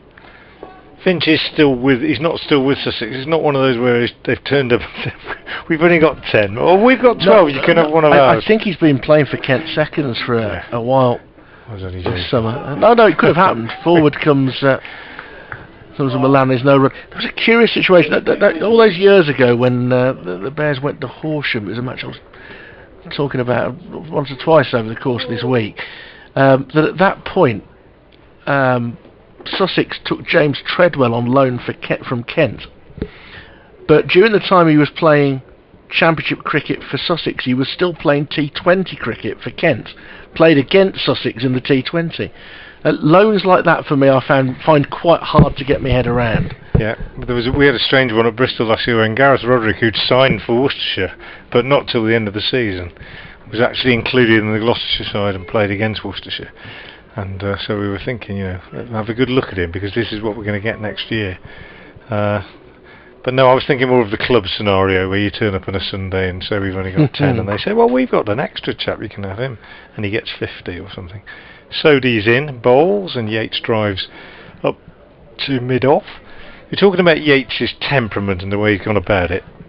I agree with you, and he plays really straight, doesn't he, most of the time. The only thing that we both thought that might have been a little bit reckless this morning was his compulsive hooking against the short ball early on. Sodhi bowls, and he's on the back foot, working this away for a single on the offside. Finch is back on the field now, does the fielding. Bullet-like throw from Adam Finch into Cox's gloves. 98 for 1 becomes 99 for 1. Yates goes to 47. And the point was that they'd set the trap for it. So they've got 2 fielders in the deep to catch the miscued hook. And on each occasion the ball was off the top edge and was in the air for a fair distance. Yeah. So there are times where you take one of your shots off the table and say, right, don't need that one today, use it next week? I think Steve Waugh, I remember, did that totally with the hook shot. And Sodhi is in and bowls, and Milan kicks this one away on the offside. In his youth, Steve Waugh, people find this hard to believe, but it's absolutely true, and various things have been written about it. In his youth, was an extraordinarily dashing stroke player who scored ridiculously quickly in red ball cricket. I'll break off as Sodhi again bowls, and Milan drives absolutely beautifully through the covers, through extra cover 4. Lovely shot from Milan. Bit of width from Sodhi, driven superbly. He goes to 13. That's his second boundary, 103 for 1. And then the higher that Waugh went, we came over and played for Essex Seconds in the early 80s and scored runs for them and in Essex League cricket at phenomenal rates, particularly for those days. You know, I mean double hundreds and that kind of thing in 50 over games, that sort of thing. Sodhi round the wicket, bowls, and this one's worked to mid wicket by Milan.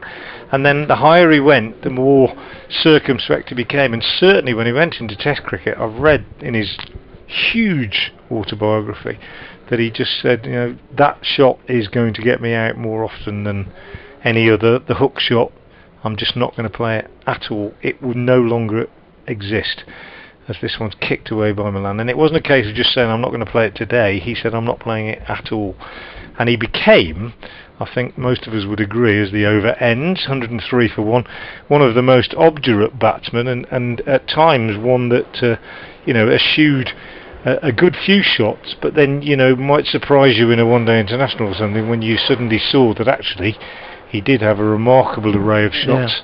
That he was capable of. But I think that kind of mental discipline is what you're talking about, is hard to come by, really. Yeah. To that extent, anyway. I do remember his sort of rather dashing spell with Somerset as a young player.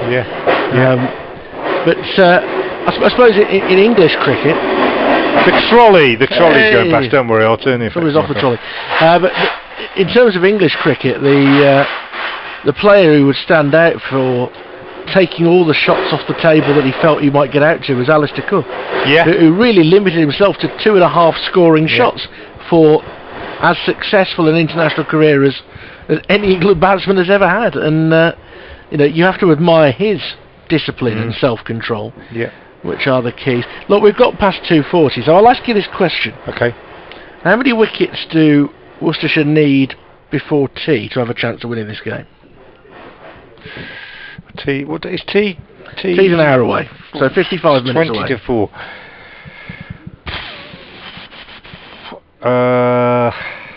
They need at least another 4. So they need to have Warwickshire 5 down by tea. Would you agree with that? So no, I'm leading to something here. So although the scoreboard says 0 for 1 at the moment, Warwickshire are 103 for 1. If Warwickshire get to tea on 145 for 2, any chance of a result? No. Right. That's where they should be shaking hands. Yeah. Because and people always argue with these paid spectators, but 4 o'clock till 4:50, if that's the score, is not going to be edifying for anybody. It's not going to be entertainment. Now, it could be that Rob Yates has a chance of making 100. There could be something that is of statistical interest or of personal interest to one player, but I do think when we talk about the stress and strains placed on bowlers and a congested fixture list, I know it may not be that congested in the next few weeks, but for me, if the game is absolutely going nowhere, the tea interval should be handshake time rather than playing another 50 minutes for show, because you know, right now we're both thinking at 4:50 Warwickshire's still batting and they shake hands and they go off. Yeah, I completely go along with that. I have no problem with that whatsoever. I suppose, you know, as you alluded to, there might be the odd suggestion that, you know, somebody might have a statistical milestone to reach, or, you know, they might say, well, young Josh Baker can bowl another 6 or 7 overs and get those into his memory bank, as it were. But generally speaking, I agree with you. I hate it when players are just going through the motions. As we were just saying 20 minutes ago, the great thing about this game is that it's been purposeful from ball 1, and if that ceases to be the case, it becomes less attractive. You're not missing any cricket, by the way, if you're listening. We've had a drinks break and various field changes and so on. We're just about to resume with Leach from the New Road end. But yeah, I agree with you, and we're getting towards that territory now, aren't we? You reach the point where the intensity of the game is going to drop off altogether after the tea interval. Right now, there's still something to play for because they could take 3 wickets in the next hour. And Leach will coming round the wicket to Yates now, who is pulling powerfully through the leg side. There is a fielder out there though, so there will only be a single. I'm weighing up the sun hats to try and decide who that is, and I was going to go Barnard. I'm not sure. It's Mitchell, actually. It's Mitchell. Oh, don't often see. No, that's why I was slightly flummoxed by it. You don't often see him with a floppy on either. You're right, you know. Something about the state of the game that's bringing out the floppies today. Yeah, there is. It's good to see. There are 3 on heads at the moment. I think that's probably Ben Cox's, which potentially, as this cut is going to go through Mitchell for 4 for Milan. He timed that very well as Peter Milan. And Mitchell was on a used wicket there. I think it was quite an awkward bounce as it went past him. But that's 4 more to Milan. He's 17, 108 for 1. The lead is 56. That's the shot. That's the shot that characterised his first innings, Milan. I reckon in his 100 he probably got about 40 at least for that shot. It's quite dismissive, isn't it, that cut? It's somebody who's grown up on fast bouncy tracks, isn't it? He's put that away very well. And Leach approaches once more, and Milan defends from his crease out into the offside, and Mitchell has fielded all 3 deliveries of this over so far. Lobs it to Ish Sodhi. Josh Baker's done a little bit of warming up during this over, whether he thinks it's nearly time for him. Sodhi has bowled the last 11 overs from the Diglis end, taking none for 29 so far. Leach in his 6th over in 2 spells of 3. Barnard hasn't been used as yet today. Leach in, driven by Milan. He'll pick out Sodhi at mid-off, and there's no run. The breeze has dropped. It's very still just at the moment. The Black Country flag lies listless atop the cathedral, and the dark tower behind the slightly paler front of the building as we look as it juts out towards the River Severn. Beautiful scene. Lovely day for cricket, unless you're a quick bowler. As Leach comes in, and it's pushed out behind square by Milan, and there's no run as that's fielded at backward point. So it's an unforgiving track for the seamers, but they've all worked very, very hard to try and get their share.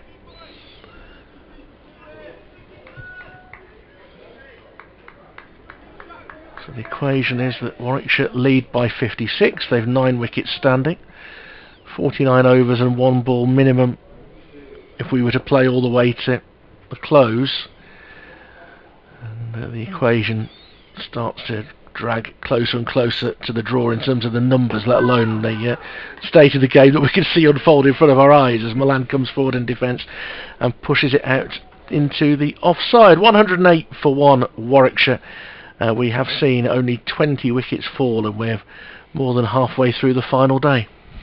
Yep, and well, for those of us that have seen a lot of cricket at New Road this year are not entirely surprised by that. And as I said in response to that tweet that I received earlier, it's not by no means been a deliberate plan of Worcestershire's to produce no result pitches. I think it's to do with, as far as I'm aware, fundamentally a lack of growth of new grass on the square, and that was mainly caused by the lateness of the last round of floods this year. And the 2 wicket ends that you can see right over by the Severn side there are the 2 that we used against Notts and Essex. We had some very short boundaries, and they were as flat can be. I mean, against Notts, Worcestershire enforced the follow on and then didn't take a wicket at all on the last day of the game. And Hasib Hamid and Ben Slater both made unbeaten hundreds. Josh Baker is into the attack at the Diglis end. It starts with a ball outside the off stump, which Rob Yates leaves alone, and it's taken by Ben Cox.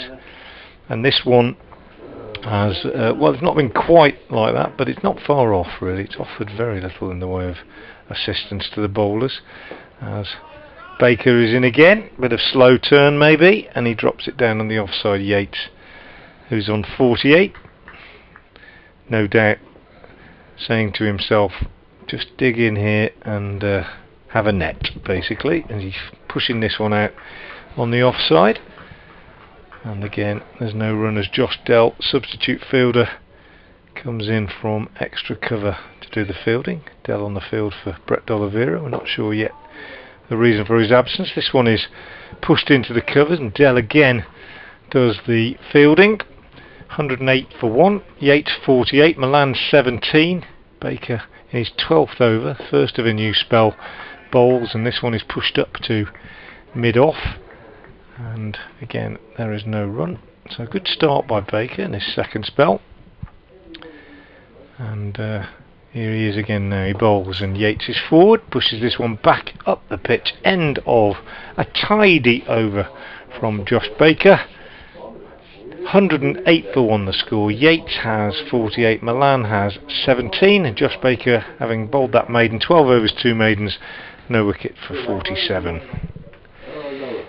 Interesting to see who bowls next over. I think Leach kept his cap on, which is always a sign that it's not going to be him. So Ed Barnard is going to have a bowl for the first time today. Have a go, Ed. See if you can make something happen. And then if nothing's doing, we can have two. We pay you to bowl, don't we? Yeah. Waited a while, got 100, played really well, got that second 100 this morning, the second 100 of his career, second 100 of the season, and he won't forget this in a hurry, even if it is a draw in the eventual outcome. Barnard in then from the New Road end. Yeah, Barnard in to bowl to Milan, Shot. who's on the back foot, and he times that quite nicely. He hasn't come up with a full strike. Nobody's gone hard at the ball much today, apart from one pull by Sibley, but it means that Mitchell can catch it before the ropes. And 2 more to Milan. He's 19, 110 for 1.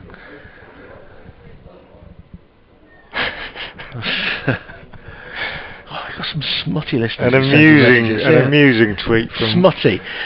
This ball back of a length by Barnard is defended into the offside. One of my cricketing acquaintances, Ted Bayliss, former Kidderminster Ombersley, and now with Stourport, I think. Can't really read that out in its entirety. No. But 110 for 1. Thanks for getting in touch, Ted. Glad you're enjoying the commentary anyway. Hope all's well. I don't know Ted, but I feel I know him quite well already, just from one tweet that he sent you. Good cricketer, Ted Bayliss, very good cricketer. England schoolboy. Not into Milan, he's cutting through the offside again, and he's not going to worry about... I said, you won't worry about running. There was a fielder behind the pillar. It's been stopped. I thought he did it for 4. Yeah, but he was literally behind the pillar. Played a lot of cricket in the Birmingham League, Ted Bailey. So there'll be quite a few people watching and listening who were acquaintances of his. Good all-rounder. Seeing out the later days of his career now. I hope he doesn't mind me saying that. Well, many of us are. Barnard turned onto the leg side by Milan of the full ball. Sodhi is across the field and there's no run. He'll probably turn attention to getting his handicap down in the next few years, I think. Oh well. Not a problem I face. Like many cricketers. There's a few good ones out there. I'm sure there's a few good cricketers on the Warwickshire staff as well. Undoubtedly. They're very, very keen cricketers, the Bears. They do miss Jeetan Patel for that, as the ball is guided down to third man. There's no slip in position now, so Milan with soft hands can just let that go down towards third man for another single. He's 20. It's 111 for 1. The lead is up to 59. So by the time we get to tea, so we're going to be about another 10 overs between now and then. 37, maybe 36 left at the end of the day. The over rate is at +8 officially, but actually it has been a little bit slow this afternoon. The Warwickshire one got up to +16, rejoice. Barnard is in, and it's defended by Yates back down the wicket. We didn't find out, did we, how it can be +16? You can still be here at 6:30 in the evening. I think technically with +16 the game probably finished earlier today. They could definitely shake hands at tea. Definitely. Unbelievable. But between the two of them it's +24, and yet we're still kind of behind where we need to be to finish on time at 6 o'clock if the game was running its full course. I'm sure there's a really good explanation for all of this. I wonder if it's anything to do with the overs we lost on the first day, whether it works out over the whole game rather than over that. I don't think it is. 111 for 1 anyway. You're not missing anything. It's been a bit of a pause. A few field changes. Josh Baker having a chat with Joe Leach now about his field. I'm sure Leach will be encouraging the bowler to have a say in it and say where he wants people and what he thinks he can do. Leach probably saying, well, here's where I want you to bowl. He's going over the wicket to the right-hander. Or is he? I think he's going to go over the wicket to the right-hander. This is where I want you to bowl. This is what we're going to try and do. There's always a plan. At least you hope there is. 111 for 1. Yates on 48. Milan on 20 on strike. And Baker to bowl to him with a slip and a short leg are the only close catches, although there is a man on the drive at short extra and he is over the wicket, and he bowls and Milan goes back, as he has done so often in this game, and cuts. Just a gentle little steer this one though, behind square on the offside, and Jack Haynes comes in to do the fielding. The field all changes round now because we've got the left-handed Yates on strike. 48 not out. Well organised player, Rob Yates. Just gone about his business quietly and professionally today, and waits now and goes back and pulls this away on the onside, wide of the man at short mid-wicket, and he gets a single as Jake Libby moves round from mid-on to do the fielding, and the field goes back to how it was before. Ish Sodhi has a long run out from short third man to deep backward square, and Baker comes in and bowls over the wicket to Milan outside the leg stump, and Milan just disdainfully again allows this to strike him on the pad and just sort of kicks it away on the onside. 113 for 1. Richard Wilford off to do his update as Baker bowls to Milan, who tucks this one away off his toes, and it just goes into Tom Fell at short leg, and rebounds back onto the pitch off his boot, I think, and no run again. Baker once more is in, bowls, and back goes Milan, steers it out on the offside for a single, fielded by Haynes, returns to Cox. Score ticks over onto 114 for 1. It's pretty much immaterial now, the score. The lead is 62, but it's just a case of seeing out the time now really in this game, unless somebody were to get a hat-trick or something.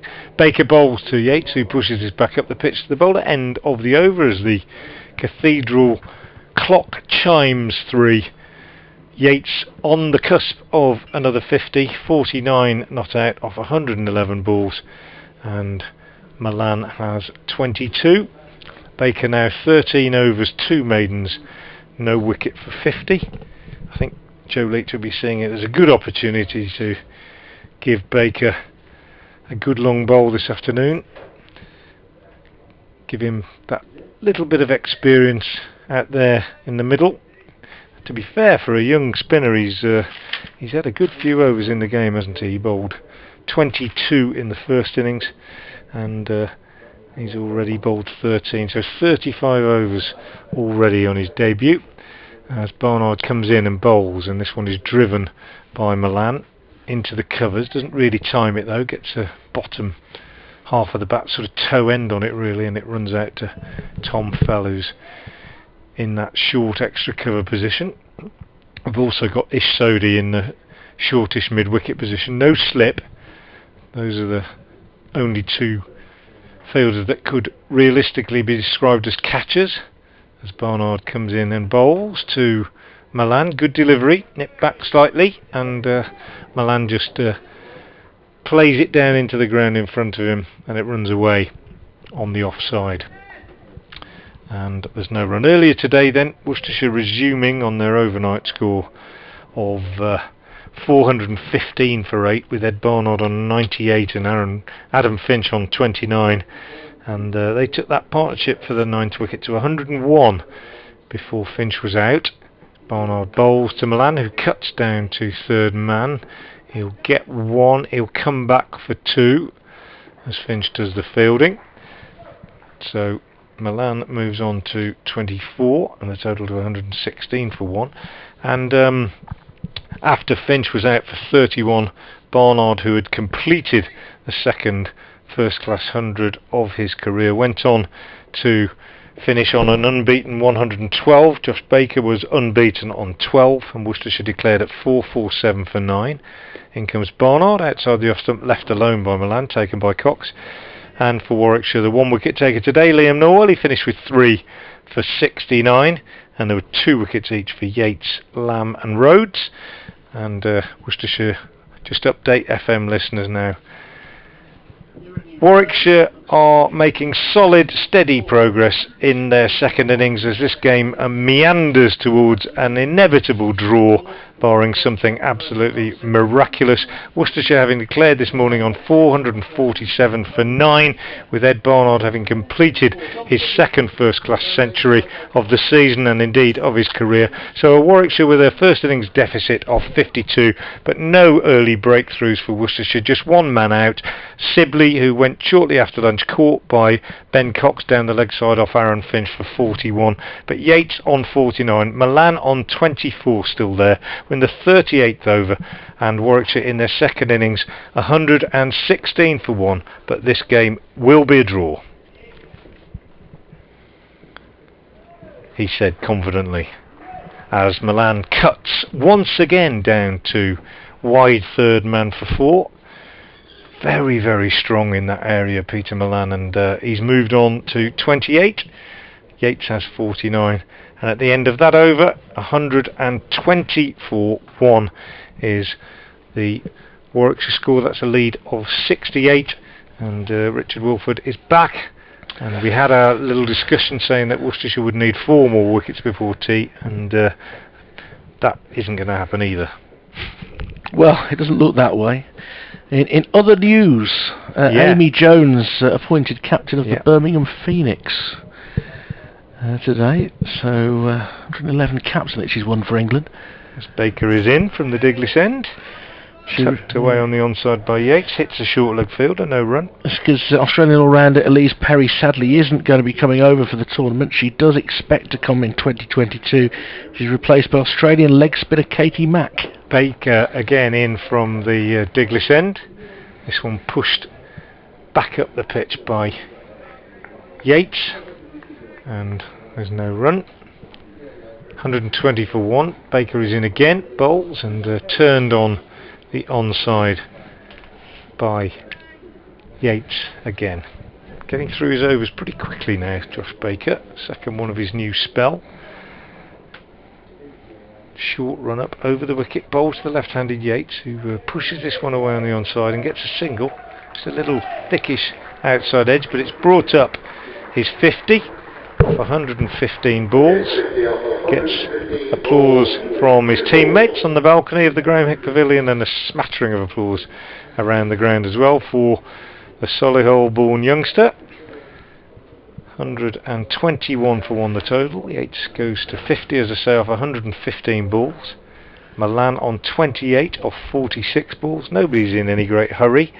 Staying over the wicket, Baker to the right-handed Milan, who looks to flick this one away on the leg side. Might just have got a bat on it, has he? It's gone to the rope. Oh, literally just touch the ropes. And Nick Cook signalling 4 wides. He's bailed out the wicket-keeper there by the look of it. Extraordinary. You must think it's a white ball. I didn't think that was that wide at all. It was, you know, you say it keeps a fielder interested, it goes to the rope. That one actually literally came to a stop with the little tatty hairs on the edge of the seam, touching the little tatty hairs on the edge of the rope. It was absolutely that close, but it went to the boundary. It merely nuzzled the rope. Yeah, it did. But I didn't think it was wides. It was an interesting one. And he bowled it over the wicket. I'm not sure we're going to see a replay. Anyway, 4 more. He's round the wicket instead this time and firing this one through a lot flatter and a lot quicker. Josh Baker, and it's taken by Ben Cox.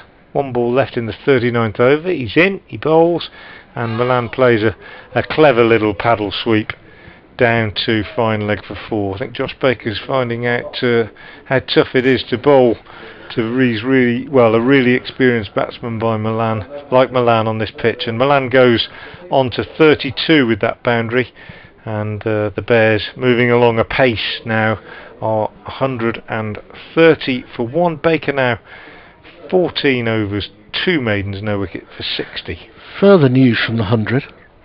West Indies all-rounder and T20 World Cup winner Hayley Matthews is joining the Welsh Fire after it was confirmed that Sune Luce has returned a positive COVID-19 test. And then fresh after his big 100 in the county championship, New Zealander Colin de Grandon, well known to Warwickshire fans, has signed for the Southern Brave in replace of Andre Russell, who's well known here. Marchant de Lang will start the competition for the Trent Rockets following Wahab Riaz's visa issues. Glenn Phillips will play the entirety for the Welsh Fire in the place of Kyron Pollard. And Adelaide strikers batter Katie Mack has been signed by Birmingham Phoenix to replace Elise Perry.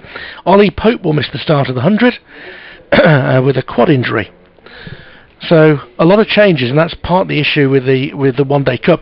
There are quotes here. Colin de Grandon said, "When I got the call to join Southern Brave, it was an easy decision. I've settled in really well at Hampshire. I'm hoping to create some more fantastic memories at the Ageas Bowl. I'm really looking forward to linking up with Devon Conway again, and all of the guys can't wait to get going." That must have been a lot of questions to get that length of answer. That's extraordinary. Ish Sodhi's coming back on to bowl from this end. He's dragged into the leg side by Yates, who has reached 50 for the 4th time in this championship season. All 3 previous occasions he's gone through to 3 figures. May not have the time today.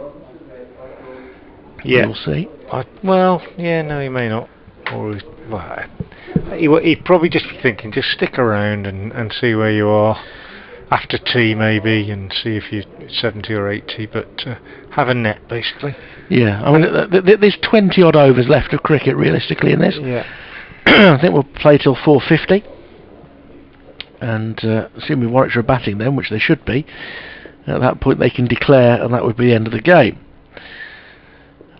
That is barring any calamity, which is looking increasingly unlikely, but Ish Sodhi will try and do something about that as he comes into bowl to Milan, who just pads up because he's bowling right arm round the wicket leg spinners and pitching them outside the leg stump, which means you can pad them away with impunity. And that's exactly what Milan does. 131 for 1, the lead is 79 now. Grandstand finish looking unlikely. Milan drive straight. There's no single because Leach is very straight at mid-on and he's just around to gather. And there's no run.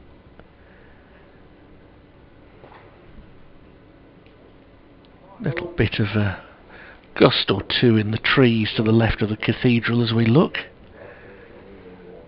Very pleasant for those who are sitting near the willow that weeps away as Milan goes onto the back foot and guides the ball down through short third man to give Darryl Mitchell a chase, and they'll come back for 2 more. So Milan to 34 means his 2 highest scores in first class cricket for Warwickshire have both come this week in this fixture.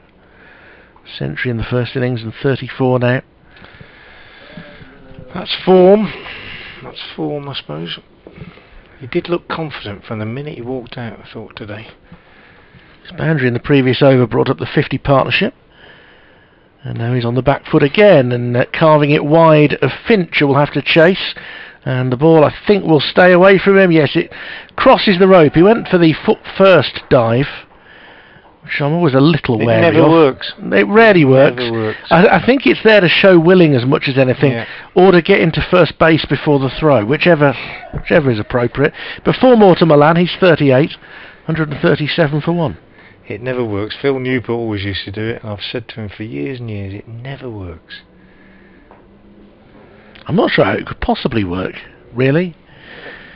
I think it is just a show willing. Forward comes Milan in defence, plays it back down the track. End of another over from Sodi, 12 overs for 36, 137 for 1 Warwickshire. They lead by 85, and I think we might have had a tight 6-day match on this. Yeah. But I think it's going to be hard for us to get much more excitement in 4, and it's sanitizer time, everybody. Have a squirt at home or in the car, as long as it doesn't make the steering wheel slippy. Have a squirt, that's it. Yep, sanitisation break. Players all gathering around the substitutes, 12 men who come out in their fluorescent bibs. It's a sight we're getting very used to. Is it a sight we're going to see carried on, I suppose, after next week? I don't know. I think sanitising remains a sensible thing. I know mask wearing is going to continue to be compulsory on the tube. It's been announced. I've seen that. Yeah. And I must admit, if I was using public transport, I think I'd probably wear one. Yep. I think so. I think lots of people will still be very, very cautious. 137 for 1. Earlier today, Worcestershire lost 1 wicket, their 9th, when Adam Finch was caught behind by Michael Burgess off Liam Norwell for 31. He faced 141 balls, Finch, and that's highly significant in terms of that partnership with Barnard. He was the only wicket to fall in the Worcestershire innings before they declared at 4-4-7 for 9. Just break off as Baker starts a new over. Yates plays defensively. So a lead of 52 on first innings for Worcestershire. Barnard 112 not out, Baker 12 not out at the end. Baker in, bowls, Yates forward, no run. And Worcestershire hoping with that slender lead to put the cat among the pigeons by picking up 2 or 3 quick wickets before lunch, but it wasn't to be. At lunch it was 46 without loss, and since lunch just 1 man out as Yates bowls again to Yates, as Baker bowls again to Yates, and this one Yates plays off the back foot up to extra cover, and again there's no run. The 1 man out is Dom Sibley, strangled down the leg side, caught by Cox off the bowling of Finch for 41. This next one from Baker is full and driven through extra cover by Rob Yates, who gets 2 runs as Finch comes around the boundary to do the fielding. Good return from him. 139 for 1 then. Yates moves on to 53, a very well composed, very well compiled and composed 53. And Baker is in once more to him outside the off stump, but he cuts this one away down to the same field of Finch, who this time has to run round to his right on the cover boundary, and he sends in a wayward throw which evades Ben Cox and goes all the way over to the other side of the field. That's what I meant about not being able to switch off when you're fielding, because you never know when you might be called upon. Jack Haynes called upon to back up, saves any overthrows, but he's right on the other side of the field from where it was fielded by Finch, and he was called into action. Here's Baker in again, this time to Yates, again to Yates I should say, who drops this down defensively in front of him. End of the over. Yates has moved on to 55, he's faced 122 balls. Milan has 38, and Warwickshire are 141 for 1 after 41 overs of their second innings. And we've got 25 minutes to go until tea, and I think even the most optimistic and the most excitable of spectators who favours unpredictability will be saying this one's going to be a draw, and you've got your wish. Yes, Jake Libby is coming on to bowl. I suspect he might not be the last bowler introduced before this match ends. I did think that. We may see them run the board. Yeah, although looking around, I'm not. Mitchell possibly. They won't bowl Haynes. Nobody deserves that. There must be something in the name, because it could have Sam Haynes. Sam Haynes is genuinely not fit for consumption. Libby coming into bowl as a bowler, and he's driven back into his follow through by Milan. Sam Haynes was in real danger of being taken out of the attack by the umpires on the final day of a game against Middlesex at Lords, which was one that had died a real slow death, that match.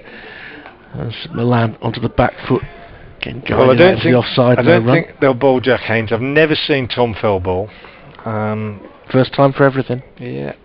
So yeah, not many options left after that. As Libby approaches once more, and he's cut through the offside for a single to by Milan. He's 39, 142 for one.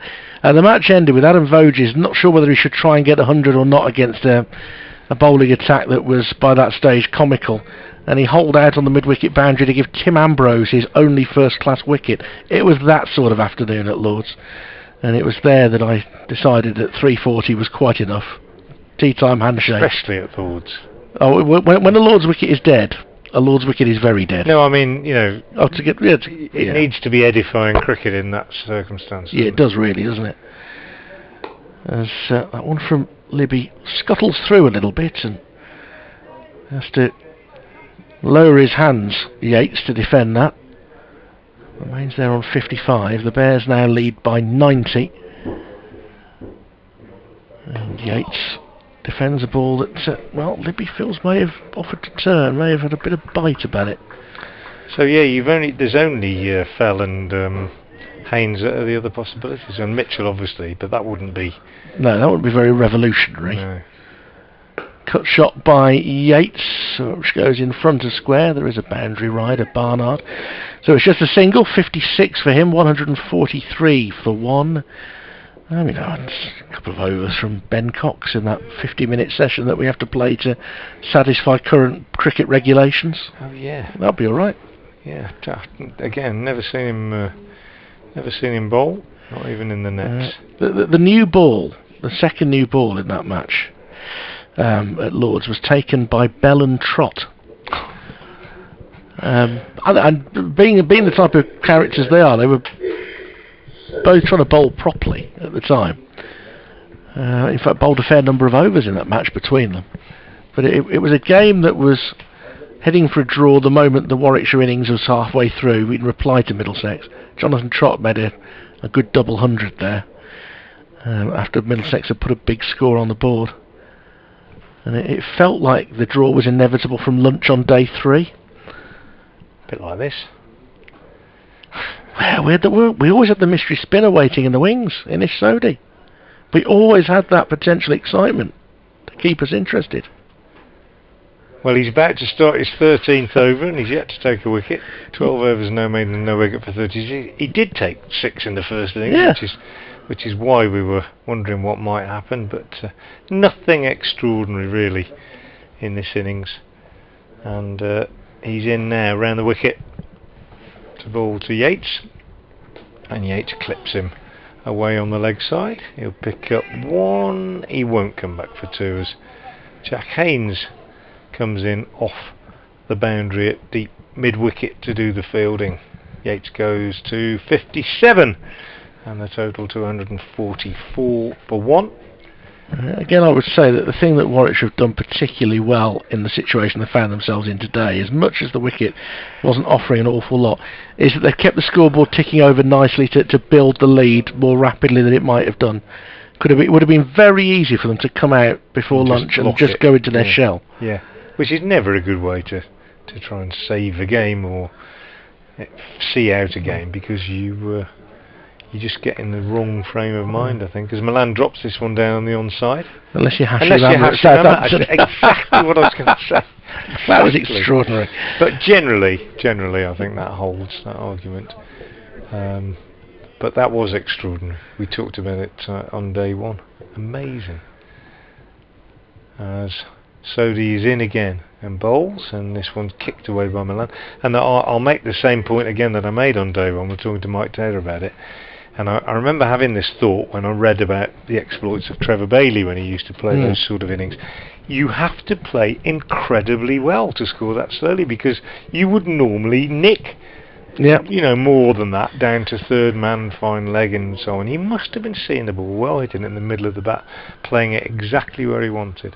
Sodhi round the wicket, bowls to Milan, who's going back and just steering this one away so often, as he has so often, behind square on the offside for a single.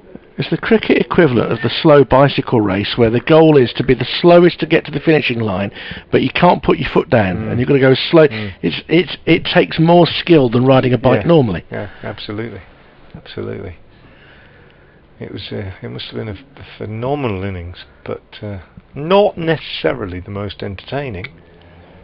Sodhi is in and bowls, and Yates turns this off his pads behind square on the leg side, fielded by Josh Baker, and they take another single. I think you're right. We've had 20 wickets, haven't we, in the whole game, and we're approaching tea on day 4, and we've only lost an hour's play. That is the nature of the new road pitches at the moment, I'm afraid. As Sodhi's in and bowls, and look at that Milan again. It's just meat and drink. He just goes back to a ball which is just short of length and just steers it down behind square on the offside. End of another tidy but unproductive over from Sodhi in terms of wickets. 13 overs, no maidens, no wicket for 40. His figures 147 for 1. The Warwickshire second innings total. The rest of the bowling figures very quickly. Leach 6 overs, 2 maidens, no wicket for 16. Baker 15 overs, 2 maidens, no wicket for 64. Finch 6 overs, no maidens, the one solitary wicket to fall for 14. Barnard 2 overs, no maidens, no wicket for 9. And Libby 1 over, no maidens, no wicket for 2.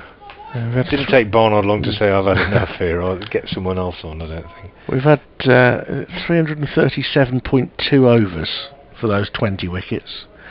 So you're looking at nearly 17 overs per wicket. And they have come in batches generally. They have. So Libby would love a batch of them right now as he comes into bowl to Milan, who drives straight. Leach is very deep at mid-on. It's an accepted single all round. Milan to 42. 148 for 1. And actually overall, because we've played the extra 8 overs on Monday and Tuesday, I don't think any time has actually come out of the game. More like the overs available are going to be just about what they normally would be. Ball down the leg side, he's dragged that across from round the wicket, Libby. So it's just turned off his pads by Yates down towards long leg. Finch comes in to do the fielding. Hasn't bowled a huge spell today, but of course batted for a while again this morning, Finch, and he does look a tad world weary. His figure is not unlike the weeping willow that he's about to stand in front of. Just looks like it's been a tiring 4 days there, and he's worked but really hard when he's had the chance to bowl. It's his first game of the season as well. Milan defends into the leg side and there's no run.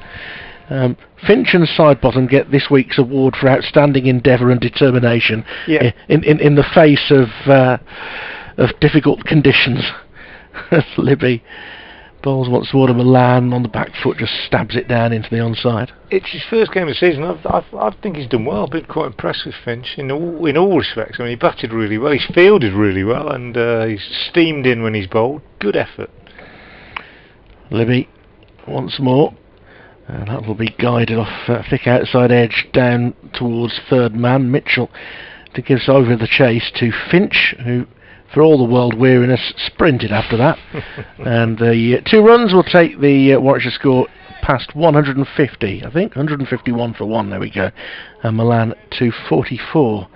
So maybe if we're going to give 1 per team, the awards for outrageously energetic fielding throughout the course of the match go to Finch and Craig Miles. They've both brought energy to proceedings, which is really good. I think Sodhi has as well, to be fair. You've got to keep up your energy levels as much as you can. Milan forward in defence, pushes it back down the wicket to Libby, end of the over. Warwickshire lead by 99 with 9 second innings wickets standing, with a minimum of 39 overs available in theory. We're not going to see anything like that. 15 minutes till tea, and then 50 minutes after tea there'll be a shaking of hands because the Bears will declare in front. The umpires are having a conversation there, saying, should we pour a bucket of water at the one end and call it off? See, that's creative thinking. I don't know what they are discussing. Yeah, nor do I. I'm going to suddenly say your over rate's -6, get on with it. Do you know what happened at Trent Bridge earlier this year in the game, talking of water on a length, in the game between Worcestershire and Notts, I think it was the Saturday of the game, and there was weather around, and we didn't start, and the didn't start, and then eventually we were all thinking, oh, everywhere else has finished, everywhere else they've gone home, and they said there'll be an inspection at 5:30 or something. They had an inspection, they said play will begin at 6:15 or something like that, and there'll be 8 there. And we thought, oh, okay, and we'd hung around all day. I'll just break off as... I might have my timings a bit wrong, but it was something like that. Sodhi coming in round the wicket from the Diglis end, bowls, and forward comes Yates, taking on the pad, loves out on the onside, no run.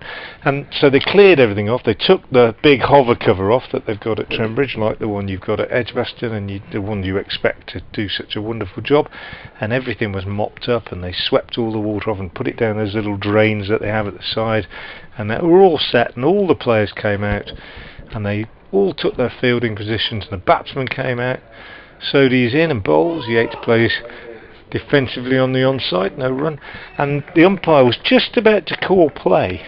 Literally, it was that late, and somebody must have said, hang on a minute, have a look at this, and one of the umpires went forward and he looked, and right on a length there was a great big damp patch about a metre in diameter. Sodhi comes in again, bowls, and Yates is taken on the pads. Big shout for LBW, but Nick Cook is not impressed, despite the excitement that everybody was showing. Bit high, it was close, but it's giving it not out on height, I think. And anyway, yeah, I think that was turning too far. Maybe as well. Going down. Yeah. Anyway, so with all that, they said, "Sorry guys, we can't play." So everybody trooped off again. We didn't get a ball, and everybody went home. It was quite ridiculous, and you just couldn't believe it had happened. Sodhi is in again and bowls, and Yates drives nicely straight up to Leach, who's very deep at mid-off again, and Yates gets a single, takes him on to 60, 152 for 1. But you know, those covers, you think they're infallible, don't you? And they generally are, but I suppose just a little judder or a shake as it comes off, and you can get a little bit of water off the skirt or something like that. But it had gone right on a length, right on a length. Sodhi again bowls, Milan lets it hit him on the pad, lifting the bat well clear just to make sure that it can't pop up off the pad and embarrassingly flick a glove or the blade and offer a catch to someone. Seen it happen, but not on this occasion. Sodhi about to complete the 45th over of the innings, his 14th.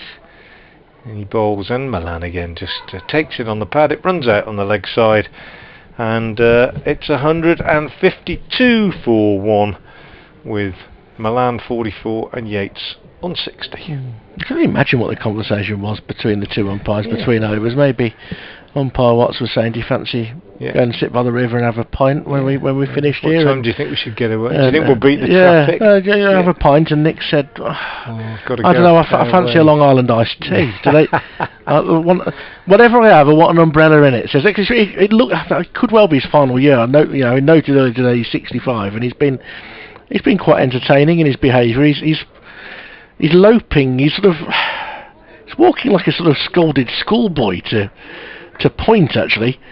He's on that side, and now he's finally in position. They were all waiting for umpire Cook there before Jake Libby could come in and start a new over, and he's cut by Yates into the offside.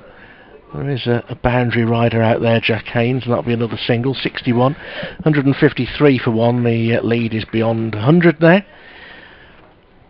I can see Nick Cook with a Long Island iced tea now. He's bending down and grabbing his knees. Back up, crosses his arms. Been doing it, man and boy. Forward comes Milan in defence. Spent a few afternoons in his company when he was coaching at Uppingham School, and I was at Repton, and we'd spend Saturdays walking around the boundary together, watching our teams play against one another. Always good company, always a twinkle in the eye, and big Leicester City fan, of course. Bit of an update coming up, excuse me, for FM listeners on Hereford and Worcester. Well, the game, as predicted, is meandering towards a draw. Warwickshire are currently 153 for 1 in their second innings. That's a lead of 101 following Worcestershire's declaration this morning at 447 for 9. The most important aspect of that really today was that Ed Barnard scored the 2 runs he needed overnight to reach his second ever first-class 100. He was 112 not out when the declaration came, but no early wickets, which is the only thing that might have given Worcestershire a chance of making this game competitive. Only 1 wicket indeed has fallen in this Warwickshire second innings, that of Dom Sibley, caught down the leg side by Ben Cox off Adam Finch for 41. That was at 76 for 1, but untroubled progress since then by Rob Yates, who's on 61, and Peter Milan, the first innings centurion, who's on 45. This game is, as I say, certain to be a draw. Warwickshire 154 for 1 in their second innings as we approach tea. That was neatly done. Rob Yates has just cracked the ball back out towards the boundary fielder in the covers for another single. 155 for 1 at the end of the 46th over. So we should get another couple in before tea. They won't be in too much of a hurry. The over 8 is plus plenty, so no incentives there. Doesn't look like Durham are chasing the 381 to beat Nott, so 118 for 2 approaching tea. If they are going to chase it, it's going to be a heck of a chase. Lyndon James just taken a wicket. Gloucestershire 39 in front of Hampshire with 3 wickets remaining at Cheltenham, 296 for 7. It's been a good rearguard from them. They have lost Lace for 118. LBW to Weatherly. Now there's an occasional spinner. Wicket-keeper by trade when he started. So that tells you something about Hampshire's desperation to find a wicket. This so to continue from the Diglis end. Nick Cook having had another chat. Slowly bowls, Yates is forward, no run. So it's Nick Cook, I don't know, maybe just getting a bit bored, but he's increasingly engaging people in conversation at various times, I've noticed. Had a real conflab there with Leach and Sodhi. Where shall I go for a drink afterwards, boys? What's the traffic like going out towards the East Midlands? Isn't it like the bloke who comes on the bus and sits next to you despite the fact every other seat was available? He's got into that mode. Yeah, showing my age anyway. I remember that. Jasper Carrot. Why does the nutter always sit next to me as Sodhi bowls and it's pushed back up the pitch? 155 for 1. Yeah. Well, there was an unusual gentleman who was regularly on my bus to school when I was a teenager, and his line of questioning, he always used to start with, "Do you have a hamster?" Well, which was a bit left field. Sodhi comes in round the wicket from the Diglis end, bowls, and Yates drives to mid-wicket, no run. There were a lot of unusual people on the bus that I got every day because it was the special bus for the school. It was everybody. It was everybody from our school. The Acox Green #1. My regular transport up towards past Edgebaston cricket ground, you see. Indeed. Many a time I your love of the game was confirmed. Yeah, it was. I was a junior member. Used to get off the bus on the way home and go and watch before I turned my coat. As Sodhi bowls, and this one is driven off the back foot by Yates. He's going to get 2, running back to the striker's end as Finch comes round the boundary to do the fielding. So 157 for 1, Yates on to 64. And Warwickshire meandering. That's a bit unfair to say meandering, they're moving fairly steadily. Yeah, the match is meandering. Towards a draw. Short leg and slip. Themselves will be struggling to keep their concentration as Sodhi bowls. Yates pushes up to mid-wicket where Barnard fields, and again there is no run. Away from Jake Lintott on his way back from batting practice with Tony Frost. I also remember a great Jasper Carrot one about transport, where he said he used to get onto the bus with the Times crossword and rather demonstratively take out the newspaper as Sodhi bowls, and this is blocked again by Yates. End of the over, 157 for 1, with a flourish so that everybody could see it, and then get his pen out and then take the crossword and then start doing it and do a few little scribbles by the side and then fill it in and then fill it in and complete it in ridiculously quick time, and then leave it on the seat and get off the bus and just walk down the road imagining the person who picked it up and saw that it was total nonsense that he'd written, that they weren't real words at all, and he'd just made it all up. But he had enjoyed the admiring glances of the other people on the bus who thought he was an absolute genius. Never tried it myself. 157 for 1. Yates now 64. Milan 45. And Libby to continue, but not until both batsmen have had a drink. Just brought on by Manraj Jahal, the Warwickshire 12th man, on duty, on drinks duty at the moment. It's a cheeky drink 4 minutes before tea, isn't it? Yeah. I wonder whether one of them's got a bit of a headache or something. That might It is be hot. It It is hot, but you're right. Especially under the lid. There's a few umpires who wouldn't allow it. And I think in the current circumstances of this game, you would allow most things. If they came on with some cornettos for them, I think that would be allowable at this point. Bet Nick Cook could have one. Yeah. With a flake. With an umbrella. Other ice cream and chilled products are available. Came the BBC disclaimer.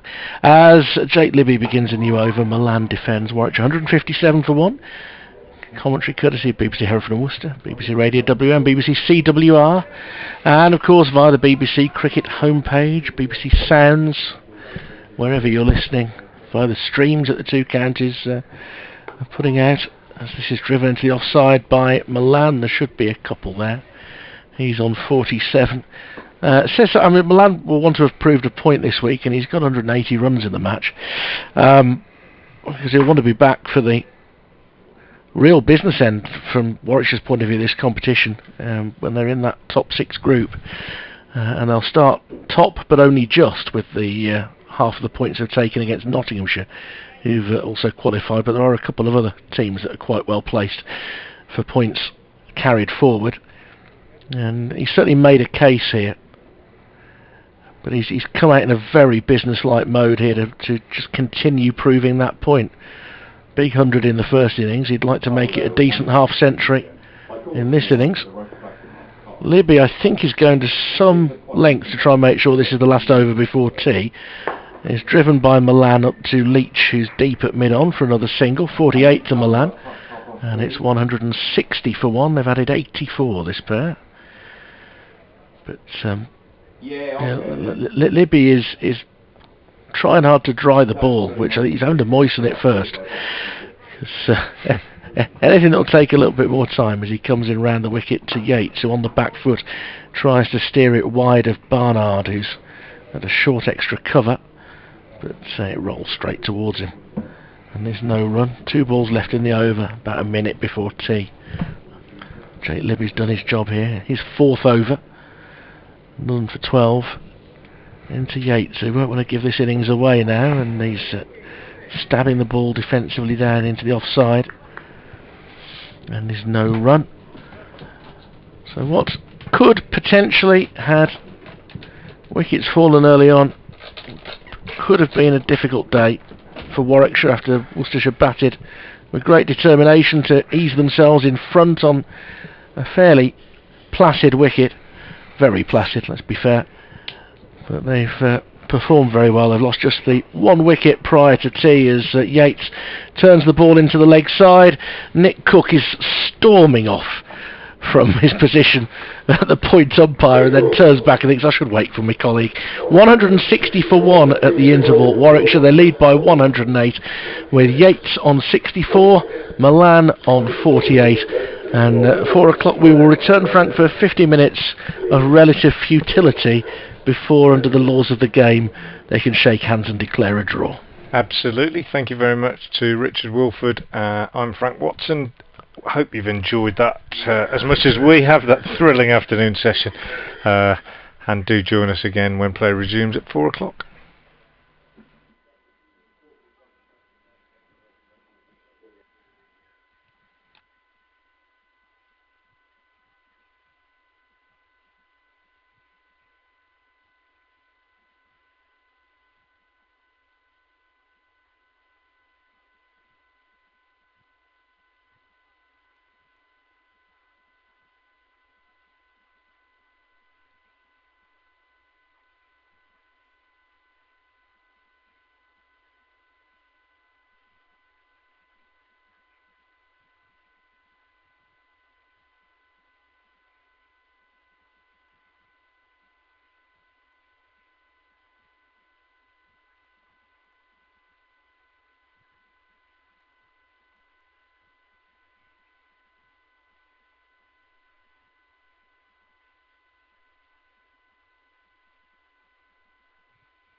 He's come out with that cap, hasn't he? Because he's going to be bowling and he doesn't want all the running on and off, and now he's going to have to chase some cricket ball, because that is a beautiful extra cover drive from Dominic Sibley. Bears batting averages are modest this year, but often played in some quite testing conditions. Dominic Sibley's about to add a few more runs to it, probably 4. It's going to be a real teaser for Leach. It was a lovely... Here comes Finch from the New Road end, round the wicket to the right-handed Sibley, who swivels round and hooks him for 4. Lovely shot, drop short, bit of a loosener you could say. Getting the top 2 they will, but 4 and over at the moment. Ball down the leg side, there's a peel, and Sibley's going to go to a leg side catch. Now that might change the complexion of the game. They need it against good competitive opponents as Leach bowls, and that's nicely guided down towards third man. Libby, who's very quick, will give chase, but that's a losing battle all the way. Ridiculously quickly in red ball cricket. I'll break off a Sodhi again bowls, and Milan drives absolutely beautifully through the covers, through extra cover for. There are 3 on heads at the moment. I think that's probably Ben Cox's, which potentially, as this cut is going to go through Mitchell for 4 for Milan. He timed that very well as Peter Milan. And 38th over, and Warwickshire in the second innings, 116 for 1, but this game will be a draw, he said confidently. Short run up over the wicket, bowls to the left-handed Yates, who pushes this one away on the onside and gets a single. It's a little thickish outside edge, but it's brought up his 5th 46 balls. Nobody's in any great hurry. Staying over the wicket, Baker to the right-handed Milan, who looks to flick this one away on the leg side. Might just have got a bat on it, has he? Cox, 1 ball left in the 39th over. He's in, he bowls, and Milan plays a clever little paddle sweep down to fine leg for 4. I think Josh Baker's finding out his boundary in the previous over brought up the 50 partnership, and now he's on the back foot again, and feed in when he's bowled. Good effort. Libby once more, and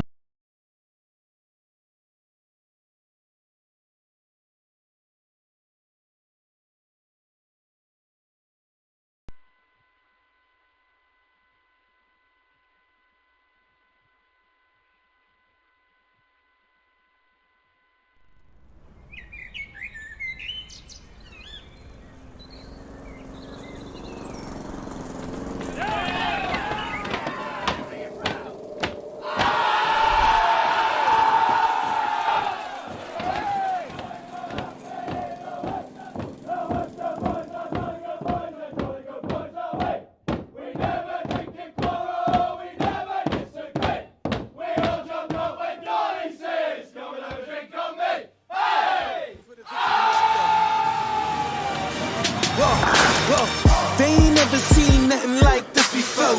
Lit the room when I came through the front door. Ask me if I stress overcome, what for?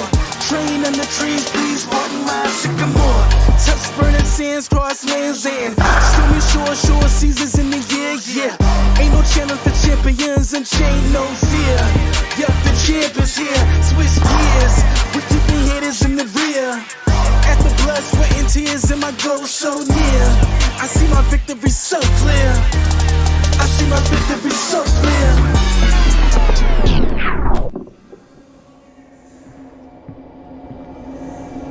Anyone for tea?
few minutes of cricket here with a draw guaranteed, really.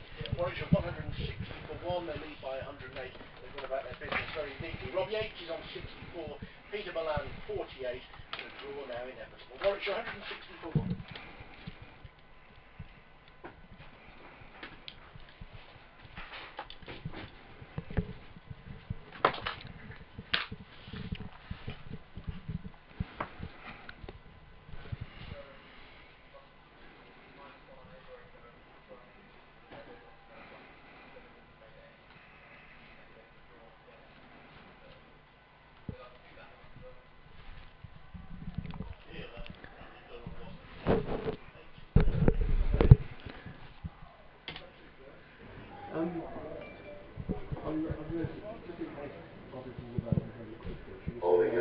Good afternoon, welcome back to New Road in Worcester for final session on the last day of this LV Insurance County Championship game between Worcestershire and Warwickshire. Inevitably this game will be a draw. I think we've got about 50 minutes liable to be played in this session before the captains shake on a draw. Sodi will start the attack from the Diglis end. There'll be an update for BBC Hereford and Worcester's FM listeners imminently, and that will be telling everybody that this game, which we all thought would be a draw barring something pretty miraculous on this last day, has lived up to those expectations, with the pitch perhaps ultimately being the winner on this occasion. Just not really offering enough help to the bowlers for a realistic contest. Sodi begins from the Diglis end round the wicket to Peter Milan, who goes back and steers this one behind square on the offside. He'll pick up 2 runs as fielder Ed Barnard runs round from cover to do the fielding, and that 2 brings Peter Milan his second half century of the game. He got 100 in fact in the first innings, and he goes to 50 here off 73 balls. 162 for 1, and Sodi to continue. A smattering of spectators, really all that's left here at New Road, as this one from Sodi bounces and turns and is taken outside the off stump by Ben Cox. That went a long way, and Milan, seeing it go, was able on the back foot to just drop his hands and allow it through to the keeper. Looks like I've missed my update, unless they suddenly come. Hot foot, looks a bit late now. Is Sodi round the wicket to Milan, who drives straight back to the bowler, nicely fielded off his own bowling by the leg spinner. Full toss it was, low full toss. He's a bit annoyed with himself, Sodi, but he got away with it. 162 for 1. Sodi in his 16th over. We had 15 from the left arm spin of Josh Baker on debut. No wicket for 64 this time for him. Sodi is in and bowls, and this one is down the leg side, or leg side-ish, and Milan just taken on the pad. Bit of bat involved perhaps, as well, as it runs back up the pitch to the bowler, who excitedly tried to get on the end of it but unable to do so. 162 for 1. It speaks highly of Sodi that he's so devastated that it didn't quite carry for the return catch. Yeah. He wanted it. He really is trying. Oh yeah, absolutely. Here he comes again now. Sunglasses on from the Diglis end. He bowls and he's swept by Milan very nicely too. Haven't seen the sweep shot used much in this game, but he got right on top of that, swept it down to Josh Baker, fielding at deep backward square leg. Takes a single, Milan. He moves on to 51, and the total to 163 for 1. Rob Yates has 64 of those. He's played very sensibly, in measured fashion, since the start of the innings, the left-hander, and he waits now as Sodi comes in and bowls to him, and he's forward, taken on the pad. Ball running out on the offside, fielded by Darryl Mitchell, who's restored order by putting his green Worcestershire cap back on, and not the white sun hat that he was wearing before the interval. End of the first over after tea, so we've probably got about another 45-46 minutes cricket before they shake on a draw. 163 for 1. Got to find our own excitement for the next 45 minutes. Jake Libby with a very nice cap throw on the arc into the hands of the 12th man. Good. Well, 13th possibly. So that was good. It was only undermined a little bit by the irony of the lad having come on to collect the cap, losing his cap as he ran onto the field. Shaq Banton. Yeah, I mean that's poor cap work from Banton. Yeah. Good frisbee work from Libby. Yeah, and it was a good catch by Banton, no qualms. Yeah. But losing his cap at low speed. Yeah. No, it's not good. No. So whether it's not big enough for the size of his skull, or whether he just didn't put it on properly. Libby is going to continue either side of the tee interval then, and he's driven by Milan up to Leach, who I think he's trying to find a bit of shade as much as anything with his fielding position. And there's a run, 52 to Milan, 164 for 1. No shade out there at the moment, I don't think. We're not going to try and bring you drama where none exists in this 45 minutes, trust me. I know, they're not. And I noticed that the umpires were pretty leisurely in their approach to tee as well, weren't they? They went out fairly slowly after tee. They'd be in outside off stump trying to cut his Yates, and it beats his bat, and it's stopped by Cox. I'm not sure he took it quite cleanly. My mother would have accused the umpires of dawdling, frankly. Dawdling, yeah. The way exactly they the right word. Exactly. They overrate is such that they could bowl one ball every 5 minutes and they won't get themselves into trouble now, as Yates steers the ball out into the offside for a single. He's 65, 165 for 1, the lead 113 as a butterfly lands on the outfield at long on. Let's hope it can stay safely there. Don't want Peter Milan hitting it there. Leach can protect it. Look, Joe Leach, look, he's actually noticed the butterfly there. He's looking down in exactly the right area. It's defended back down the wicket and there's no run. It's 15 yards or so to his right, the butterfly that's landed. Don't be fooled by there's another spot that looks like there's a creature on it, which might be, but there's one sort of 15 yards to his right that I saw land. As Milan is onto the back foot, and that's nowhere near the butterfly. He hits it through backward point for a single, and he finds Adam Finch, which is an entirely different type of creature. And they get another single, 53 to Milan, 166 for 1. Butterfly remains unaffected. So when you send somebody an email and they reply with 10-4 Daddy-O, I think that dates them a little bit. As a good ball from Libby has turned a little bit and gone past the outside edge of the bat. So the newsreader at BBC WM today has replied to me with 10-4 Daddy-O. Wow. Yeah. That is me. 10-4 Rubber Duck. I remember that on that, that hit single. Convoy, was it? Yeah. 166 for 1. Yates 65, Milan 53.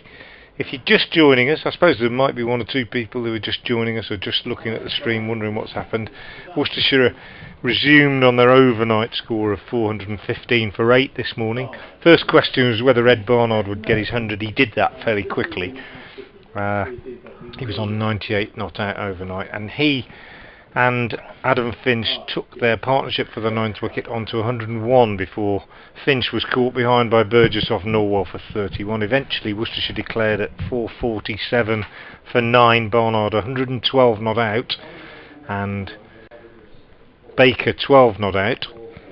Break off for a minute as Sodhi starts a new over and Milan goes back, plays this really late. Sodhi thought that one had squeezed through, but he just jabbed his bat down on it at the last minute.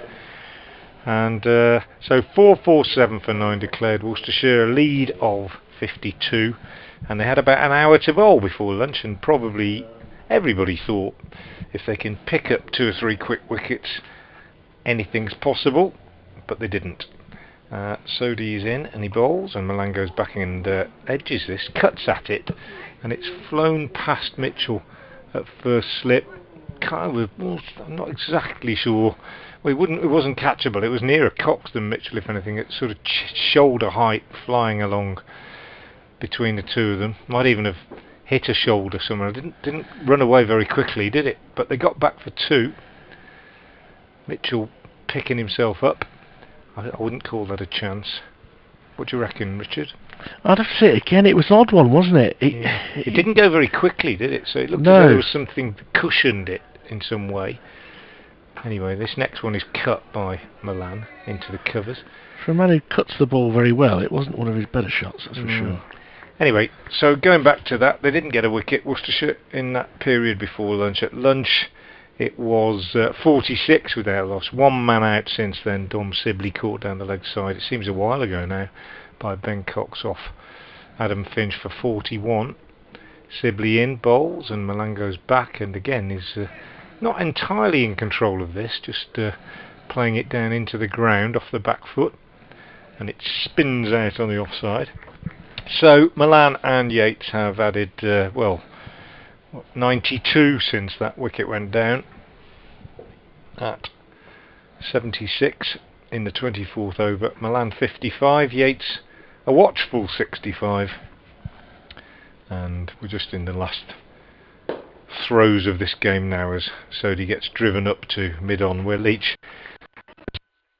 said he always does, Richard, about an hour ago.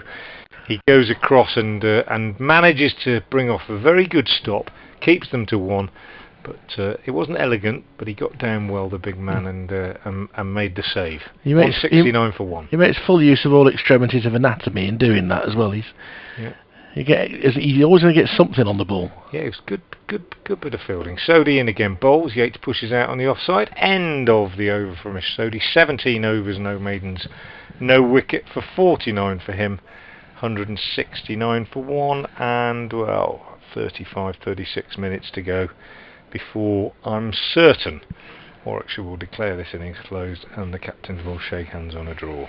And we've kind of known, I think, really since about lunchtime yesterday, that's what's going to happen ultimately. Yeah, it's always been the most likely thing. There was always just that tiny little possibility, but it would have required a big batting collapse from the Bears today. Unexpected cricket transfer news of the week. Just been announced that Varun Chopra, the former Warwickshire skipper, has joined Middlesex on loan for the rest of the season. Not seen much of an opportunity to play a game at Essex this year, the veteran. He's joining them. He's available for all white ball formats, so he'll be hoping the One Day Cup occurs. As Milan is on the back foot, looking to force it through the offside once more, out to Finch, who comes in from in front of the trees by not far from the river on that side of the ground, rather closer to the car park. 170 for one, Milan to 57. You're right though, not far from the river. No, not far from the river, but you've got the nets behind them, and then you've got the trees before the river. As Libby into Yates, stabs it out in the offside. Good energy from Haynes to field. People always think when this ground floods that the river sort of bursts its banks and pours over the top and comes onto the ground. It's not like that at all. It comes up, just comes up from underneath. Extraordinary to see it happen. Libby gets something of an outside edge of Yates' bat there, and he was going to chase through for two, Rob Yates. Still running hard, he's up to 67, 172 for one. The one thing that notionally could delay a 10-5 declaration, of course, would be if either of these batsmen was so close to three figures that they wanted to chase that personal landmark. It's possible. It's not necessarily considered good grace, but it does happen sometimes. As this is driven into the offside by Yates up to mid-off. Yeah, the groundsman next door at the King's School of the fields that sort of surround this ground on two sides. He's an expert at predicting the floods. Yates launching this one straight along the deck and through mid-on for four. He's to 71, 176 for one. And maybe he has got an eye on the prize. Yeah, maybe. I can remember one afternoon being out there with him, and he said, "You've got about an hour. Got about an hour if you go on that rugby pitch there." And I said, well, he said, "Yeah, you've got about an hour, and then it'll be." And we went out. It was just over there, and took the session, and it got a bit splishy splashy after about 20 minutes, and a bit more after about half an hour. We finished after about an hour and made our way back up to the changing rooms. Got to the top, turned around, looked, and it was water. And about a couple of hours after that, it would have been about 2 feet deep, and it just comes up from underneath. Just extraordinary. The water table over this entire area just rises, and And that's the problem with these pitches, I think, to be fair, that the floods this year, and it's happening more and more frequently. I mean, it used to be every couple of years. It used to be maybe every year in the last decade or so. Now it's happening 2 or 3 times a year. And the last time this year, it was so late, sort of February-ish, that it made a mess of the ground. Grass growth was inhibited, and that has been the problem. Check Libby in once more, and Yates clips it round the corner for a single. He's 72, 177 for one. We established, Frank and I, earlier this week that we went to the same secondary school. We did. I'm not going to lie, he did it a few years before I did. But for no obvious reason necessarily, or there are brooks and things around the area, one corner of the main playing fields used to get rising water and we've damper than the others, and as a result it was the one rugby pitch that was never used for a competitive game. And I would imagine it would have been the same in your day. It was always done, we're training on the paddy field today, and off you'd go to that far left hand corner of the playing fields, and you could never use it to play a proper game of rugby on, because it was prone to for it would be sodden when the other pitches were dry. It's extraordinary. I have fairly unpleasant memories of the Bourne Brook on the opposite. We're talking about a school in Edgebaston and the Bourne Brook, which we used to have to run actually along in the water for a good 400 or 500 yards as part of our cross-country course in the annual cross-country competition. So the round the wicket, bowls to Yates, who leaves that alone outside the off stump. Cox takes. Then we would have to climb up the bank and finish the race by completing a lap of the track, which included going over the proper water jump for the steeplechase. And when you're about 11 or 12 years old, that's pretty testing. It wasn't very pleasant. I don't think you could do it now. I speak as a teacher. I don't think you'd be allowed to do it now.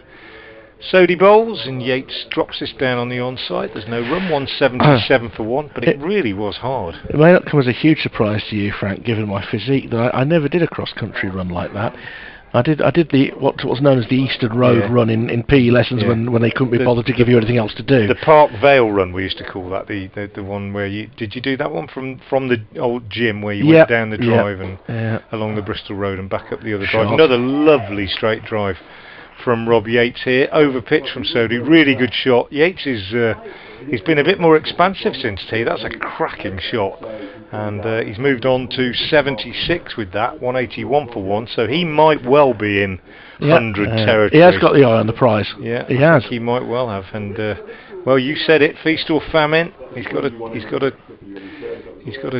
go big again, I suppose. Today he got 100 last week, didn't he? Having returned to the side after quite a long absence with illness, got 200s earlier in the season. So this is, if he's on for it would be his fourth, and he's played pretty well today. Just a little bit of a compulsion to hook early on when he was tested out by the short ball, but apart from that, pretty faultless, I think, as Sodhi comes in round the wicket. The ball having been retrieved from the seats by Leach, and he gets another run here as he goes back and cuts away on the offside to Finch, who comes in off the boundary to field. 78, 182 for one. There were two versions of that run at our school.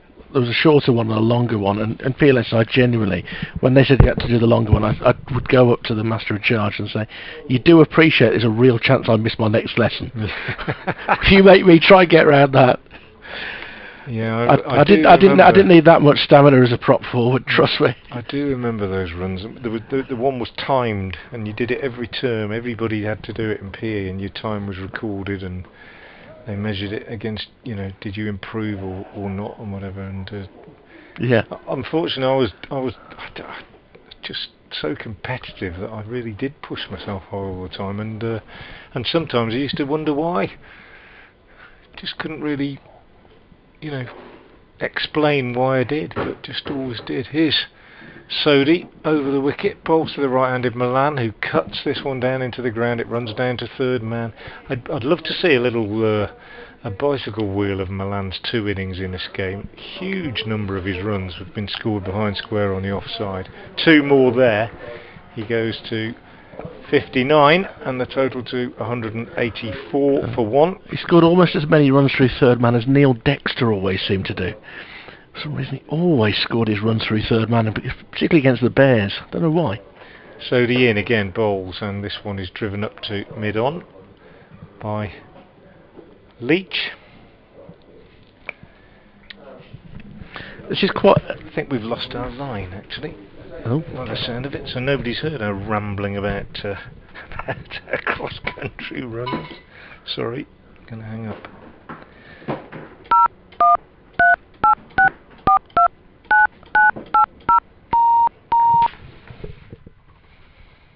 Should be back now. Sorry if you lost our commentary here from New Road. Just been informed by a message that that happened. Beyond our control, nothing we did, but hopefully we are back up and running, and apologies if you missed any commentary. The situation here, you haven't really missed much in the way of meaningful action. You missed a bit of rambling discussion between Richard Wilford and myself, but Warwickshire 185 for 1 as we approach the inevitable draw in this game, and we're going to see another predicted change in the bowling with Daryl Mitchell coming into the attack at the New Road end. Yeah, I think just giving the other bowlers a bit of a rest now, really, as much as anything. I don't know how much more Isodio want to bowl, but the suspicion that Rob Yates may be eyeing up 3 figures. He's 77 not out. We've probably got 25 minutes cricket. That might only be 5 overs, because there's no need to get through any more than that, as Mitchell's loosener is a full ball on off stump. It's pushed into the offside, and Mitchell comes back talking to the umpire about probably having a slightly stiff back by the look of it. He wasn't at his most fluent in that first delivery. The next one again bowls full, and Milan is just forward in defence. But yeah, given that they're way ahead of the necessary over rate for the game, both teams have been in hot weather. They've got on with it. We've seen lots of overs of spin, of course. There won't be any eagerness to bowl too many overs before the handshake, as Milan is launching this back and all the way onto the roof. It drops down now, having come off the roof, and he goes all the way for 6. Milan, he's got 66. It's 191 for 1, and Daryl Mitchell feels 48, not 38, after seeing that disappear. Milan with his second 6 for the Bears. Yeah, there was an element of don't bowl that rubbish to me, wasn't there, about that shot? I've had a look. I've probably never faced you before. I've had a look at one. I've had a look at another. No, sorry, mate. Gone. Yeah, don't bowl that to me. And Mitchell having a grin about it. You'd have to be a pretty dedicated spectator to have stayed and watched this, I suppose. But a lot of them would probably just rather not be anywhere else. Really. Well, look, most have, yeah. Why not be sitting in the sun watching this unfold? Exactly. Here's Mitchell. Mitchell to Milan, who slower, beaten down the leg side, and it bounces off the left leg of Cox. Slip comes round to field. That's fell, judging by the fact he's still got the shin pads on. They're rather longer than shin pads. They're kind of they're the lightweight wicketkeeper pads. Mitchell in again. Milan driving. Bowler Fields in his follow through. 191 for 1, and the Bears have dealt with the danger today extremely well. Both teams have put a lot of honest endeavour into trying to get a result out of the track that this match has been played on. Milan's defensive, and the final ball of the over is picked up by Mitchell one-handed, bowling in his sunglasses. 191 for 1, Yates 77, Milan 66, a stand of 115 for the second wicket, as the Bears ease themselves towards safety. Mitchell waits for his cap to be brought back on, and if so, he's going to stick at it, and the umpires have another chat. Umpire Watts says to umpire Cook, "Can you remember where we got those really good fish finger sandwiches down by the river somewhere?" Nick Cook, yeah, he's just put his 2 hands out to say, yeah, they were quite long. Maybe they're going fishing. It was fisherman's hand, but I think it's the length of the baton in which it was served with homemade tartar sauce. And he said, yeah, let's see if we can get one of those later with your pina colada. Isn't that Long Island iced tea? He'd forgotten already. That was my order. They're having a Wasn't chat it? with Joe Leach, aren't they? Yeah, they're just how long can we actually waste You on know, this drinks break? so I think? as if it's not bad enough that we have to play 50 minutes of cricket after tea because the regulations say that you can't end until 5, but it's 10 to 5 if you declare. Because we've got to do that, we now have the charade of them deliberately not playing some cricket just to eke out a bit of time. So we're having a drinks break 25 minutes into a session. Yeah. And really it's just a social. And, you know, again, spectators are here, they're enjoying sitting in the sun. And people have paid to come into the ground, I get that. But nobody is paid to see a drinks break that is deliberately done to waste time. So why are we still playing cricket? It doesn't make any sense at all. One or two people have actually, during that, got up and walked out, I've noticed. Not in high dudgeon, but, you know, a couple going, they just said, you know, okay, we know what's going on. It's not really worth it anymore. Let's just beat what little traffic there will be and get on our way. This lacks the intensity of a winter net session at this point. And from Worcestershire's point of view, it doesn't exactly encourage you to push through some extra overs if you're getting tonked for straight sixes. No. And the batsmen well within the rights to do it. Yeah. But the one thing about 340 was the perfect time to end this game, wasn't it? The one thing about having a slightly lengthier drinks break and everything else is that it means the possibility that one of these two is going to be on the verge of 100 in 20 minutes is lessened. Although Rob Yates is on 77. But I think that's kind of why they've done it. Sodhi over the wicket to Yates. He comes in and he bowls, and Yates goes back and cuts. And Finch does the fielding in the covers. Single taken. We'll continue telling you what's happening because our pledge is to bring every ball of every game. And that's what we're trying to do as Yates gets a single to go to 78, and it's 192 for 1.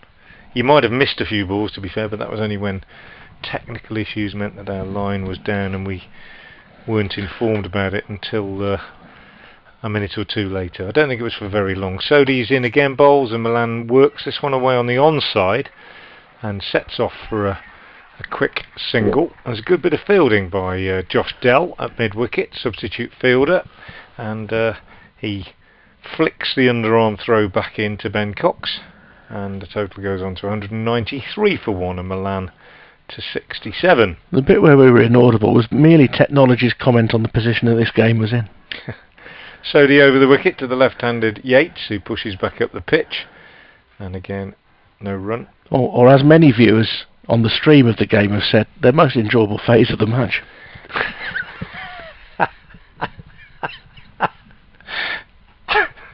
We've seen 2 wickets fall all day here in New Road.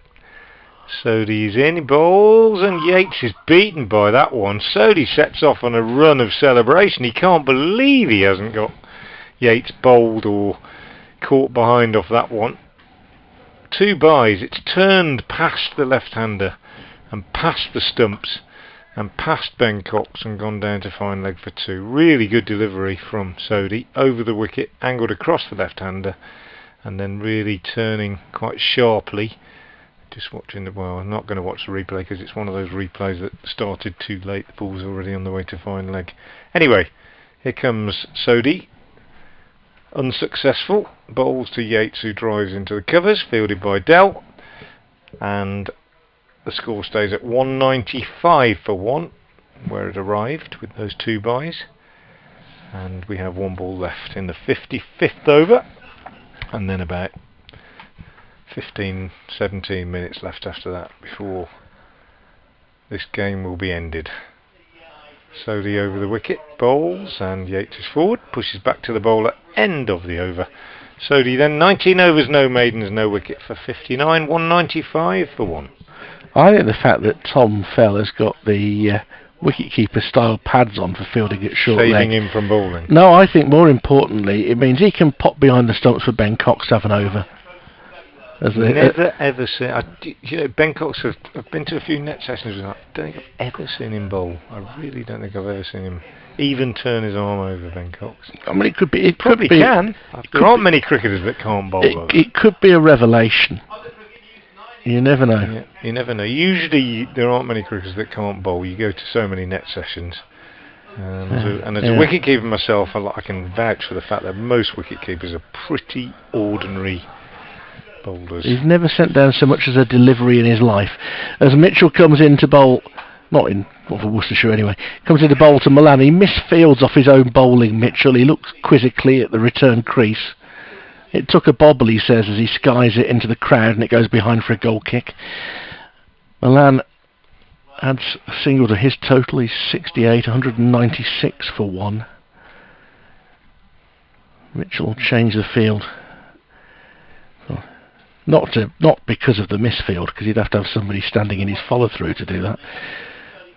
It's going to go round the wicket to the left-handed Yates, in case the young buck is still trying to chase a century. This is defended by Yates.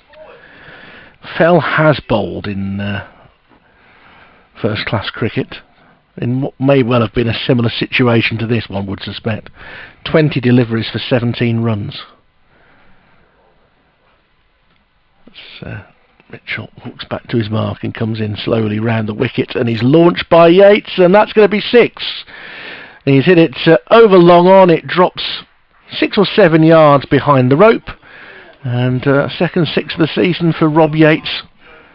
Takes him to 84 and brings up the Warwickshire 200. The 202 for one. That is a lead of 150. And, Darryl Mitchell will be quite keen for 450 to come across, I think. Come along.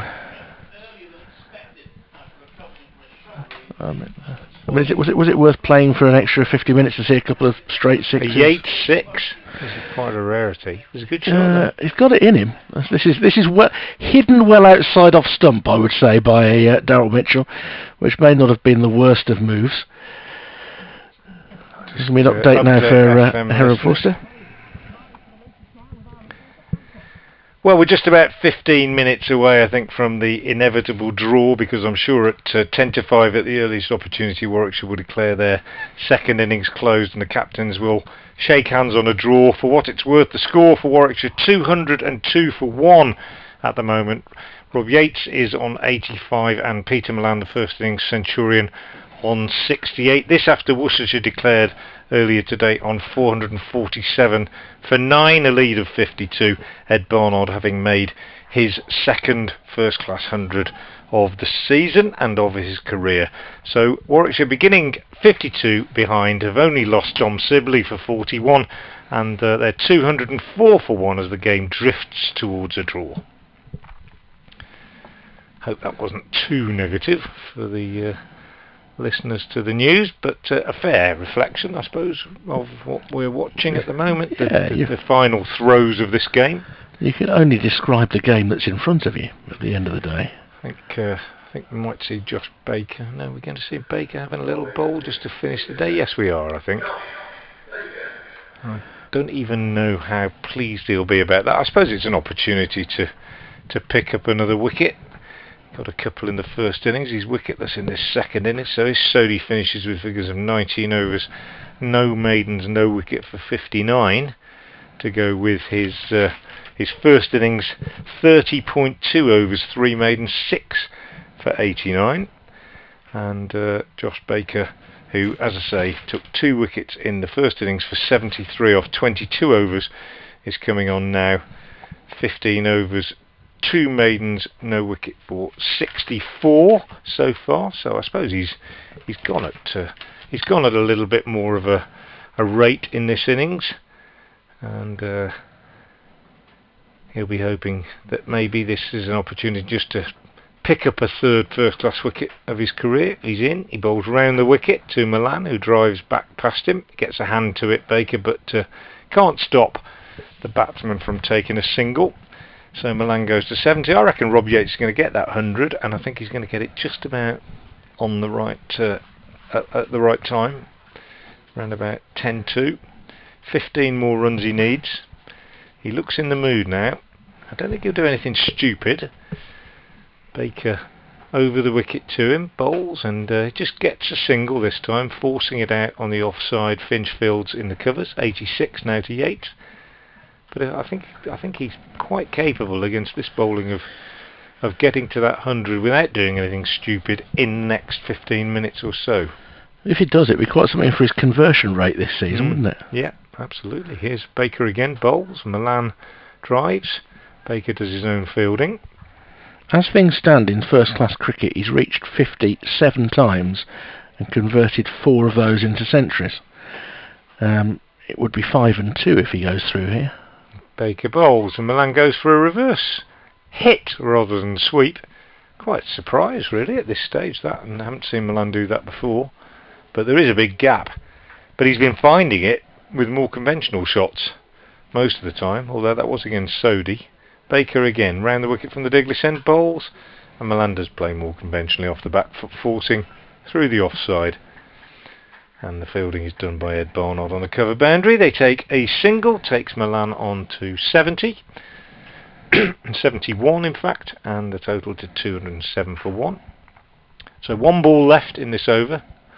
If I were Yates, I'd be looking for a single here, and he is looking for a single, but he doesn't get one because he's just tucked it away on the leg side straight to Jack Haynes at mid-wicket, and there's no run end of the over. So we had 10 minutes. He needs to get back on strike, doesn't he, if he's going to get these 14 runs? Although they'll probably carry on, won't they? If he's in the 90s. Yeah, it's a bit hollow that though, isn't it? I think it's an interesting one. But if he's in the 90s, I can't can make the opponents a bit tetchy as well. But he's there's only going to be 3 more overs by 10-2 maximum. They could, if they really tried, get it down to 2. But equally, I don't think that would be great from Worcester's point of view. It'd probably be 3 more overs. There's no reason to continue beyond that. But of course, the captains do have to agree to finish the game early. But it would be pretty petty for Warwickshire to want to bat on, and I know that personal landmarks come into it.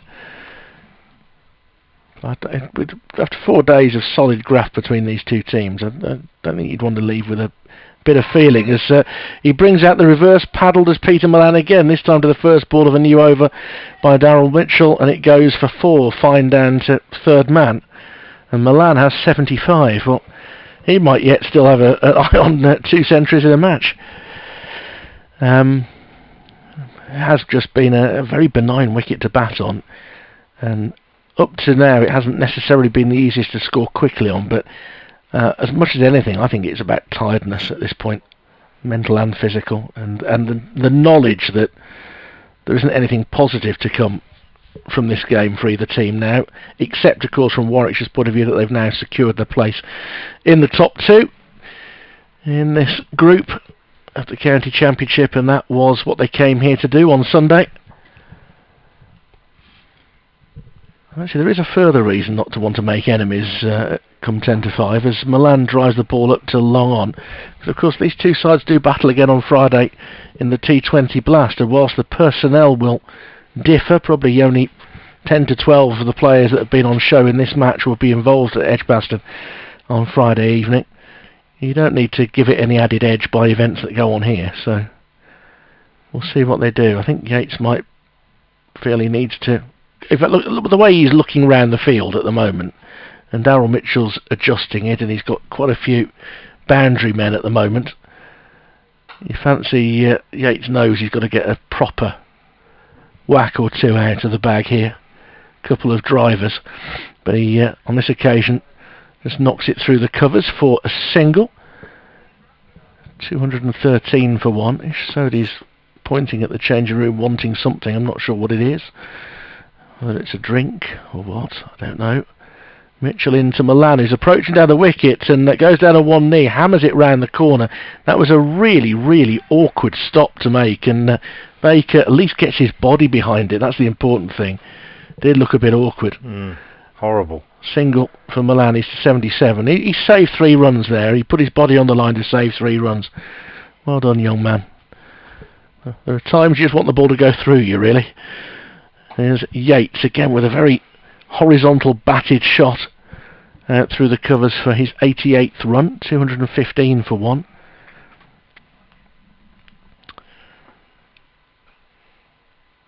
Again, the sort of power that Milan would have hit that ball with backwards of square, he wouldn't have faced that often either. Not in schools cricket. As Milan defends the final ball of the over, back to Mitchell, who, being the team man that he is, agreed to have a bowl in these circumstances, and his 3 overs have gone for 23, and he'll be really delighted if he doesn't have to bowl a 4th. I think he might have to bowl a 4th, but we'll see. He'd love it if somebody else bowled the over from this end, I think. But you're right. I mean, he's probably not. He's not bowling that over thinking, "Oh my goodness, this is going to look awful on my career figures when I finish." He's just doing it because the team needs it. He's got nothing to gain from bowling except that other people are not having to bowl the overs. Yeah. Which and he was captain for a long time. He'll appreciate that people have to do that sort of thing. He is Worcestershire's leading wicket taker in history in T20 cricket, incidentally. He's got 100 wickets in T20 cricket, which is more than many of the leading wicket takers around the country for their counties. It's a testament to his longevity and to the fact that he is in that cricket a very, very useful sort of pace-off kind of bowler. Baker over the wicket, the left armour, to the left-handed Yates, who's gone big on the leg side and is out, caught off a leading edge by Ben Cox. So I think any suggestion that there is not going to be a declaration because he might be looking for 100 is removed, and it's a 3rd wicket in the game for Josh Baker, who'll be very pleased that he accepted the captain's before the close. Yates, I think, perishing, to be fair, in pursuit of that 100, but he has gone, and it's 215 for 2 in the 59th over. It's all very academic, but it is a 2nd wicket for Josh Baker.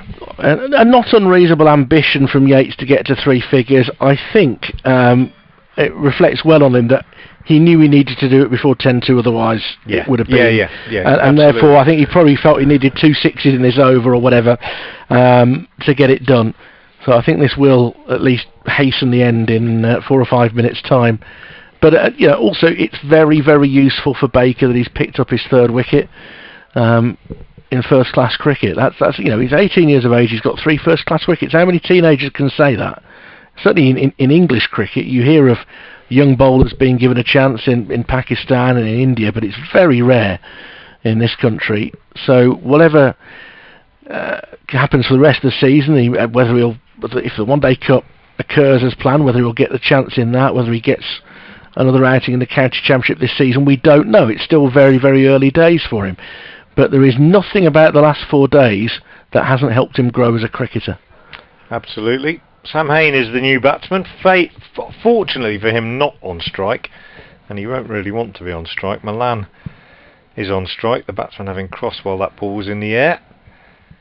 Haynes will be probably the least amused of the Warwickshire side by Yates' dismissal at that point. Baker to bowl the remaining 5 balls of this over, and if he takes his time, that might well be it. He comes in round the wicket and bowls to Milan, who plays defensively into the covers. Fielded there by Jack Haynes. There's no run. And from Milan's point of view, stay in, make sure that your average from your first spell as Warwickshire's overseas is higher. Pushes this back to the bowler. And he's had a good match. He's scored almost 220 runs in this match, Peter Milan. What was an important week for the Bears to get it right. They needed somebody to go big in the first innings on this surface. As Baker is in once more, and Milan is forward again, pushing out on the offside. And again Haynes comes in dawdling to do the fielding. Can you take 2 minutes to bowl 2 balls, Josh Baker? He is in, he bowls, and Milan lets that go outside the off stump, taken by Cox. I think Milan could do with doing a bit of gardening halfway down the track here. Somebody could just do their shoelaces up. Ishsodi's changing the field. It's all taking a little... Oh, hang on, don't rush. Come in, but don't rush. Yeah. Baker to bowl. He's in, he bowls, Milan is back, defending out into the covers. That's the end of the over. Nick Cook looks around. Milan taps the crease. I think we're going to have one more over. And we are. Daryl Mitchell's going to bowl it. Sam Haynes will be the least pleased about that, I think. Yeah, I say that's true because you're hiding into nothing, isn't it? Yeah. Yeah, you just absolute hiding to nothing. Not got a real chance to score any meaningful runs to boost your average, and you've got the horrible prospect that you might do something silly and get out to a part-time bowler. 215 for 2, 1 over left then in this game. We are a couple of minutes short, so yeah, it will just be. I'm sure it will just be this over, and then the handshake and see you again on Friday, boys. Will be the case. And Mitchell, I think he'll feel that 7.67 runs and over in this over, he's got a really, really good chance of bringing that run rate down. I'd have 50p on a maiden as he comes into bowl to Haynes, who defends off the outer edge of the bat. Not sure I think the least comfortable man on the ground at the moment is Tom Fell. I'm not sure I'd want to be at short leg. Daryl Mitchell bowling, although he does know that Haynes is unlikely to try anything extravagant. Yeah, although all the fielders are in a nice tight ring here. They're in close company as he defends the next ball. I mean, literally, they're all in, aren't they? There's nobody back at long leg or third man or anything. They're all in the ring trying to save the single. Maybe that was because they didn't want Peter Milan to try and launch a few big blows with a view to getting 100, but I think he shut up shop in that last over, thinking it might be the end of play. Next ball is defended by Haynes. 3 balls to go. We will have ticked over to 10-2 by then. And Nick Cook will be off for his Long Island iced tea, the umpire. No idea whether he likes those really. Defended by Haynes, fielded by Sodhi. That's silly mid-on. I may never be able to ask him. Maybe more of a mojito man, I've no idea.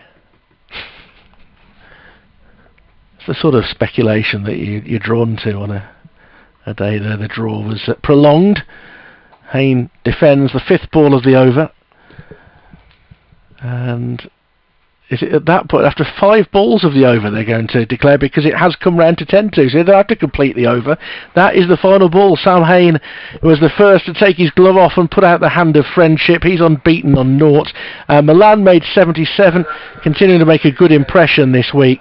And whilst this did look like a draw all the way through, credit for the first 11 sessions of this match. Both teams went at it, hammer and tongs, on a rather lifeless track, and we know the circumstances of the late flood at New Road have made it really difficult. The ground staff here do the most sensational job to prepare these tracks, so it's not a criticism of them, but it was the sort of wicket where it is very, very hard to try and conjure up a result, and in the end it ends with Warwickshire 215 for 2 in their second innings, a lead of 163, and they qualify to be in the First Division, the group of 6 that will contest the title at the end of the year. Worcestershire already knew their fate was to be in the 3rd tier, but a week with some interesting landmarks along the way. Centuries for Daryl Mitchell, of course, Ed Barnard today, for Peter Milan in Warwickshire's first innings, and Rob Yates going close today. Very interesting debut from a young spinner in the guise of Josh Baker.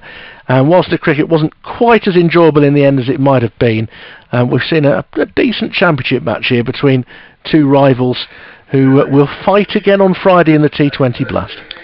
Thank you very much to Richard Wilford for that assessment and for his company and expertise and knowledge over the last 3 days. Been really enjoyable despite the eventual draw. Hope you've enjoyed our coverage here from New Road and on the stream, on the BBC Sports app, on the website, and also if you've been just getting our updates on our various radio stations. Coverage of both counties will continue, as Richard said, on Friday with the T20 game, and until the next time, thank you very much for listening.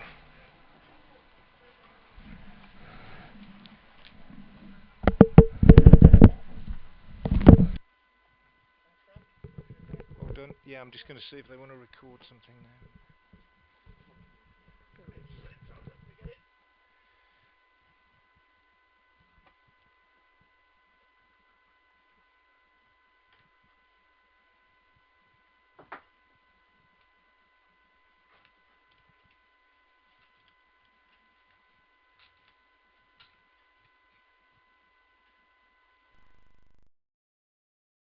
Of the day, bright sunshine now, probably the brightest it's been all day. Sturdy bowls, and this one's driven straight down the ground by Milan for 4. Lovely shot, actually, over pitch from Sodi, to be fair, but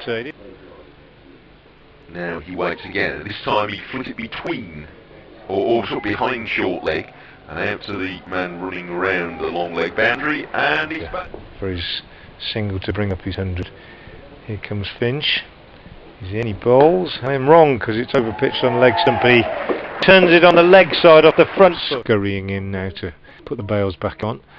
As Barnard is in again, and Rhodes just gets inside the line of this and tucks it nicely off his pads. Picks up 2 runs as Baker comes. He played in defence. One of my real batting heroes, Robin said. Here comes Ishodi again, bowled. That's a good delivery, and he's got Matt Lamb, LBW. That one, top spinner, I think. It's fizzed on. It's a googly, actually, I think. Anyway, he's in again. Bowls, and is out, caught at short leg by Tom Fell, just turning it straight into his hands. You'd be a foolish man to bounce Alan Donald or Malcolm Marshall, I think. It's Sodi bowls again, and there's a wicket here as there's a good catch by Ben Cox down the leg side. It's off the quick heartbeat. Sodi comes in again, bowls this one short, and Sidebottom goes for a pull on the leg side, and he's taken on the pad, and he's adjudged LBW. Looked a bit disappointed, might have to have a look at a replay to see how justified his.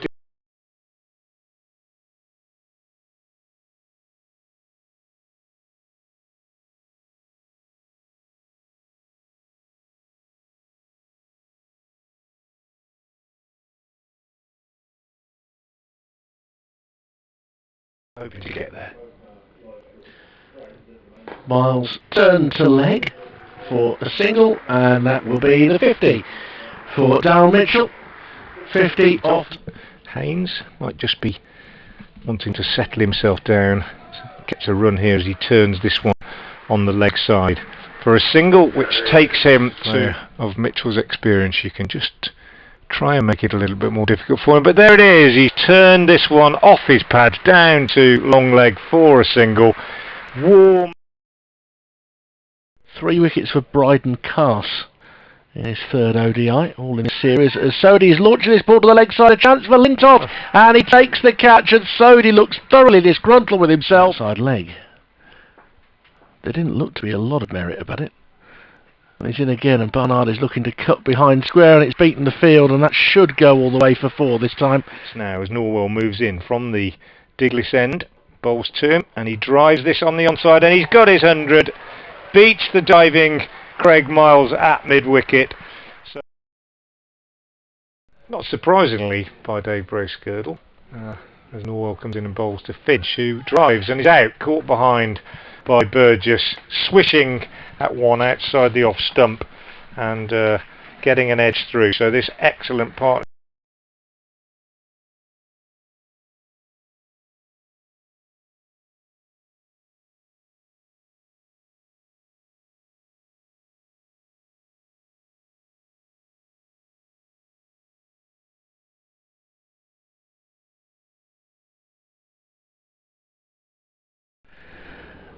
Getting in the top 2 they will, but forward over at the moment. Ball down the leg side, his appeal, and Sibley is going to go to a leg side catch. Now that might change the complexion of the game. They needed crit wicket. Short run up over the wicket, bowls to the left-handed Yates, who pushes this one away on the onside and gets a single. It's a little thickish outside edge, but it's brought up. Realistic contest. Sodi predicting the floods. Yates launching this one straight along the deck and through mid-on for 4. He's to 71. Won't be any eagerness to bowl too many overs before the handshake, as Mullally is launching this back and all the way onto the roof. It drops down now, having come off the roof. Over the wicket, the left armour to the left-handed Yates, who's gone big on the leg side and is out, caught off a leading edge by Ben Cox. So I think any suggestion that there is